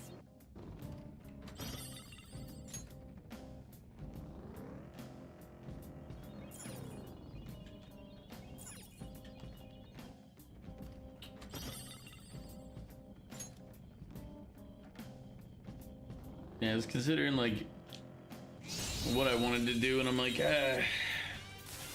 probably not stream too long. So we just did the 36 hours,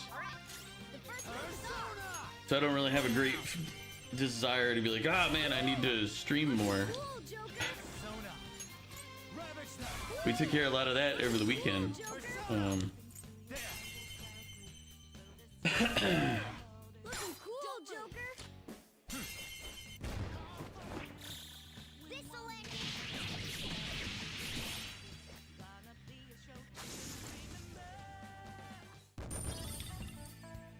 But I do generally try to still get to the 6 hour mark. But I was like, if you and Mog had been around a minute ago, I was gonna see if you guys wanted to do Helldivers or something for an hour.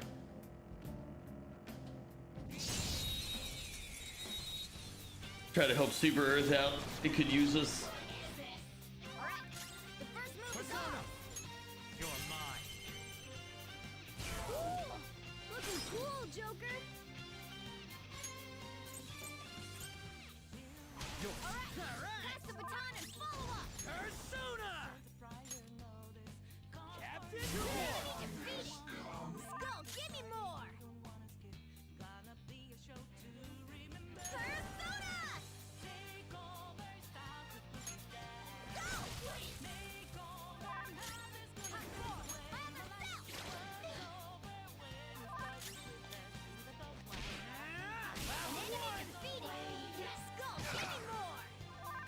One more. Let's go.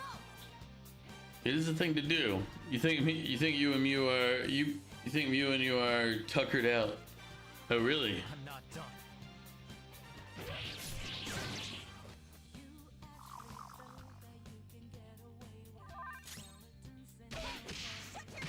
Tired, sleepy.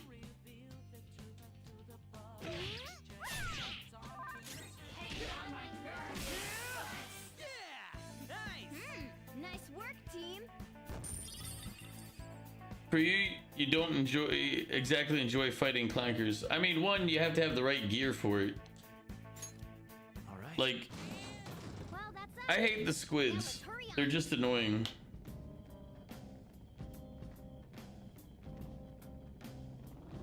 But I guarantee it's the same thing. It's like I don't have the right gear set up to fight squids. Matter of fact, I can guarantee you I don't have the right gear set up to fight squids because I've never thought about it.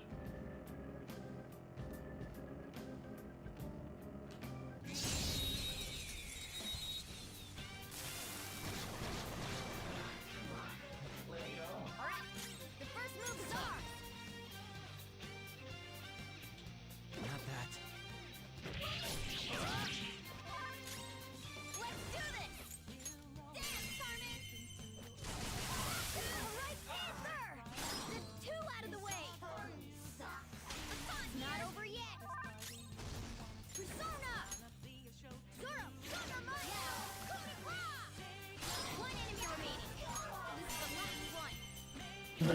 Same happened to you with the dragon roaches on Ushan. Bots are easier, but since we have a lower main order, it'll keep going up in difficulty. Yeah. Or major order, sorry. Yeah, I mean,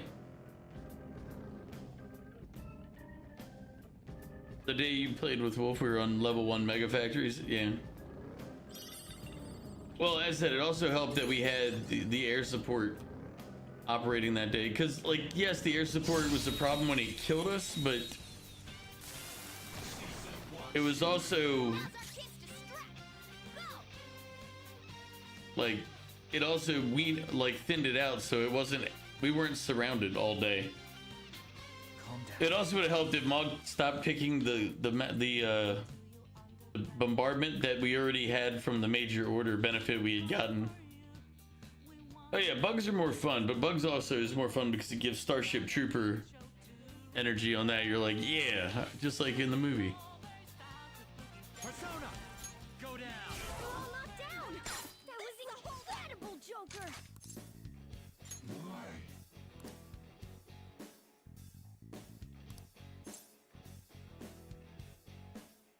You dare! Shoot.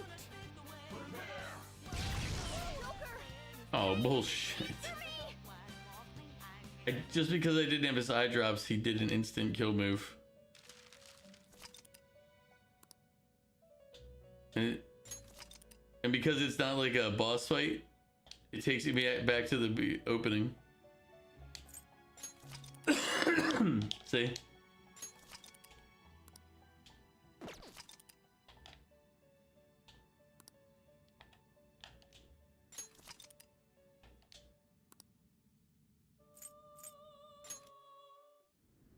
So basically everything we did at the start here, it's erased.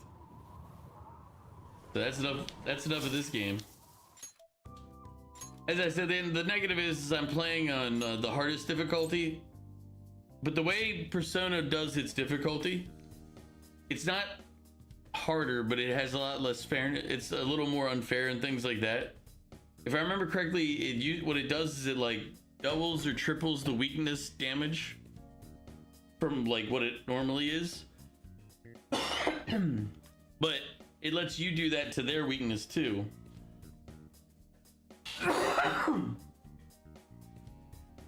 So it's a balance. Lungs, Jesus. Whatever I started to get out of my lung was not going all the way out, and was trying to resist. Oi.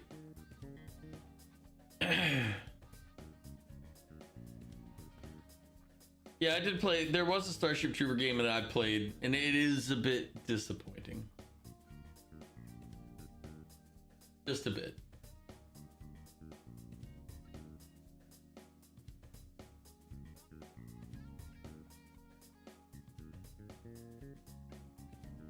Oh, you can recommend an RPG, Monster Hunter Stories.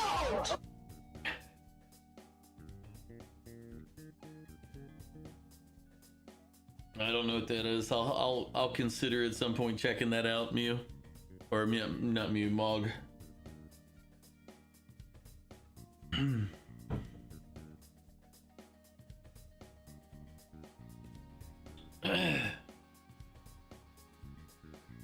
I thought of Mew because of the Get Out. No. I'm not really calling you Mog. It was your fault for saying Get Out. You distracted me. I was talking about Mog and then you distracted me. I'm sorry, Mew. I didn't mean to call you Mog, okay? Nobody deserves that. I'm sorry.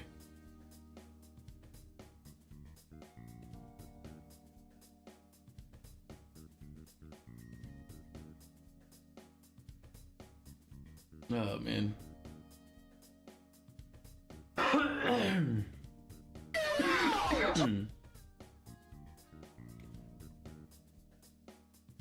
No, Jesus Christ.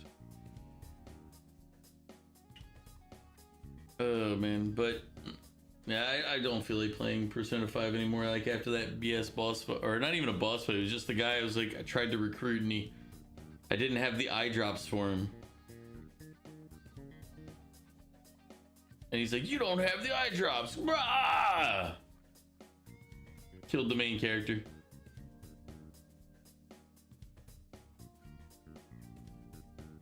That is one of the bad parts about the Persona 5 or any of the Persona series. Actually, I think they all do it. Is your main character is always in your group, and if your main character dies, it's game over. Every other character can die and you can revive them, but your main character dies and it's gone.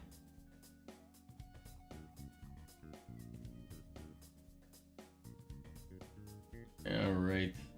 Well, I don't really feel like playing anything unless... Can't think of what I feel like playing. Well, in this case, like if you're fighting a boss fight, what'll end up happening is the boss fight will say, do you want to restart the fight? Sure. This is what happens when you're not at a boss battle. It just kicks you back to the title screen. So I hadn't saved the game at all since I started back in. So basically, from when I started this game to when I died, nothing. It doesn't matter. It's all gone. So it's as if I never played the game.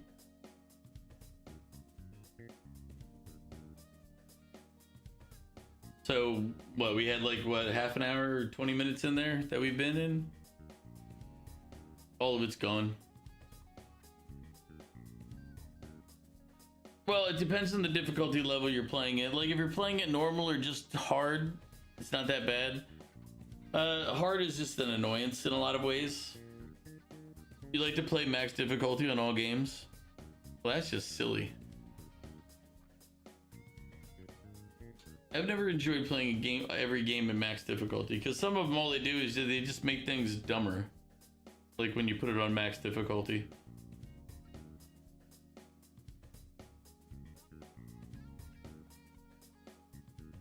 Yeah, the more bullet sponge issue. Like, I think I've talked about this before. Playing, I used to love The Division, and then when Division 2 came out, I played it just a fuck ton when it came out. And I mean, I got it to the max world level and did all that. Like I played a lot of The Division 2 when it launched. Like I got it to the like maxed out as much as you possibly could. I was one of the first people in the PvP zones and actually participated in it for a little bit, but I got so pissed off at the game because when you get to the higher difficulty, like the higher world level, and you raise up the stuff so that you can get the better loot, it takes forever to kill guys. Like, I went through so much ammunition, like just so much time just mowing them down. So dumb.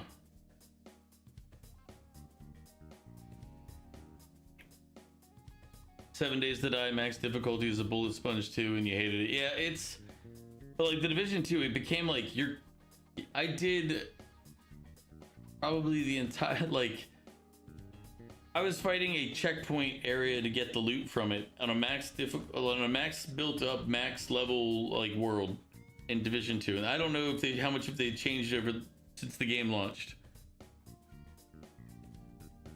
And it took me on because I was by myself, there was nobody with me. It was me in the morning before work, or not before work, it was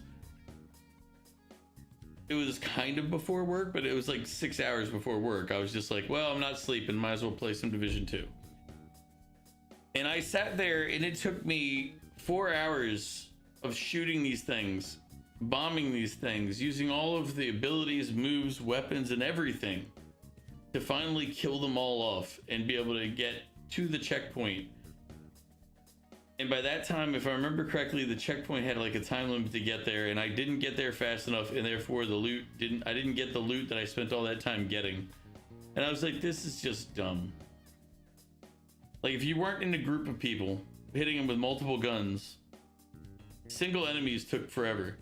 They turned every enemy at this site into a sponge, and you're just like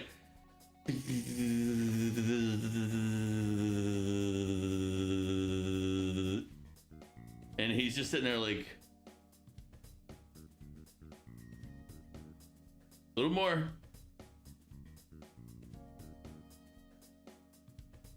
Playing Diablo 2 or 3. Diablo 2, probably not for me. Diablo 3 became fun. But it's one of those, it's only fun because it's so ridiculous type games. Or a co-op game of commanders. In StarCraft 2. StarCraft 2 was pretty fun in a co-op game. Oh, you just love bullet sponge mechanics? I would rather they just say you can't have a harder difficulty than just add 20 billion hit points on people. It is the laziest way to try to make something more difficult. By saying, oh man, how do we make something harder? Well, if we just triple its hit points, it dies slower. It's such a lazy way. Oh yeah, Mog, I meant to say this before. I saw later that you sent a collaboration request the other day. You gotta tell me, because that thing doesn't pop up like anywhere other than, like, for me at least, anywhere other than my screen, my not even a screen. It's if I'm in the stream manager or the dashboard, anywhere else it doesn't show up for me. So, and I don't check like the pop-up things because I always have at least 5. Like I have 5 now and I have no idea what new things popped up. So if you want to do the stream together the next time we're both streaming or playing, just send me the message and say hey, or tell me hey, I sent you the invite. That way I know it's there.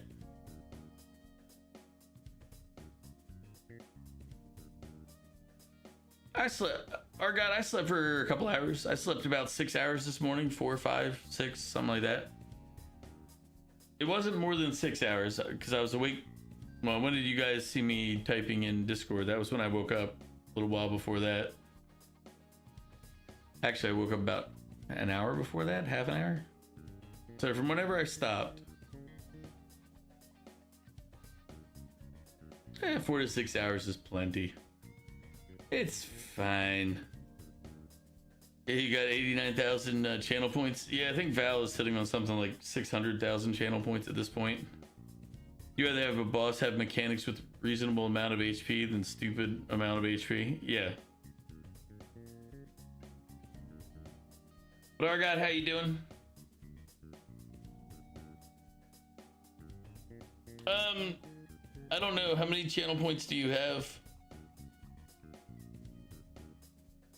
I can only estimate Val's channel points. You have 571,000? Then he probably has more.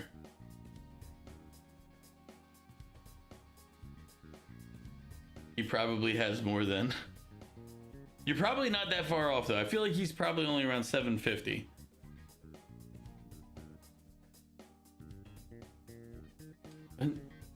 He has to be here. He lurks a lot.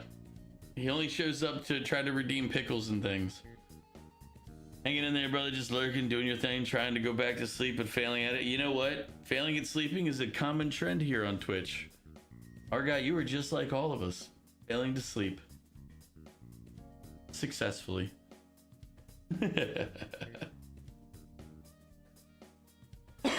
Some of my men are calling you Solenia, the pickle man. Your baby, no, it's okay, Harm. It's because I threw Harm, you're an old baby. It's fine. Just a pickle. Val, show me your points. Let's compare sizes. Wait. I mean, still no broccoli goof. I can do a carrot or I can do a pickle.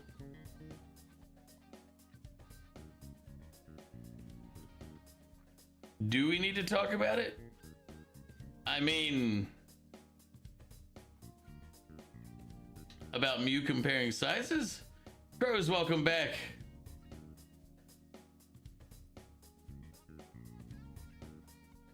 Nani? I'll do the pickle in a minute there. Yeah, you're Benjamin Button on your channel.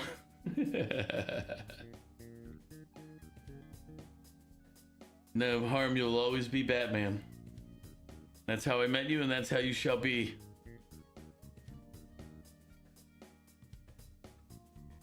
Oh shit, shots are fired. Damn. Damn.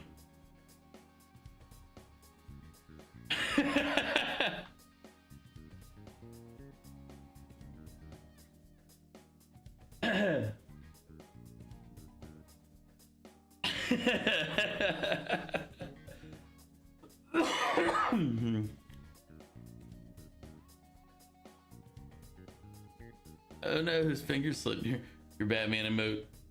Bloody Twitch. I know. Twitch out here stealing your emote.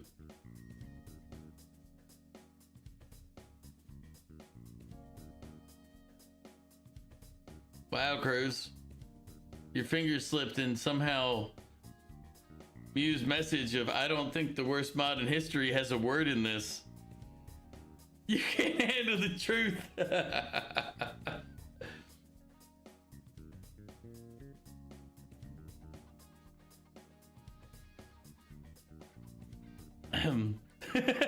Jeez, not again.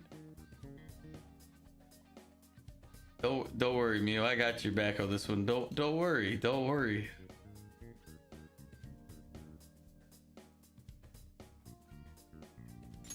Oh wait, mute on this keyboard.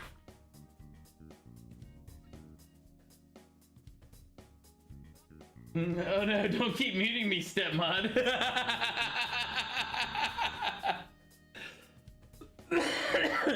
Please don't make this weird. Too late. Don't worry, I got this.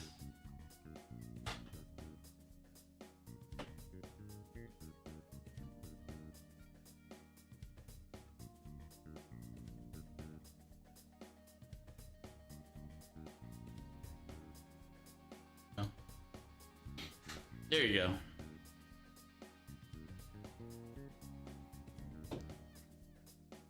Okay, pros, enjoy your lunch. And there you go, Mew. I pinned it up there for you. So as long as I'm still on stream here today, it'll still be there.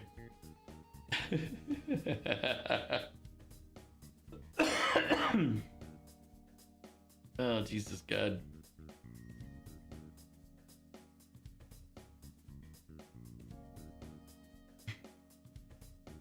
I like how you went with it, took it in that direction. Don't keep muting me, stepmod. That's terrific. Oh man.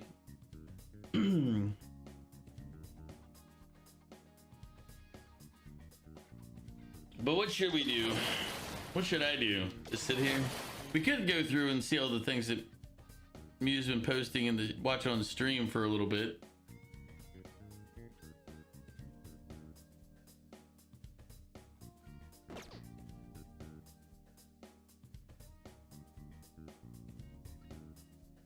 I'd have to, I mean, I could do Battlefield 6, but I haven't tested it. And I really don't want to run it the first time without having gone through and turned the volume and controls.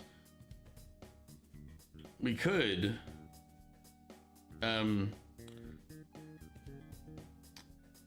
What could we do, Mod? Your mind is questionable at best.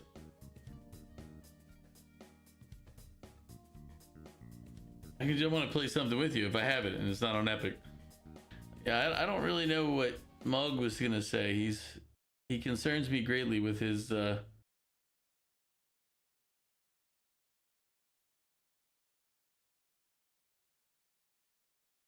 selection process, if you will. Mug is very unsafe. Unhinged, I guess, is the correct term, but I wouldn't want to be left alone somewhere with him, you know? What? Is he worse than Mew? I mean, Mew, I can attribute some level of common sense to you, Mew. When it comes to Mog, I can't attribute an equivalent level of common sense.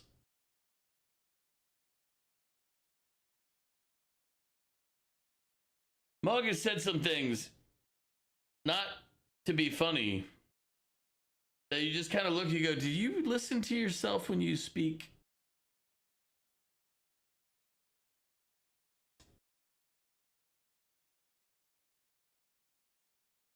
It's questionable things that he sometimes say.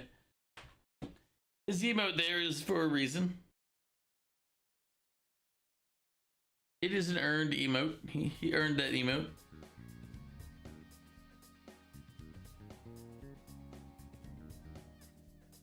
Yes.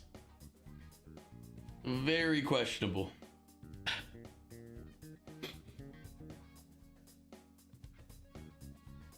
It's okay, Mog. Mog is a completely sane and healthy person. And unhinged. You can be sane and healthy, but also unhinged. Omega, how could you bad talk Mog? Don't you know in this era it's ground for being canceled? I mean, if I'm gonna get canceled for that, I would have been canceled by now. Even Goof is jumping in and saying Mog is really sus. I mean, look at it. We have a lot of people. At least Mog didn't say anything like Apple Pay is not real money. You know what? That's also truth. You missed the un part of that hinge there, Mog. It's okay. Spelling's tough. Worse than the lusty mew. The musty mew, sorry. Jesus.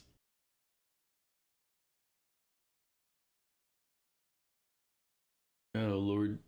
Sometimes.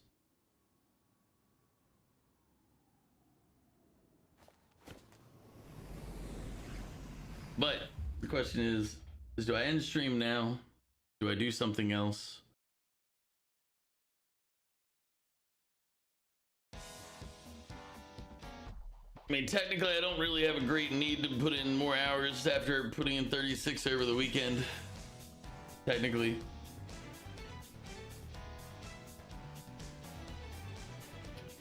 When are you gonna go bully Argot instead?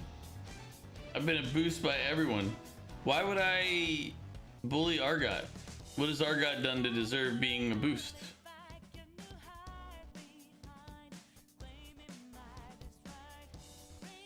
I mean, Mog, we're not really abusing you. We're just telling you the truth. The truth shall set you free, Mog. Bliss, welcome in. How are you guys doing? Yeah, don't go after Argot. Argot's innocent.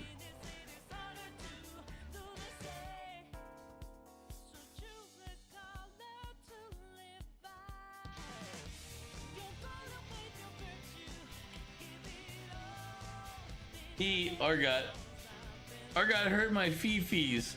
Mog, your fifis don't matter to any of us. Put that away. Truth hurts sometimes, Mog son, but sometimes you just gotta accept it because it's the truth. You know what? Argot's speaking some really hard facts right there. I mean, it seems like a very accurate statement.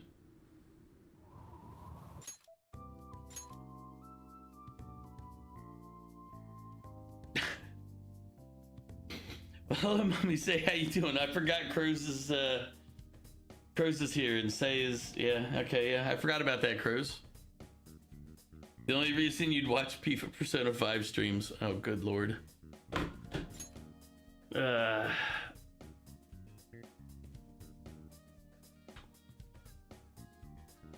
fine, Mog. It's fine. You're fine. It's okay. It's okay.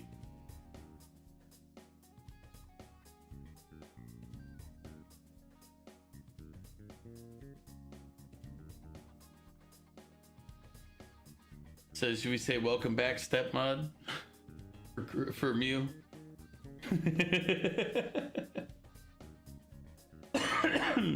Sorry, that was my favorite joke out of everything that's been said so far. Because I wasn't sure what Mew was going to say after the second time out, but I thought that was actually a really perfect response. Thumbs up, 5-star. Gold check mark. That was perfect. Bliss, why are you licking the chat?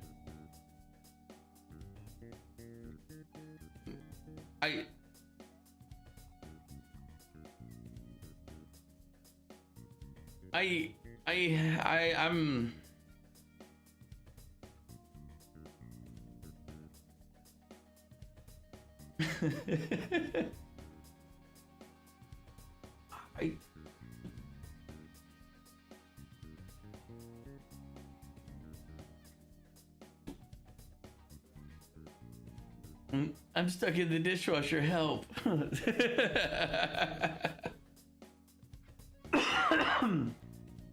Jesus.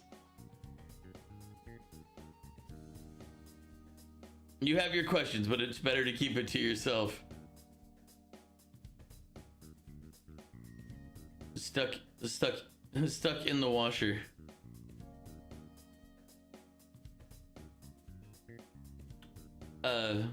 What did you fix?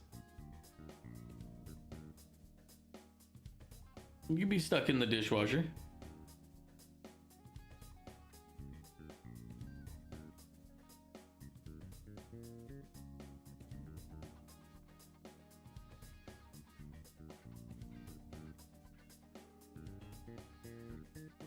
Trying to clean out the back, you know? They got stuck. Tomorrow's Battlefield 6 Season 2 Battle Pass. Yeah, I don't think I've ever actually run Battlefield 6. I have it. It's there. I bought it because some friends I haven't really talked to in a while were on it and wanted to play it, and then they never got back to me on when to play, and I was like, oh, okay, that's cool.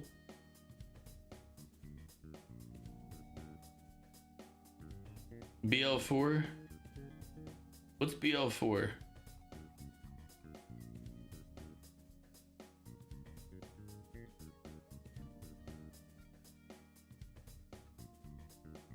Borderlands. Oh, Borderlands 4. Okay. I forgot Borderlands is up to 4. If you want the truth, I forgot that Borderlands 3 existed. I remember Borderlands and Borderlands 2, and then I forgot that Borderlands 3 exists. Like, if I didn't realize from you putting saying Borderlands 4, I probably would have said, oh, the newest one was Borderlands 3. That's right. And that would have been way wrong.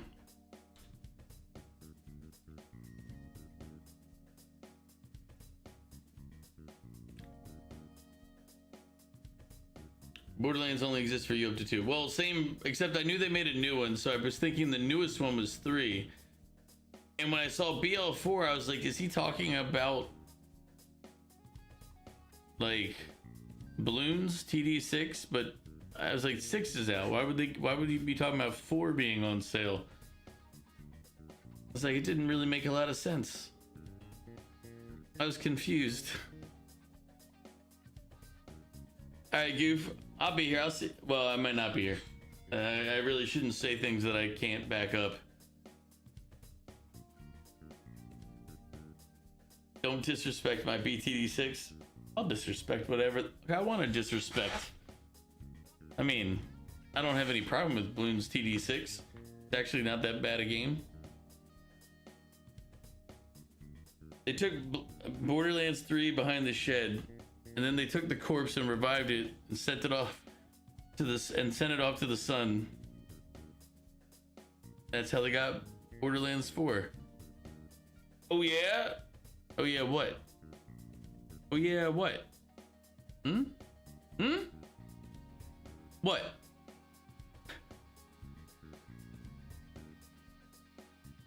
Maybe they're working on optimizing, but on launch it was shit. From what I heard, they're not going to optimize it. Or if they do, it'll only be because they need to make it. They need to in order to make some money.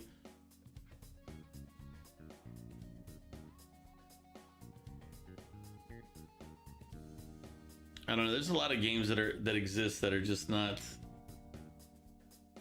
They just kind of go, fuck the consumer.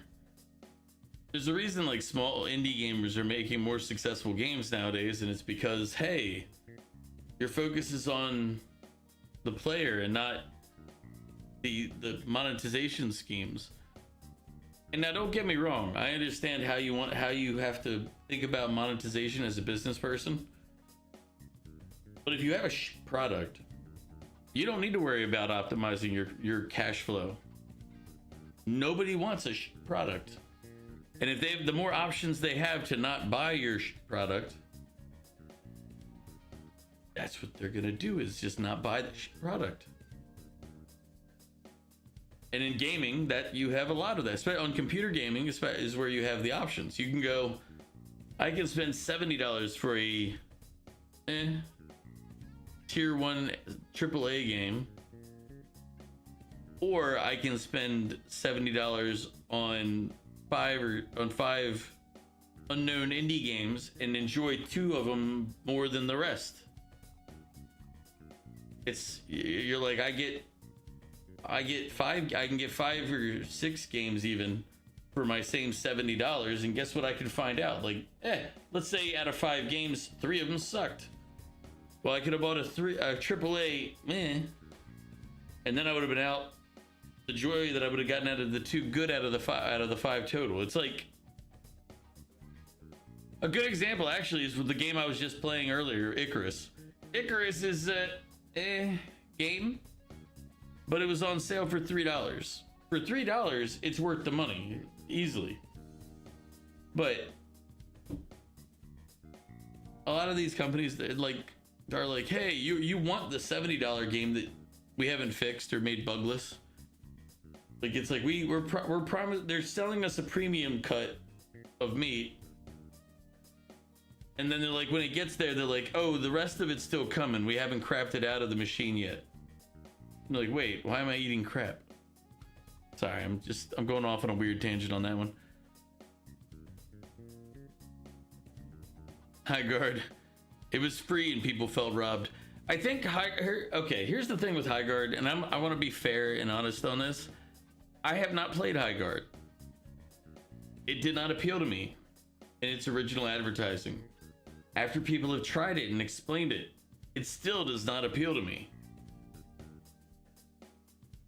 And but to be fair, from what I can tell, its biggest sin is that it's boring. Not that the game is poor or anything else, it's just like most people who I've talked to or listened to who've played it, they don't say the game is like, it's not like, it's too shit. They just said it's not like,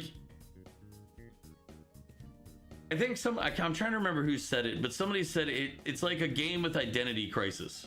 It doesn't know what it wants to be, and therefore you can't play it and enjoy a type of game because it doesn't know what type of game it is. Like, the game itself is, it's like it takes pieces of other games and says, here, we're this. And you're like, but it's none of those things well.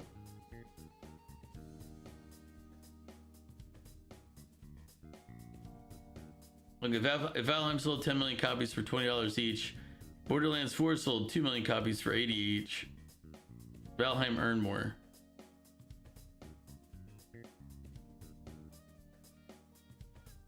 Yeah, 10 million to 20 each is gonna be.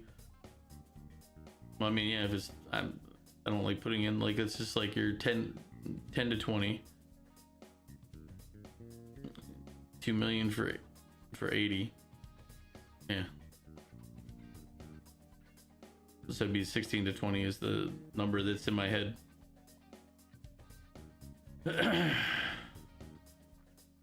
It's not a total waste of money, despite the fact that the cash shop was working on day one. Here's the thing: any game that does like a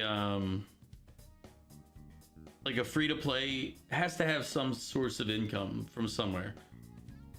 Anybody who sits there and goes, "Well, they should," is an idiot. Any game that is free-to-play has to have some type of cash shop, gambling, whatever. They have to come back and get money. That's how businesses work. If they don't do that, then somebody is throwing money away, and God knows there's not any people that I know that are willing to just hand out tons of money. I wish, but they don't exist, at least none of the people I've seen. If there's no obvious cash flow, then you gotta look for the less obvious ones.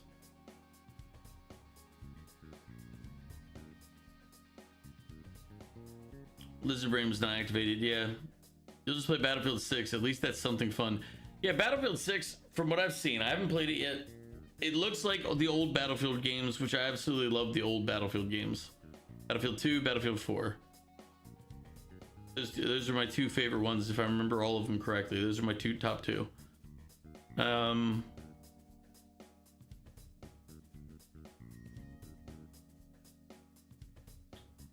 Yeah, but if your product was that bad received, it doesn't really matter if the product is good received, bad received, or twisted received. If you don't have a method of getting income, it's better to just burn in the product to the ground right away and not even worry about releasing than it is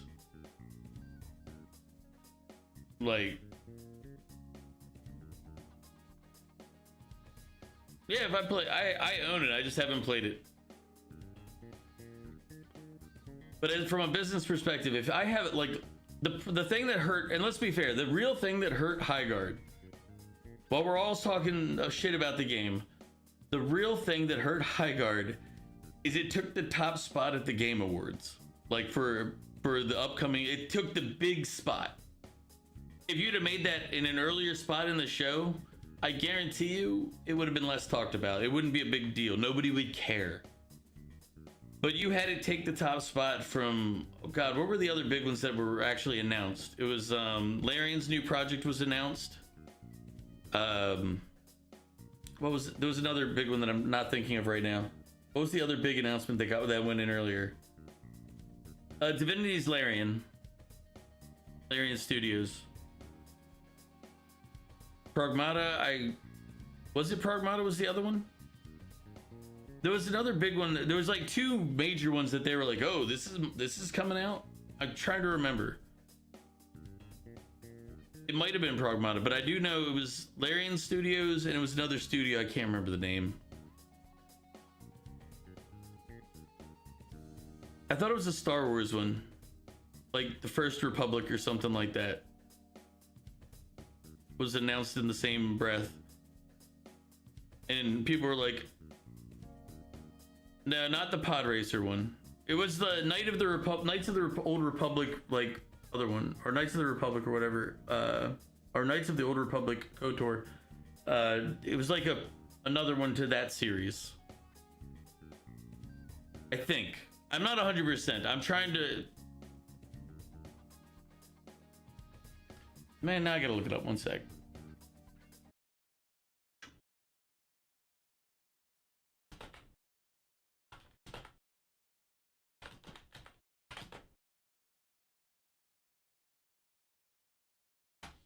The peasants are revolting. They've always been revolting. There, Star Wars Fate of the Old Republic. There we go. That was the other one that I remember. Those two were like the top contenders that people thought should have been in the spot. There you go, folks. I couldn't remember the name of it. Yeah, it was Star Wars Fate of the Old Republic was announced.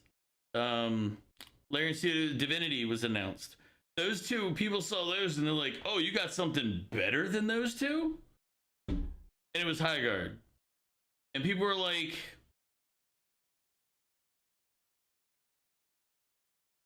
what? What?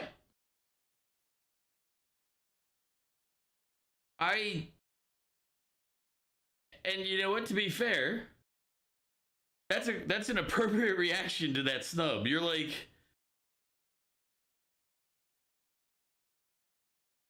Game Awards and IGN are washed. I mean, listen, for everything I've heard, it was the one guy is like, Jeff's like, he picked it. He wanted to put it in that spot. And maybe he enjoyed the game more and thought more people would. But when it comes to gaming, no matter how much a game is loved, there will always be people that don't like it. Just like no matter how much there's a game that's hated, there's probably somebody out there who likes it. Like, let's be fair. Apparently,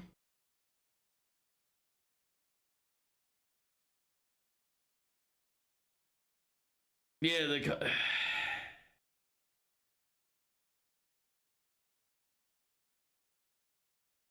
now maybe he saw something in High Guard the rest of us didn't. But let's be honest, it was definitely not gonna be a successful run, because again, people also have, like, okay, you got to remember this also. People are very basic on a lot of things, and I don't really care. People are gonna be people. They're gonna say whatever they want to say. But there's a lot of people who reviewed the game that never owned the game. It's like, okay. They never played it. They probably bought it, reviewed it, returned it. But it's like they didn't actually play it. And it's one of those, like, they're just they're expressing frustration in a way that is visible.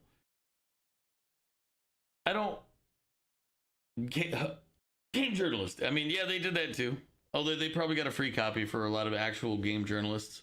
But I'm talking about regular people. Regular people that's how they find other ways to get around it. Jeff hyped High Guard so much that the comments are not nice to him on YouTube videos about High Guard. Yeah, here's the thing. Maybe Jeff actually legitimately played it and he's like, oh man, I love this game. I love the mechanics. I love these things. They're awesome. This is great. And maybe to him, that's a true statement. To the rest of us, I saw nothing about that game that, yeah.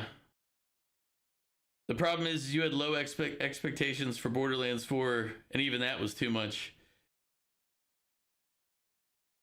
Yeah. That is high quality smoke.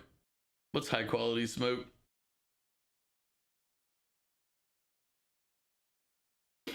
Mew telling you to get out after you post your copy pasta. Whatever, Jeff. Jeff, like, he. Okay, as I said, I'm trying to be as fair as possible to him on this, because I know that sometimes my takes on things are definitely the niche. Like, if I'm like, oh, this is fun, but there's like a billion people that'll be like, you're an idiot. How could you be so stupid? I'm like, well, it's my opinion. Suck it. So maybe. Well, I don't want to just say that, he's an idiot and he's dumb and he's worthless, because we all like different games. Like, there's people here like Mog who enjoys playing hentai games. Not everybody's down for that, you know?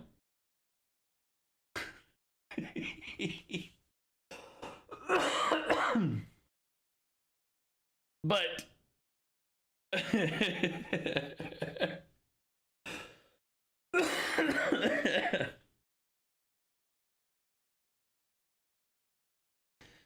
Mog's just out here catching strays.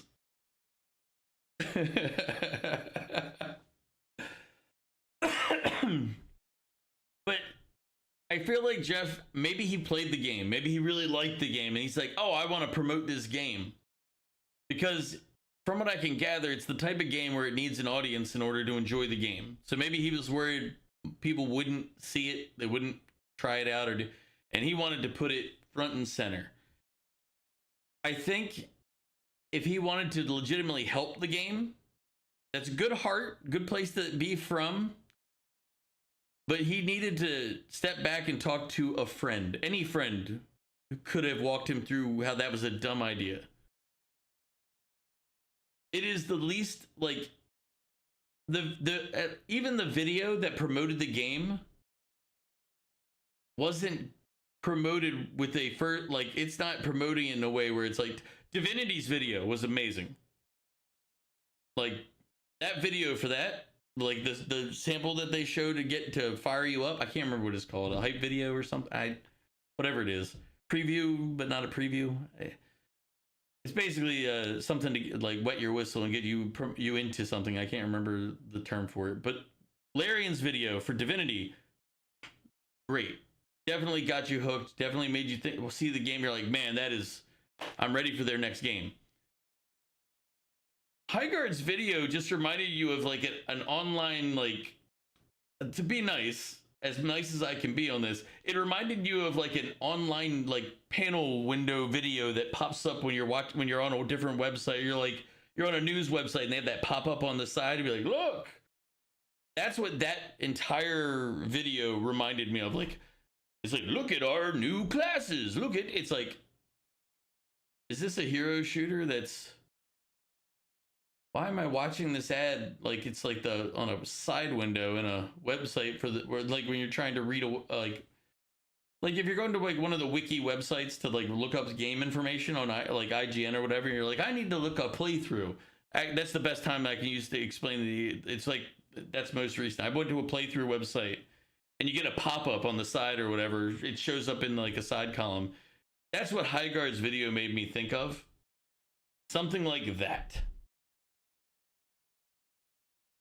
I should have delayed the ads because now you can't hear any of this. Oh well. Sorry, folks.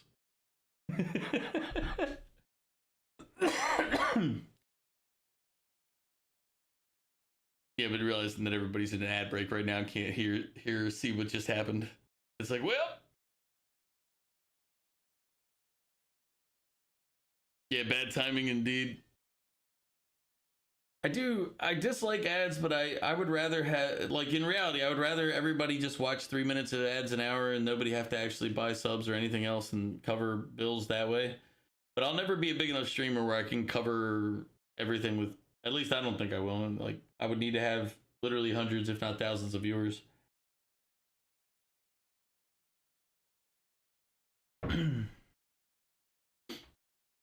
But I'd rather not take money from people. I'd rather take money from like the corporation, but I also don't want to show products that I don't agree with. So I'm a weird person in that respect. I'd only really want to push.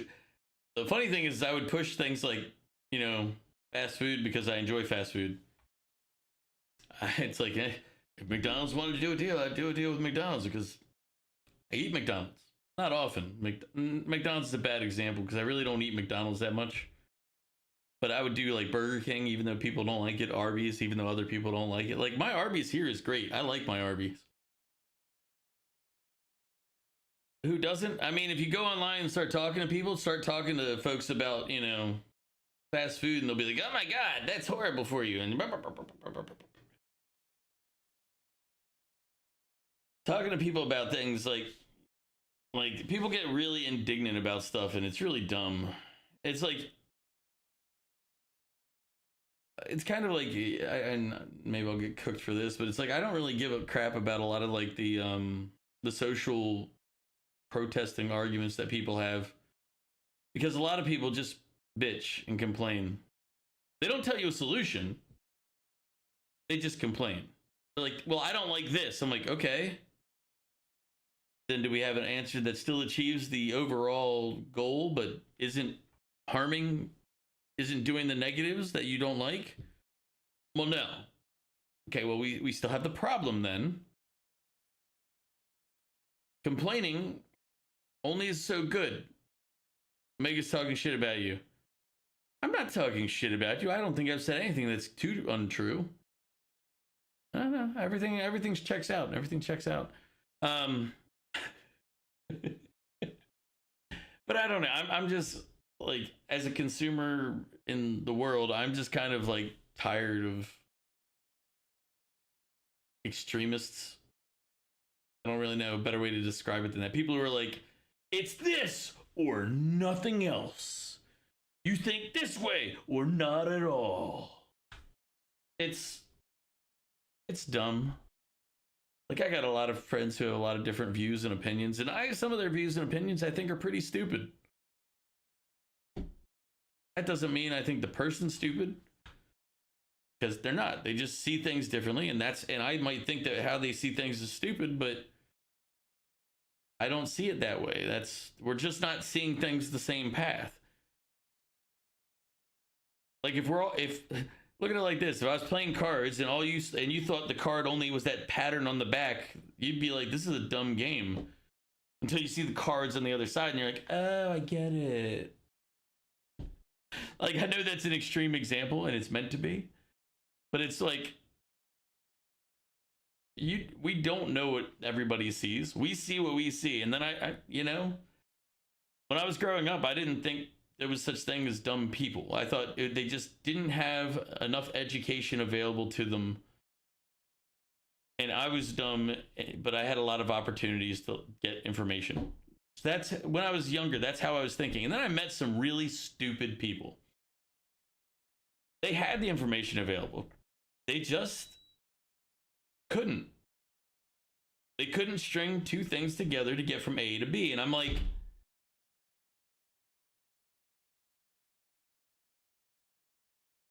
how do you live? It's not like I was trying to be mean about it, but at the same time, it's like A causes B. If you do A, B is going to happen. But I like this. It's like, yeah, but doing this causes this. But I like this. It's like, holy.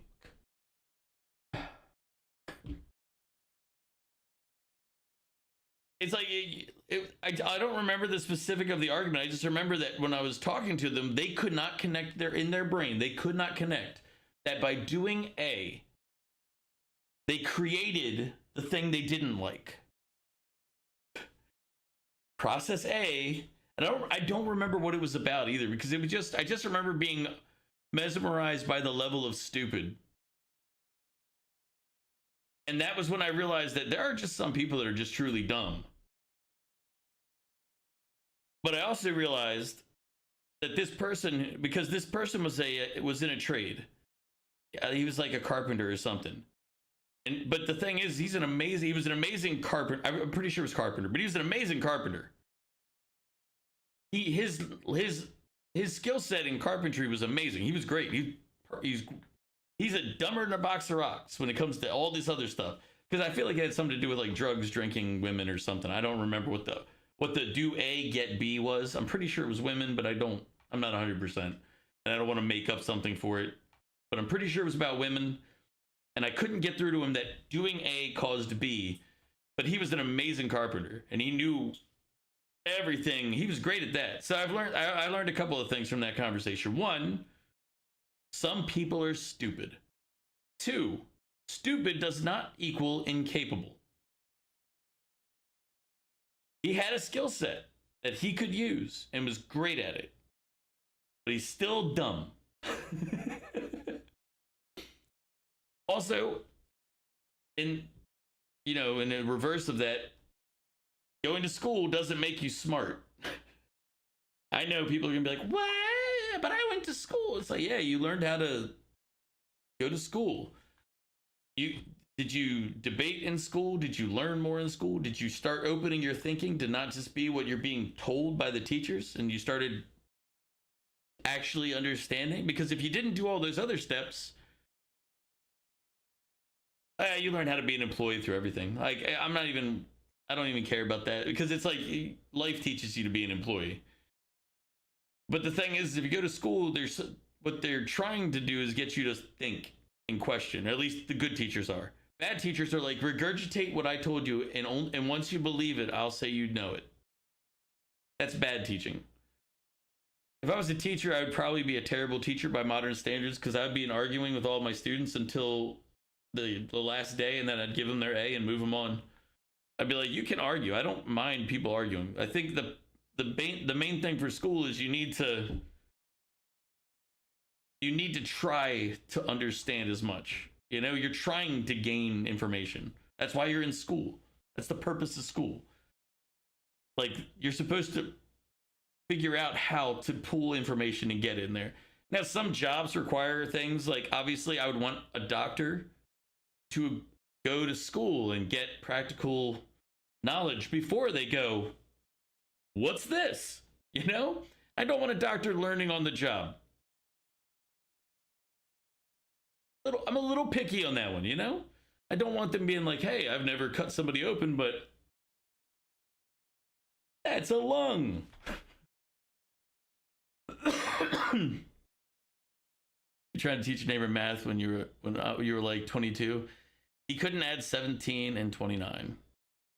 Tried my best, but after an hour or so, I had to give up.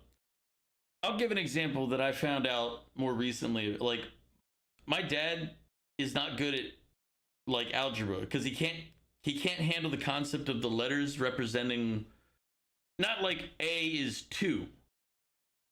Like, that's easy. He can understand that concept. It's like A is 2, cool. But he can't really understand that A can be 2 plus 5 or 2 plus X. Like, he can't start stacking and subbing in replacements. And he knows it. But he teaches science and he teaches history, and one of the things in science is obviously formulas. He can learn how the formulas work. He understands formulas, but he doesn't see them as like A. He sees them as like how many fish are in this. And he's not able to visualize it the same way that I can visualize an algebraic equation. The other thing I found out is one of the reasons he probably had a hard time in math growing up. He never learned, the order of operations. They never taught it to him.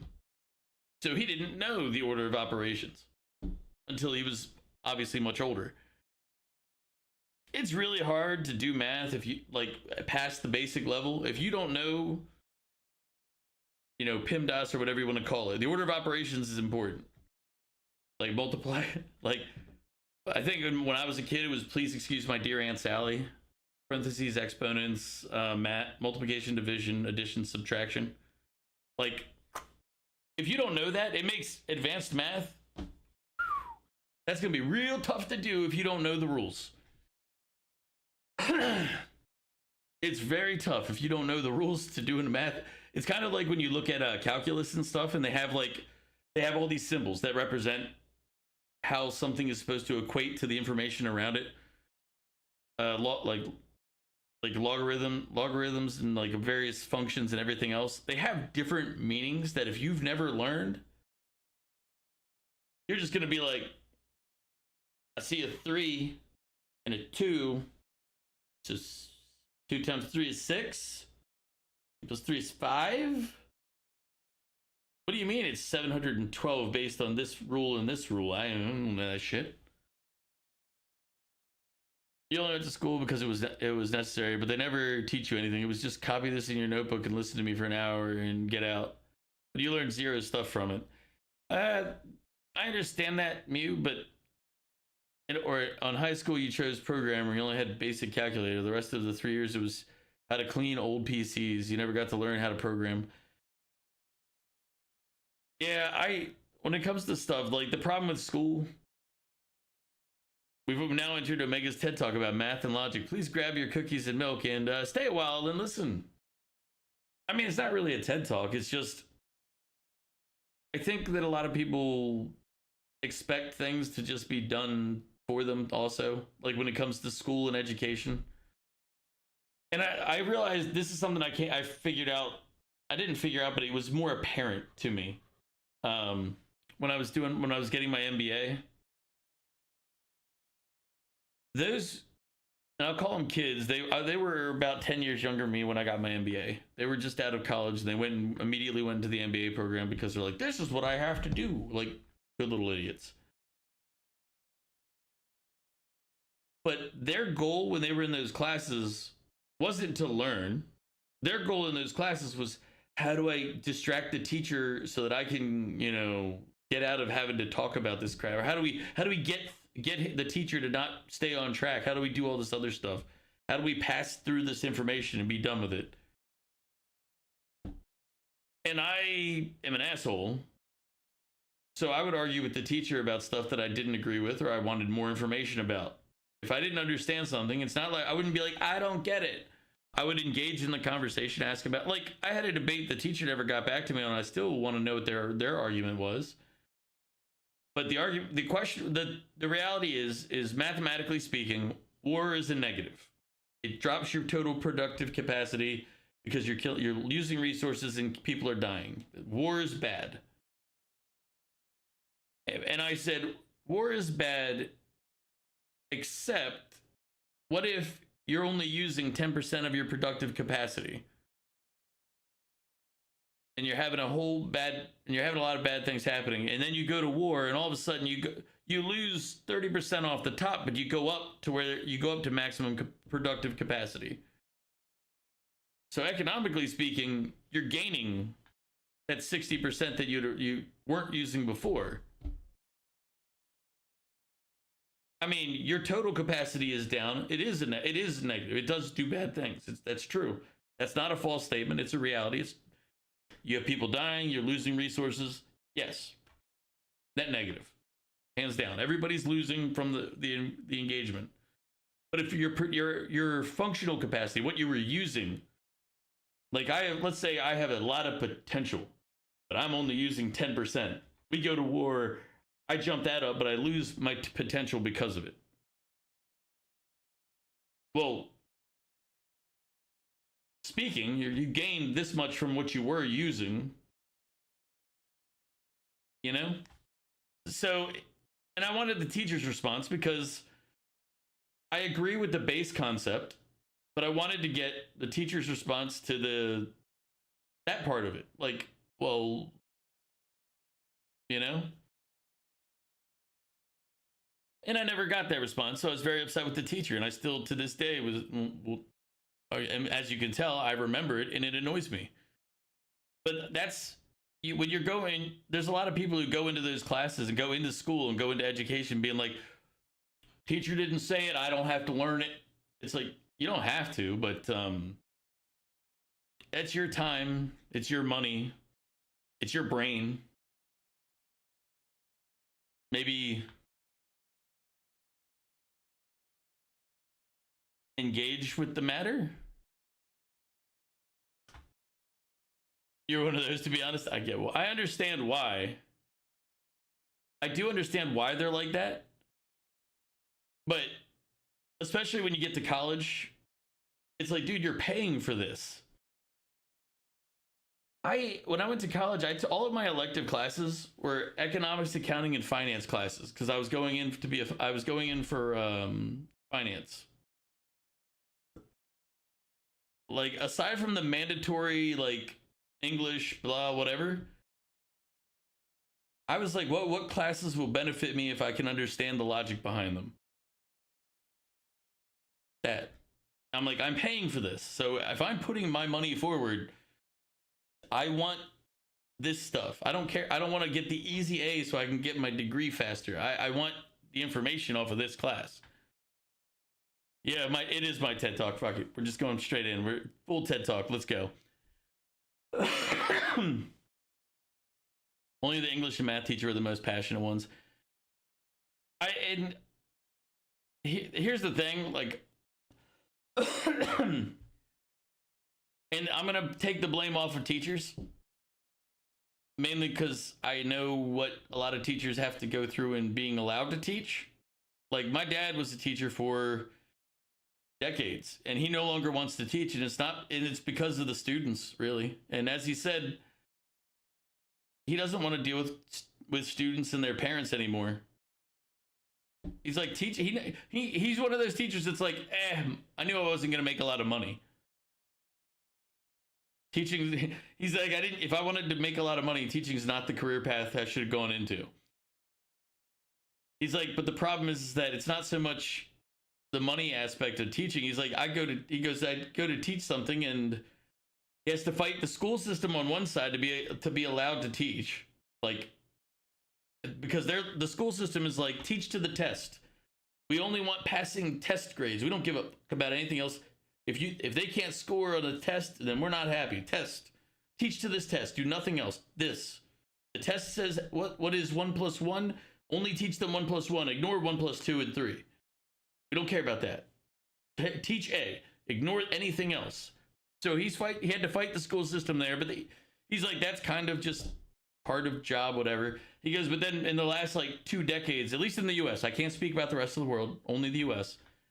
He's like, it turned, like, parents went from being supportive, like working with you to help their kids learn, to, God, not being adversarial is at least something. He's like, it's at least they care.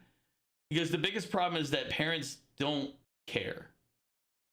They only care if like it's, and the way to describe this is they're only upset if something public happens. They don't care that their child is failing all of their classes. They only care if their child is accused of, you know, oh, you said something. My child would never do something that would get them like it's, the parents didn't care about the success of the kid. They cared about the visibility of the child. Like, did the kid do something wrong? Sure. Was it obvious or visibly wrong? Yeah. And then obviously my dad had a problem with like students. And a good example of, and this is from 10 years ago, but it's still an example that sticks with me, is the students are shit. And people are like, what do you mean the students are shit? Well, one of the, he would give out, when he would do lab work, he'd give out like cheap calculators and pencils. And the kid, he caught one of the kids just breaking the pencil. And the kid, and he was like, what are you doing? He goes, it's whatever. He's like, the kid was like, it's a 10-cent pencil. I don't get, whatever. And he goes, okay, well, I need 10 cents to, you know, for the pencil. And the kid's like, no, I'm not giving you 10 cents.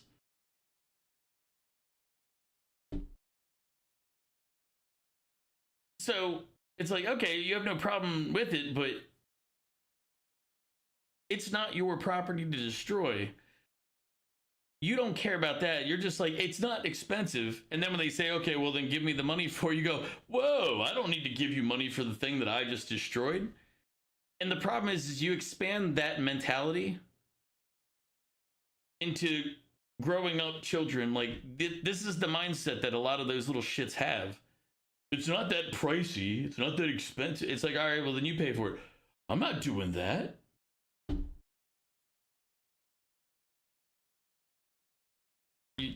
You can't say one argument and then be like, well, it's a different thing. That incident reminds me. I remember that, and as I said, I heard that one like 10 to 15 years ago, maybe. My dad said the story, and I was like, I know people like that. I know a lot of people like that. I remember hearing about that back in the 2000s, and all the teachers you had absolutely hated that shit. Teach to the test. Yeah, it's still a thing. Teaching to the test is still a thing. Here it's got so bad. Teacher has to give good grades, or else parents come and be aggressive. Yeah. Yeah, it's like we talk about things like they're not related, like they're not connected. Like, here's another one that goes with the teaching to the test one. And my dad brought this up because he saw it happen. It didn't happen to him. But he watched it happen because it happened in the school. The teacher basically teachers stopped wanting to teach the top level classes, like the gifted and talented classes, because they would keep getting bad reviews on their teaching. And here's the reasoning why, and what should kind of annoy us as people. Because the gifted and talented teachers have that topper echelon of students who are just all like, well, of course they know more, learn more. That's kind of the function of the class. Teachers, one of the rating methods for teachers is how much they've improved test scores for students. So a student takes a test at the beginning, they learn for a year, they take a test at the end. Now, if you're teaching people that are already within like the top, like out of 100% on tests, they're getting 90 at the start and they're getting 95 at the end. Whereas you take a person who is getting 20 and get them up to 30% by the end, you look like if you're just looking at numbers, mind you, you look like you did double the work of this other teacher. But that's not true. You didn't do double the educational work. And then they go, well, and the other way they looked at it is, well, you took them 20% and got them to 30. They have a 50% improvement. But your 90% to 95% score, he only got 5. What is it? 5 out of 90. It's like 1/18th. It's like he got a 1/18th improvement. It's like you're like, that's not the same thing.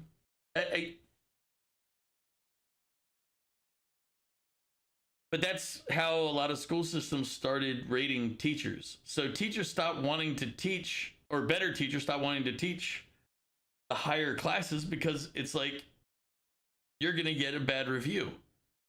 Which, if anybody who's worked in any type of environment where you get reviews,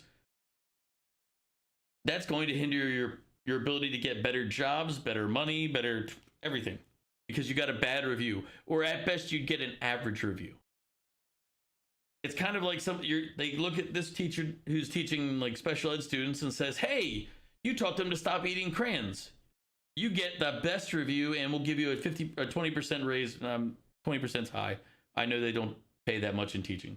It's not, but like, it's like you get the best raise and the best review. You're teaching the smartest kids in the class. But I mean, you didn't improve them as much as the other teacher. She stopped them from eating crayons. You clearly couldn't do anything that great for these kids, so you must suck as a teacher. Like, that's like, teaching sucks is crappy now, but it's not just because of the whole pay issue. We like to narrow it down to be like, it's about money. It's about a lot of things. There's a lot of teachers who know they're not going into teaching to make money. I just remembered another story, but we'll save that for another day on teaching. And I won't even save it for another day. I'll bring it up right now. If you go to a school that costs you $100,000 a year to learn to be a teacher for an elementary school, you're an idiot. You're spending hundreds of thousands of dollars for a job that won't require it and won't ever pay you that much. Elementary teaching is not going to get you that much money to cover a $400,000. And there's plenty of schools that can do teaching and teach you with that, or a far cheaper school. But if you have to go to this high prestige school and you do that so that you can teach elementary kids at a public school, the real idiot here is you. Like, you chose to spend too much to get a degree for a job that won't pay you.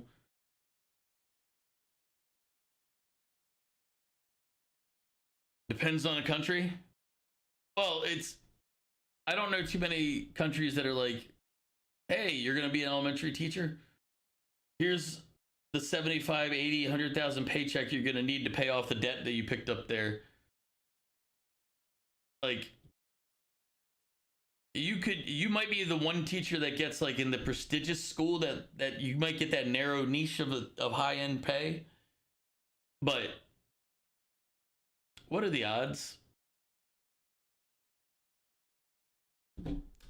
I mean, nah.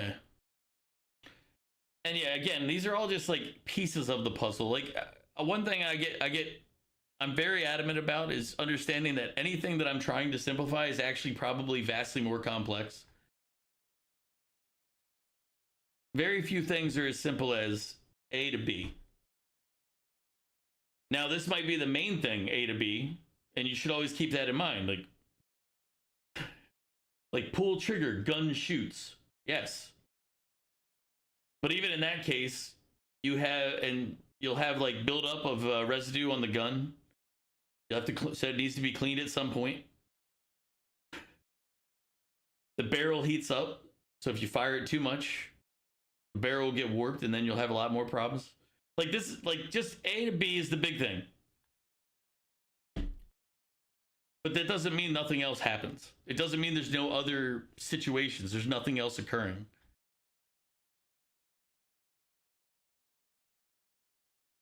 If colleges are free, though,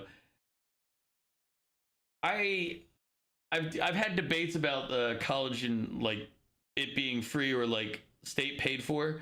One of the big things that like because there's a lot of people in the U.S. who are like college should be free, and I'm like, we could do that system because one of the things you have to deal with is like as an American especially is people being like our test scores are better. Yeah, but in other countries, in a lot of other countries, you have to pass a test to be allowed to progress. We don't have that standard. Like I know, what is it in the UK? It was like A levels or whatever. You take a test at like 16, if I remember correctly, and you have to pass that test to keep going through school. If you don't pass the test, you enter the workforce. So when you take you take our 18-year-olds and put them against 18-year-olds in your schools, we still have all of ours. We didn't cut them out at 16. They didn't have to pass a test to continue education. They're there. They're there till they're 18. Japan, you have to pass tests to continue in education. If you don't, you don't. It's here in the US, it's mandatory to be in like you're in education until you're 18 or old enough where they can be like, yeah, you're too old. Same here, just done a bit differently. Yeah, a lot of foreign countries have their own method. I mean, every place in the world has its own development. Like it has its own way that it does things. The US, our solution for a lot of stuff was just to say, like for college was, can you afford to go? They have standards, sure. Like colleges will be like, well, but you can go to a community college if you pay enough and you live in the area. Like there's options as long as you can afford it. There's options. I mean, there's a lot of rest of the countries in the rest of the world. It's like, yeah, it's free or it's less or it's this is the benefit. But there's a cutoff. There's another filter they use that weeds out the problem. Because in my experience going to other countries and talking to people in other countries is you'll run into idiots everywhere. Idiots are idiots. There's no collection of them that's like, this is the only set of idiots. It's like, no. They're a universal constant. Yeah, the problem is if you talk to a lot of people, Americans are all stupid and the rest of the world is vastly smarter. It's like, no, we have a big problem in the US though. We advertise our idiots. We put them up on billboards and be like, look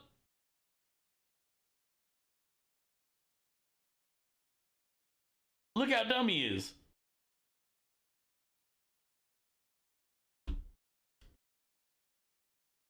I mean,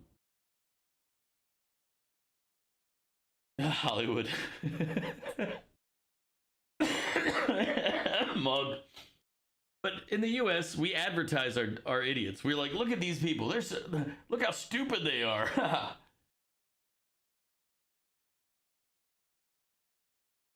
A lot of other places in the world, they don't do that. They're like, hey, you're stupid. You stay quiet. You stay in the trunk. But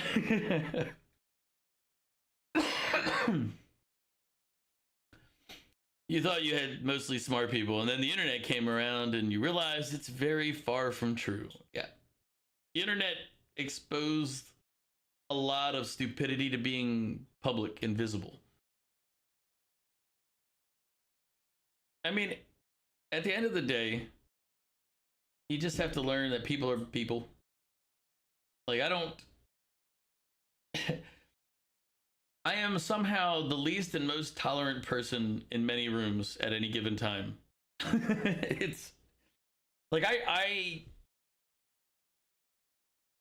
tend to like, I'm very harsh, a very harsh judge of people's actions and things they do. Yeah, Mog being Mog is okay. I mean, it's his thing. I'm not going to ever be Mog. I'm not into the hentai games like that. I mean, I can't afford that much in, lubricant. But That doesn't mean Mog has any less worth than the rest of us.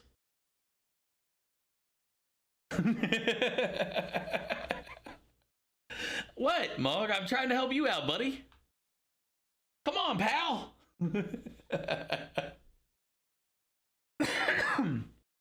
But I've been accused of being too tolerant, especially with like people like who people just immediately jump to hate. I don't jump to hate. There's very few actions that'll make a person can do that'll make me hate you right away, or like just be like, you're done. I try to give people at least enough time to sink themselves before I dislike them.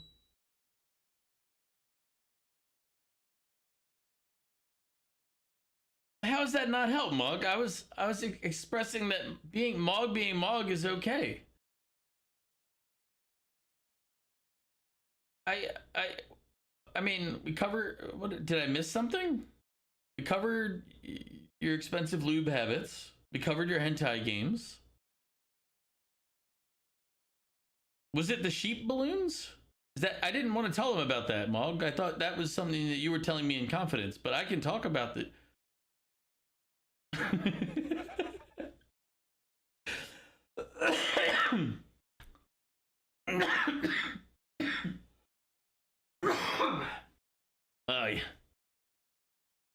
It's okay, Mog. Nobody was listening that time. Either that or they're all in shock. They're like, Mog did what with a sheep balloon? There's one thing you hate and you had to come to terms with, and that's spelling. Yeah. You're not Evan English in yet. You know how to spell, mostly. I mean, that's... Yeah. Yeah, Mog. You look what you like what you like, and you do what you do. We're not judging you. Our guy, let's not lie too much. Like, we are judging him. I'll judge him. Shit. See, there you go. Thank you, Mew.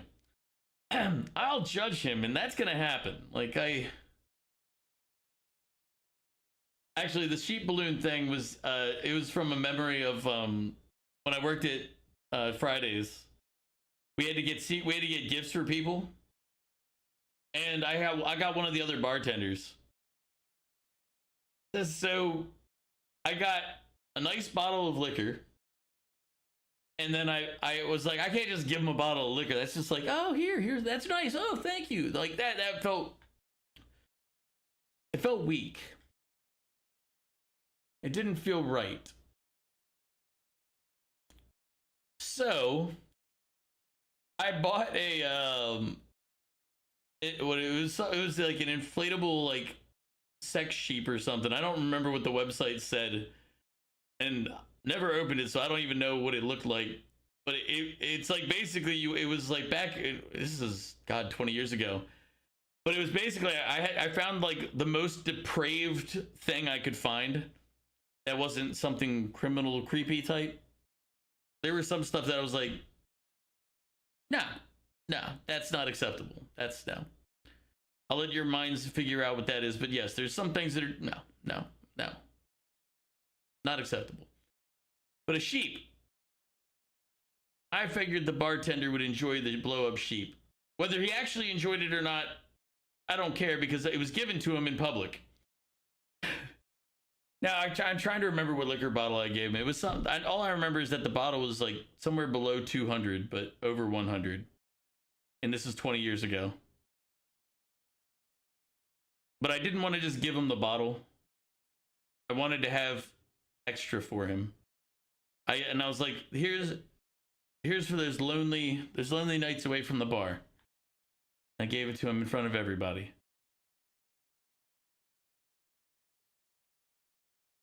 So when I said the inflatable sex sheep, that was for Mog. That's where that product came from, is that memory. Yeah, I gave him the bottle and the company for the evening. There you go. But like that type of stuff, that was always like fun things to do, because anybody would know it's not real. They're like, yeah, it's clearly a joke. And you make sure that you give a good enough, like, if you do that with a cheap bottle of liquor, then it just seems like you're being mean, you know? But if you do it with an expensive, nice bottle of liquor, they understand. That's how they're earning the last half of that expensive liquor. It's like if you're getting a gift that's too nice, you have to question why. Why is this gift so nice? Well, because the person giving it to you is an asshole.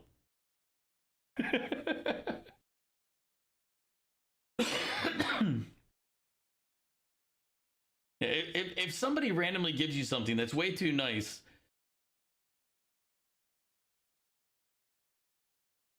you have to wonder why. What's the reasoning for this? In this case, it was because they were getting a very nice bottle, but I needed to get humor out of it. So, well, at the end of the day, I wanted to embarrass them in public. And even though everybody knew it was a joke, that doesn't mean they didn't turn a bright shade of red. It was perfect. I loved every moment. Ah, the memories. I don't remember what I got for that. I got some crappy like gift card, I think, like from one of the other ones. I was like, oh, cool. Thanks. Put a lot of thought in. Hey. Well, in a small percentage, they just might be a nice person. Yeah, they could be a nice person, but unless they're really rich enough to afford to be nice in a way that, like, it's like, I'm a nice person, but I'm not gonna go give somebody $1,000. But if I was a multimillionaire nice person, I might go give somebody $1,000. You know, like, being nice has its tierings, if you will. Like it's kind of like, think about it like this: what's the most amount you're willing to give to a person who needs money right next to you? Most people, it's none, but that's just their own view on it. But it's like, yeah, it depends on your own, like, but it's like, if I had $1 million, giving somebody 100 wouldn't bother me. It wouldn't seem like enough to bother me. Yeah. If you have a lot, you can give some. Yeah, basically. But as you have more, the amount you could give away without caring increases. Like, if you're, like, let's say you're Jeff Bezos and you have billions of dollars. If he walked up and gave you $1,000, that $1,000 is almost meaningless to him. But it's not meaningless to the person he gave it to.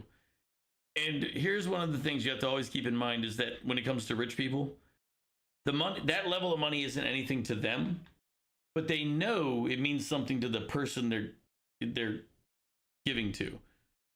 So they know, to them it doesn't mean anything, but they know they can get the positivity from that person because it means something to that person. It's kind of like a fucked up charity. It's kind of like the people who give charity to people who are less fortunate because it makes them feel better about themselves. It's like, you're only doing it because it doesn't really affect you, and it gives you the dopamine from feeling good about what you just did. Like, you're like, yeah, I gave somebody who has less more, and it didn't cost me anything. It's just this dollar that I had. Like, you'll never really know if I give to a charity. I won't ever tell you. The only time I tell, only time I'm donating on stream and doing stuff like that, I'll participate in charity things. The only reason you'll know I did there is because I want publicity. You're trying to get attention to the charity so that people will donate more. But when I give real charity donations and stuff off stream and on my own name, nobody knows. I'm not going to tell anybody. It's not that you shouldn't. If you're doing it to get people to pat you on the back or say good job, then you're not really doing it with a good spirit. You're doing it with I want recognition for being a good person, which in its own way is not being a good person. But As I said, there's exceptions. Yeah, doing it for clout is not a good thing.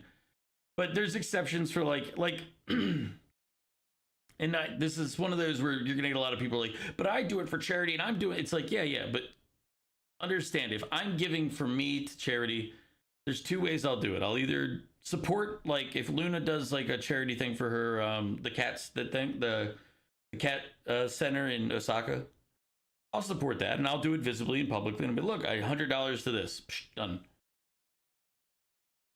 And I do that because it helps bring like, oh, look, there is money going to this charity. Hey, maybe I'll contribute $1 or $2.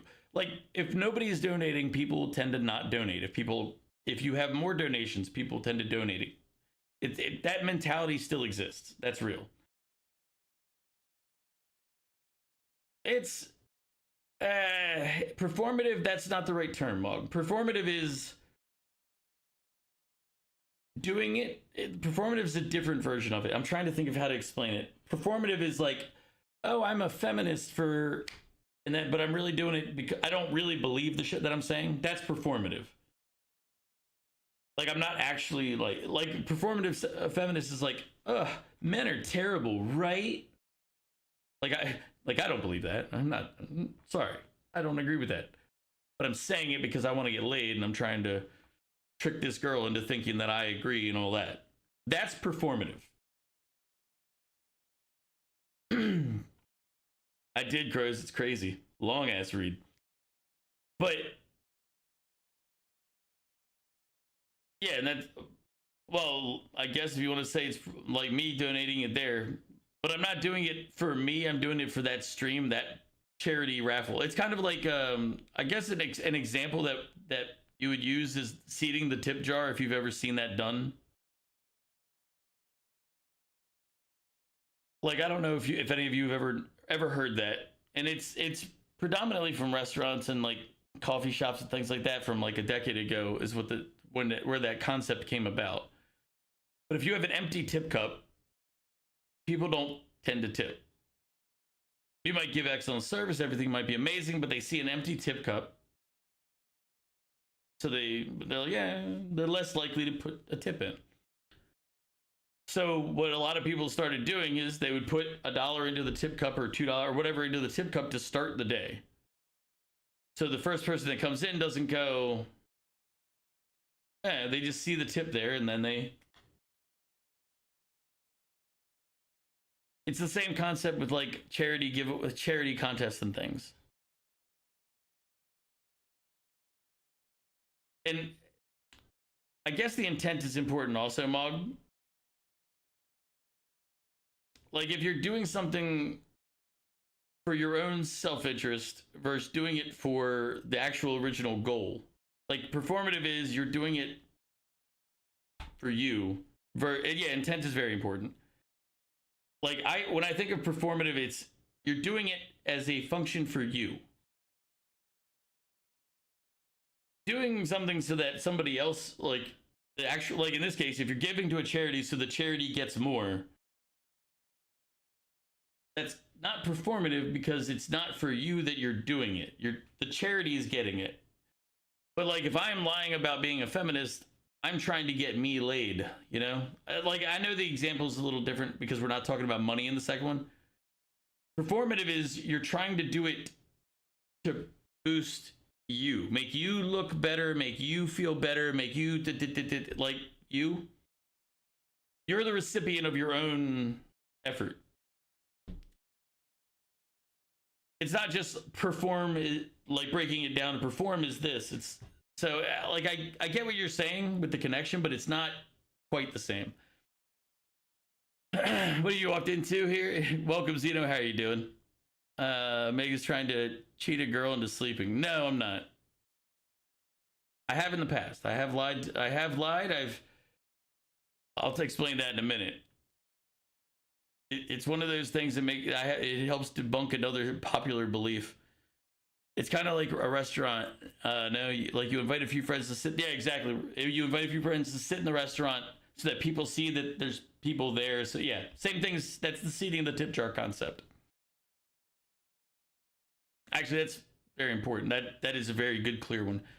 So now I can go to the lying one. When people say alcohol is a truth serum, not true. Because back in my early 20s, I was definitely drunk. And I definitely told a girl I loved her while drunk because I wanted to get laid. Nothing else. No other reason. I didn't actually even really know her. But I was drunk. She said it. And it was, if I didn't say it back, I wasn't getting laid. So I did not tell the truth. That's again why when people say I didn't even know her. I couldn't even, if you put her in a lineup even the next day, I wouldn't have been able to pick her out. I was tanked. But when people say alcohol is a truth serum, no, it's not. It's not a truth serum. Do not ever think that way. You will make yourself unhappy dealing with a drunk person because they'll say something. Do not take that at face value. Think about situations. Think about what's going on, what's around, what happened to them earlier that day. Do not ever go with alcohol as truth serum. That is, nope. Don't do that. But as I said, that is a very real example of something that did happen. And I mean, I talked to her the next day and we both understood it was just alcohol and neither of us would have wanted to talk to each other after that. So we parted ways. But when, every time somebody says alcohol is a truth serum, you wouldn't have said it if it wasn't true. It's like, I've seen people say stuff while they're drunk when they're just trying to make the other person mad. It's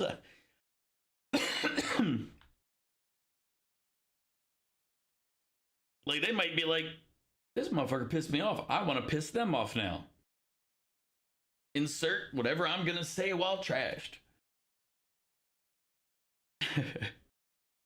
Cause and effect, yeah. Alcohol just lets you say what you want to say. Also not 100% true. Because there's plenty of times where you want to... Oh, God. This reminded me of a funny incident. It's funny to me. It was horrifying to this girl. Who then flipped out on the guy. But I had a drunk guy at the bar one night. And this one hostess who... She's physically attractive, but her personality left much to be desired. So I knew I was gonna have a problem when she started having to do like sweeping in the bar. The manager was like, before you leave, you gotta sweep up the bar. And she's attractive. And this guy at the bar was a little drunk. And he wanted to say, but now they're rebelling. He wanted to say, you're very pretty. What he actually said, you look good sweeping.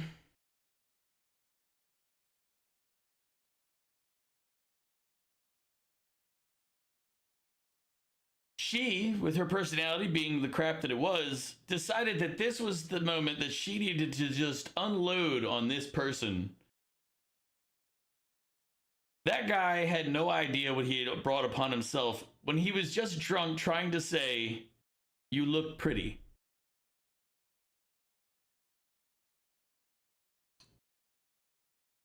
And she's like, oh, is it because I'm a girl? Is it because of this?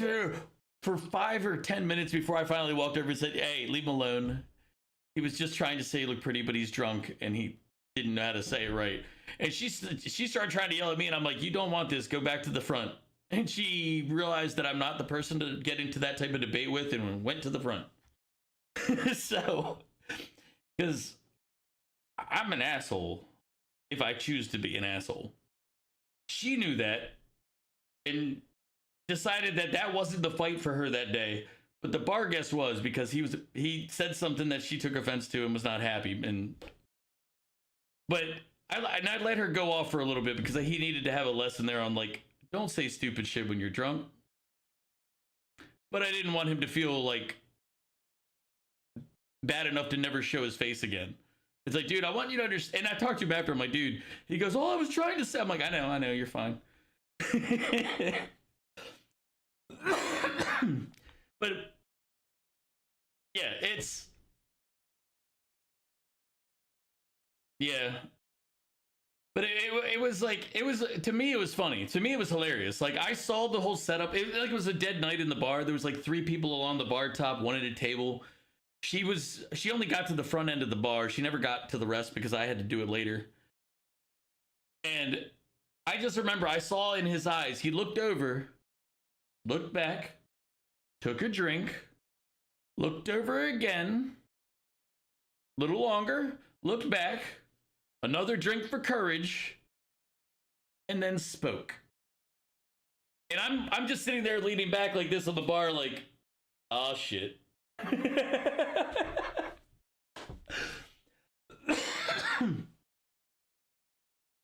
And as I said, to me,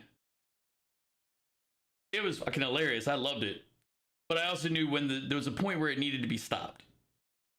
I let her get a few minutes in there, and then I cut it off and sent her away. I was like, no, you're done. Go away. And as I said, she tried to turn it at me for a second, and I didn't talk. I just looked at her, and she realized that that's not... As I said, I had a record in that restaurant. I had made 2 managers and I think it was 27 employees cry. Not by like being like personally insulting or anything. I'm just an asshole.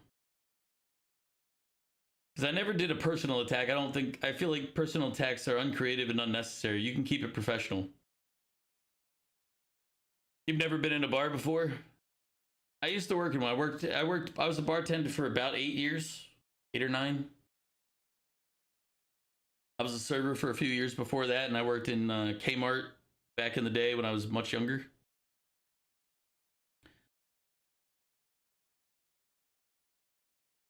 Jazzy and I found out it's going to cost him $500 for shots for 1 cat and 2 dogs. Jesus fuck. Hey. See, these are the type of animal costs that are just like, yeesh. They make it so it's hard for me to convince myself to spend money and get a pet. I'm like, damn. Well, buddy, my name's Crows. Let's hit the bar because we should. If you hit the bar with Crows, be careful. He drinks a lot.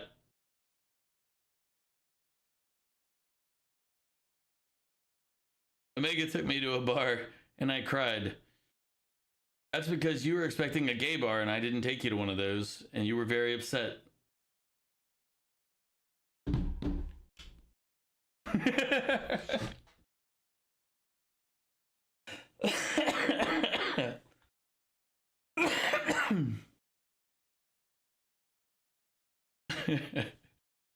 You're sober still most of the time. I know, Crows. Just occasionally you go out and you drink.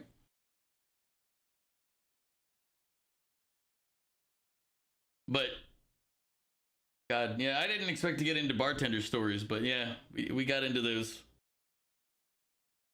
Gosh darn it, Mog, you walked yourself into that one. Yeah, in reverse. Sorry. Oh no, you drink a lot. Oh, okay.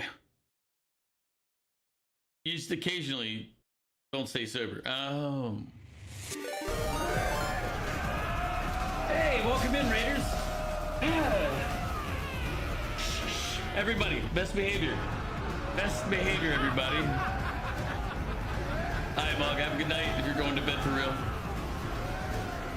I mean, hey, Spicy. Nien. Welcome in, Raiders. How are you doing? Hi. We weren't having any type of conversations before you got here. We were all being perfectly normal, reasonable folks.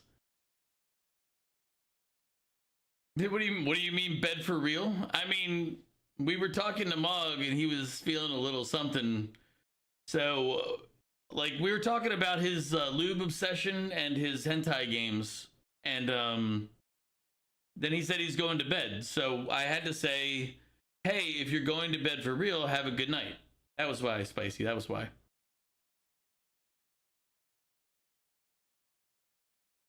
Leslie Nielsen, nothing to see here. Nothing to see here, folks.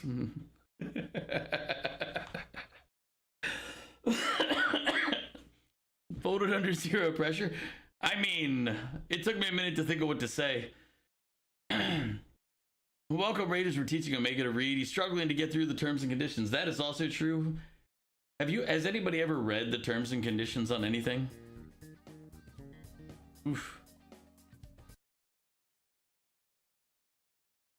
We can only assume Mog is going to bed with his lube and hentai games. I mean, that or the sex sheep. I mean, but we don't need to talk about that one.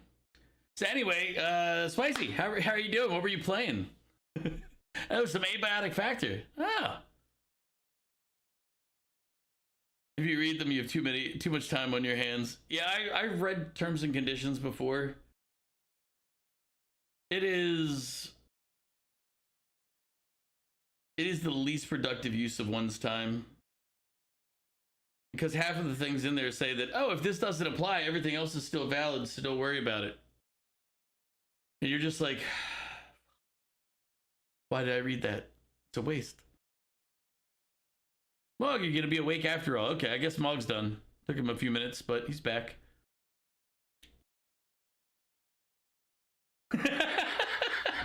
Never mind, he's just getting started. I mean, hey, Mog.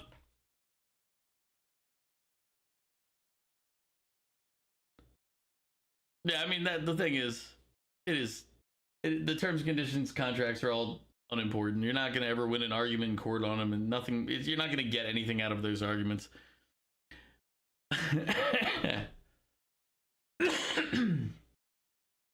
But Spicy, welcome in. Thank you for the raid. As always, greatly appreciate you coming by.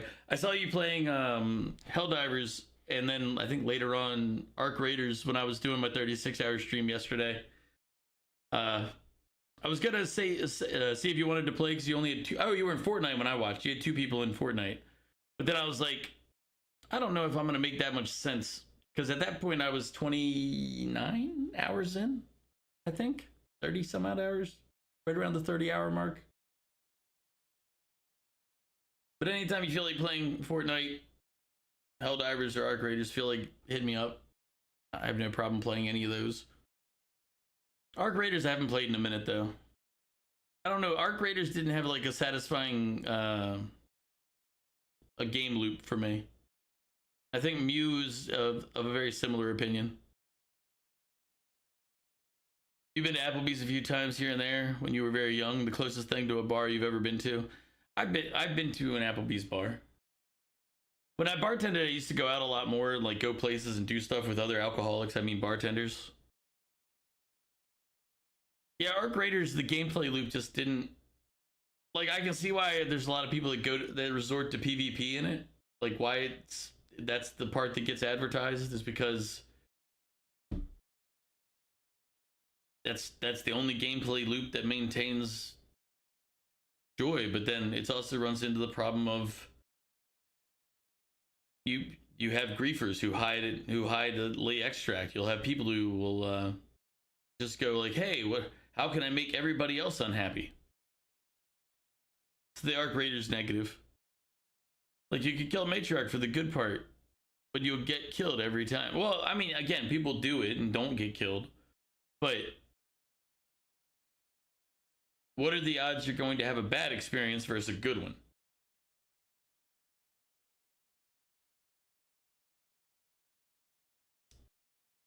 I mean, the odds are in favor that you're going to have a bad experience and not a good one.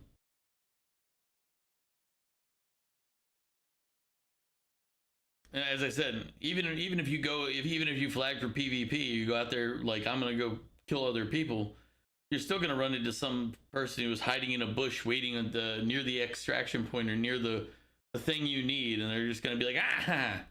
It's like, cool. What I really want to do is spend the entire time playing looking for the person who's hiding in a corner camping somewhere.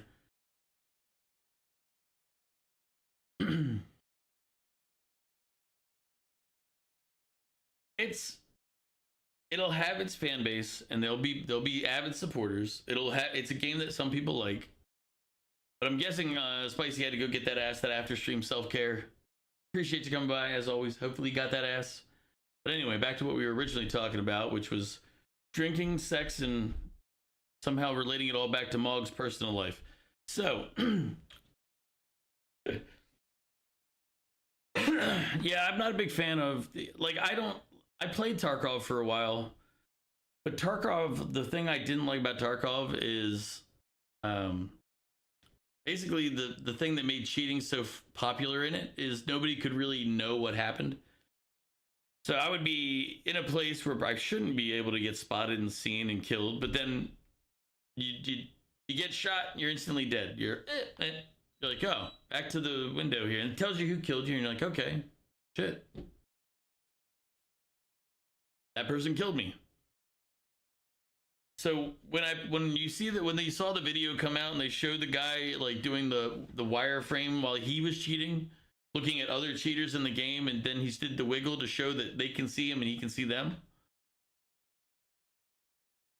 and you're just like, that is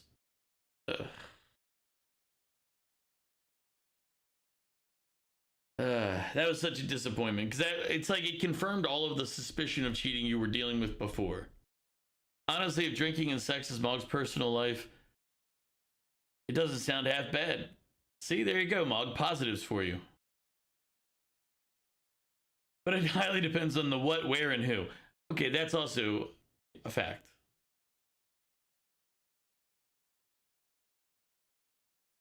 Drinking crap alone in your house, having coitus with a functional adult doll, then it's sad. So crows, what if it's an inflatable sheep asking for Mog?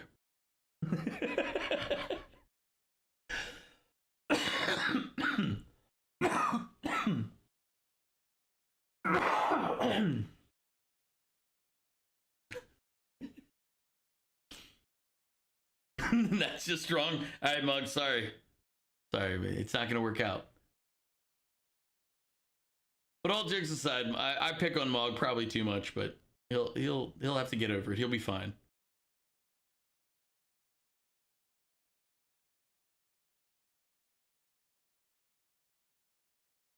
Mog is weird. He does say and do weird things, but he's not demented. But he is weird.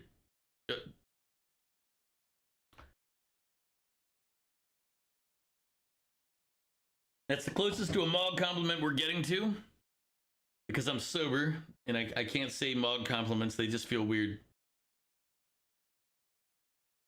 Like even the other day, luckily Mew was there in chat to help come up with great ideas. Oof. Nobody else helped at all. Nobody else participated. Not a soul. Nope.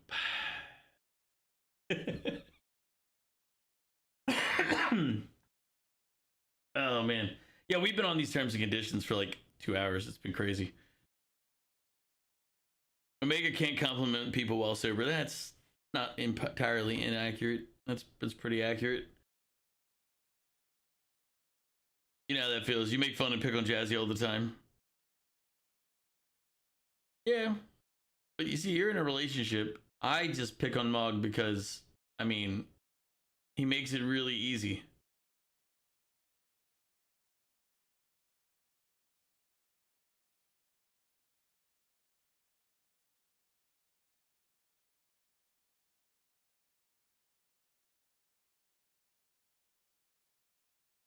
Are you talking about Crow's title?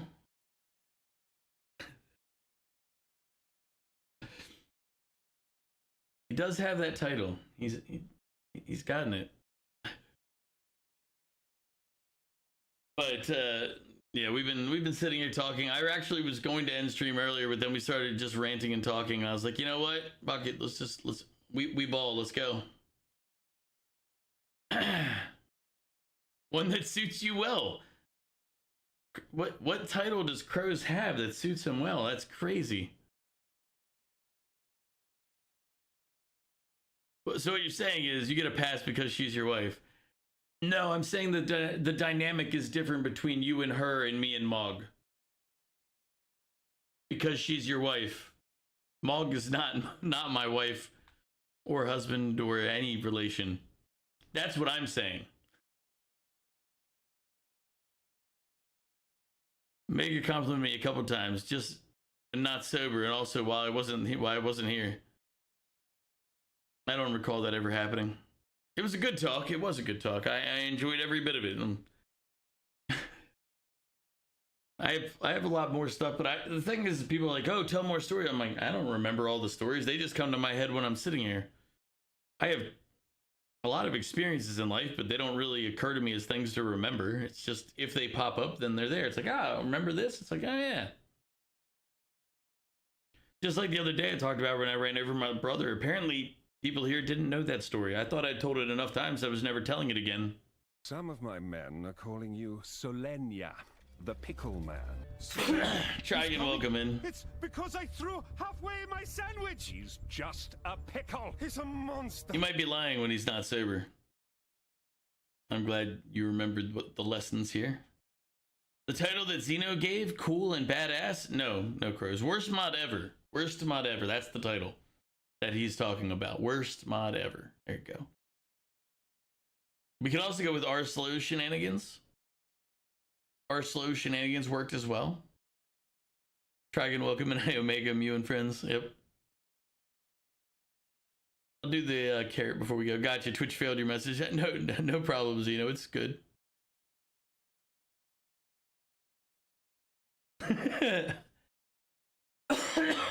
Will the worst mod ever do this? I mean, yeah, that feels like a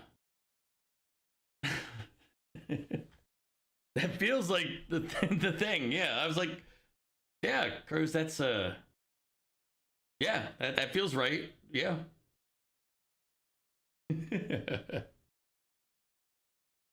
You just proved my point. I know he did. It's, you know, Crows earns it, you know? Where's the Crows noise sound effect? Where's that again? Is it just this one? Did I put it back in? That's Crows. Yep. It came in clearly because there's no other audio going right now, but that's Crows. Pulled from his stream.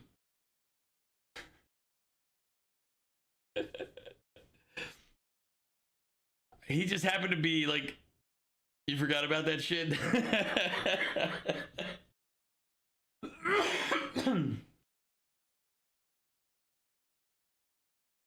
I can't remember the specifics, Crows, on what was happening on the stream when that happened. I feel like you were frustrated or something. You were like dealing with like a boss or something, like the real story, not a joking one. I feel like you were like playing like a Souls game or something, or maybe, and you were just like frustrated, and you made that noise while I was lurking, and I stopped what I was doing, took that, captured the audio, I went in and I pulled the audio out for that noise. Like, I don't know exactly the details because I was lurking. I was doing other stuff. It was a stretch, not a yawn. Okay. Yeah, I don't remember the specifics. I just remember I was lurking. I'm listening while he is like, it's on this screen. I'm working on something in front of me. And I hear that and I stop everything I was doing to capture that audio. And I was like, Crows, guess what I got?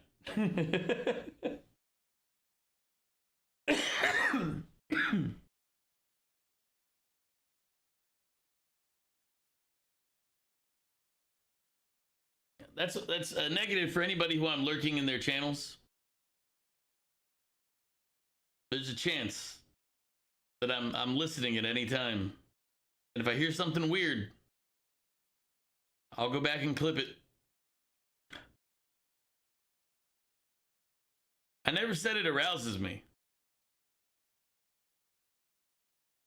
I mean, are you projecting, Crows? I'm not offended. I'm just not your type, okay? You're not mine either, but you know, I wanted it to be about you and not me.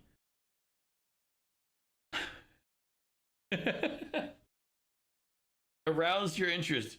I think you're trying to cover what you said. You realized it was a Freudian slip, and now you're trying. It's like, Crows, you're You're the worst mod ever, and that's where you need to stay. Now you're making it weird, Crows.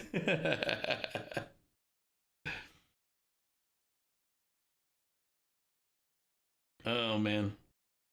No, but all jokes aside, Crows is a good mod. I'm gonna be nice here. Just he's a good mod, and that's how you know I'm tired and I need to stop streaming. I said Crows is a good mod. Now I've known Crows a long time. If you ever see him on, you should catch his streams. He's not that good at the games he plays. He's not that good at a lot of things, but he's a good mod who has a lot of questionable life choices.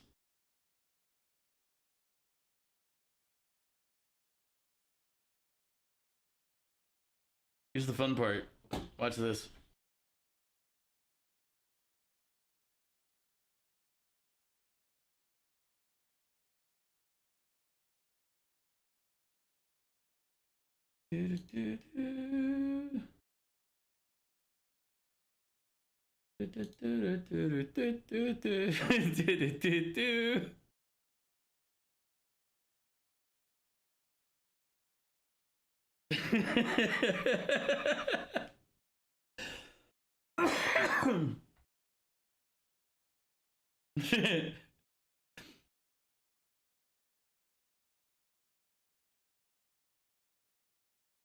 Hours, 15 minutes.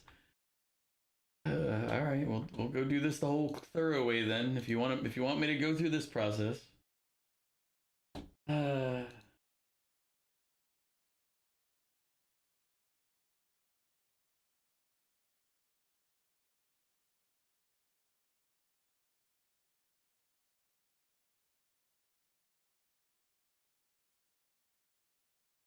There you go.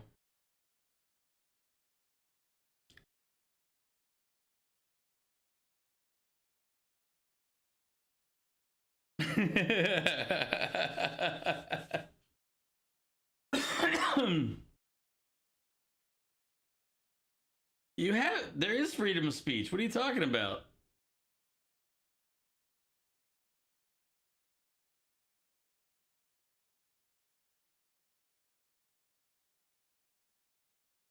There is freedom of speech. My speech is free. You can hear it all the time. I'm here to give you free speech. You're welcome. See? It's free. I mean, the energy was going to be wasted on you anyway. I don't see why the method of wasting the energy matters. Not gonna lie, man, I saw your follow notification on the Streamlabs and thought you were a bot.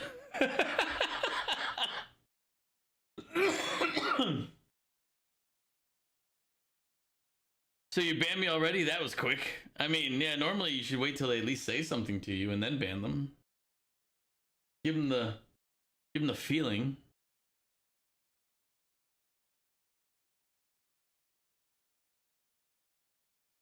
All right, guys, but I am gonna call it here.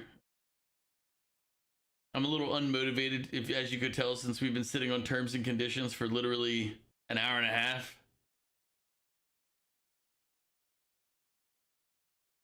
But I felt like it was story time was fun time, so I enjoyed sharing stories of things.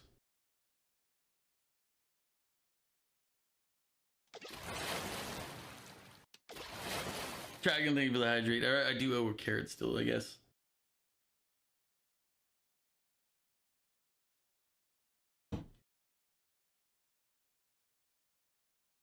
Yeah. No problem, Mew. Here's your treatment. Wow. At least give them the treatment I get from you. Did you unban him or untime him out? So he can respond before the stream ends?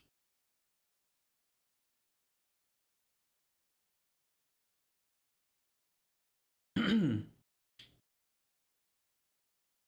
mean,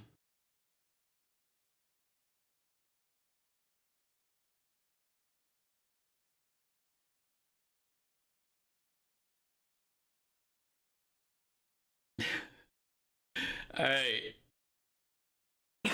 But if you've been hanging out on the YouTubes, this is where we're going to part ways. Thank you for watching and hanging out as always. Appreciate y'all.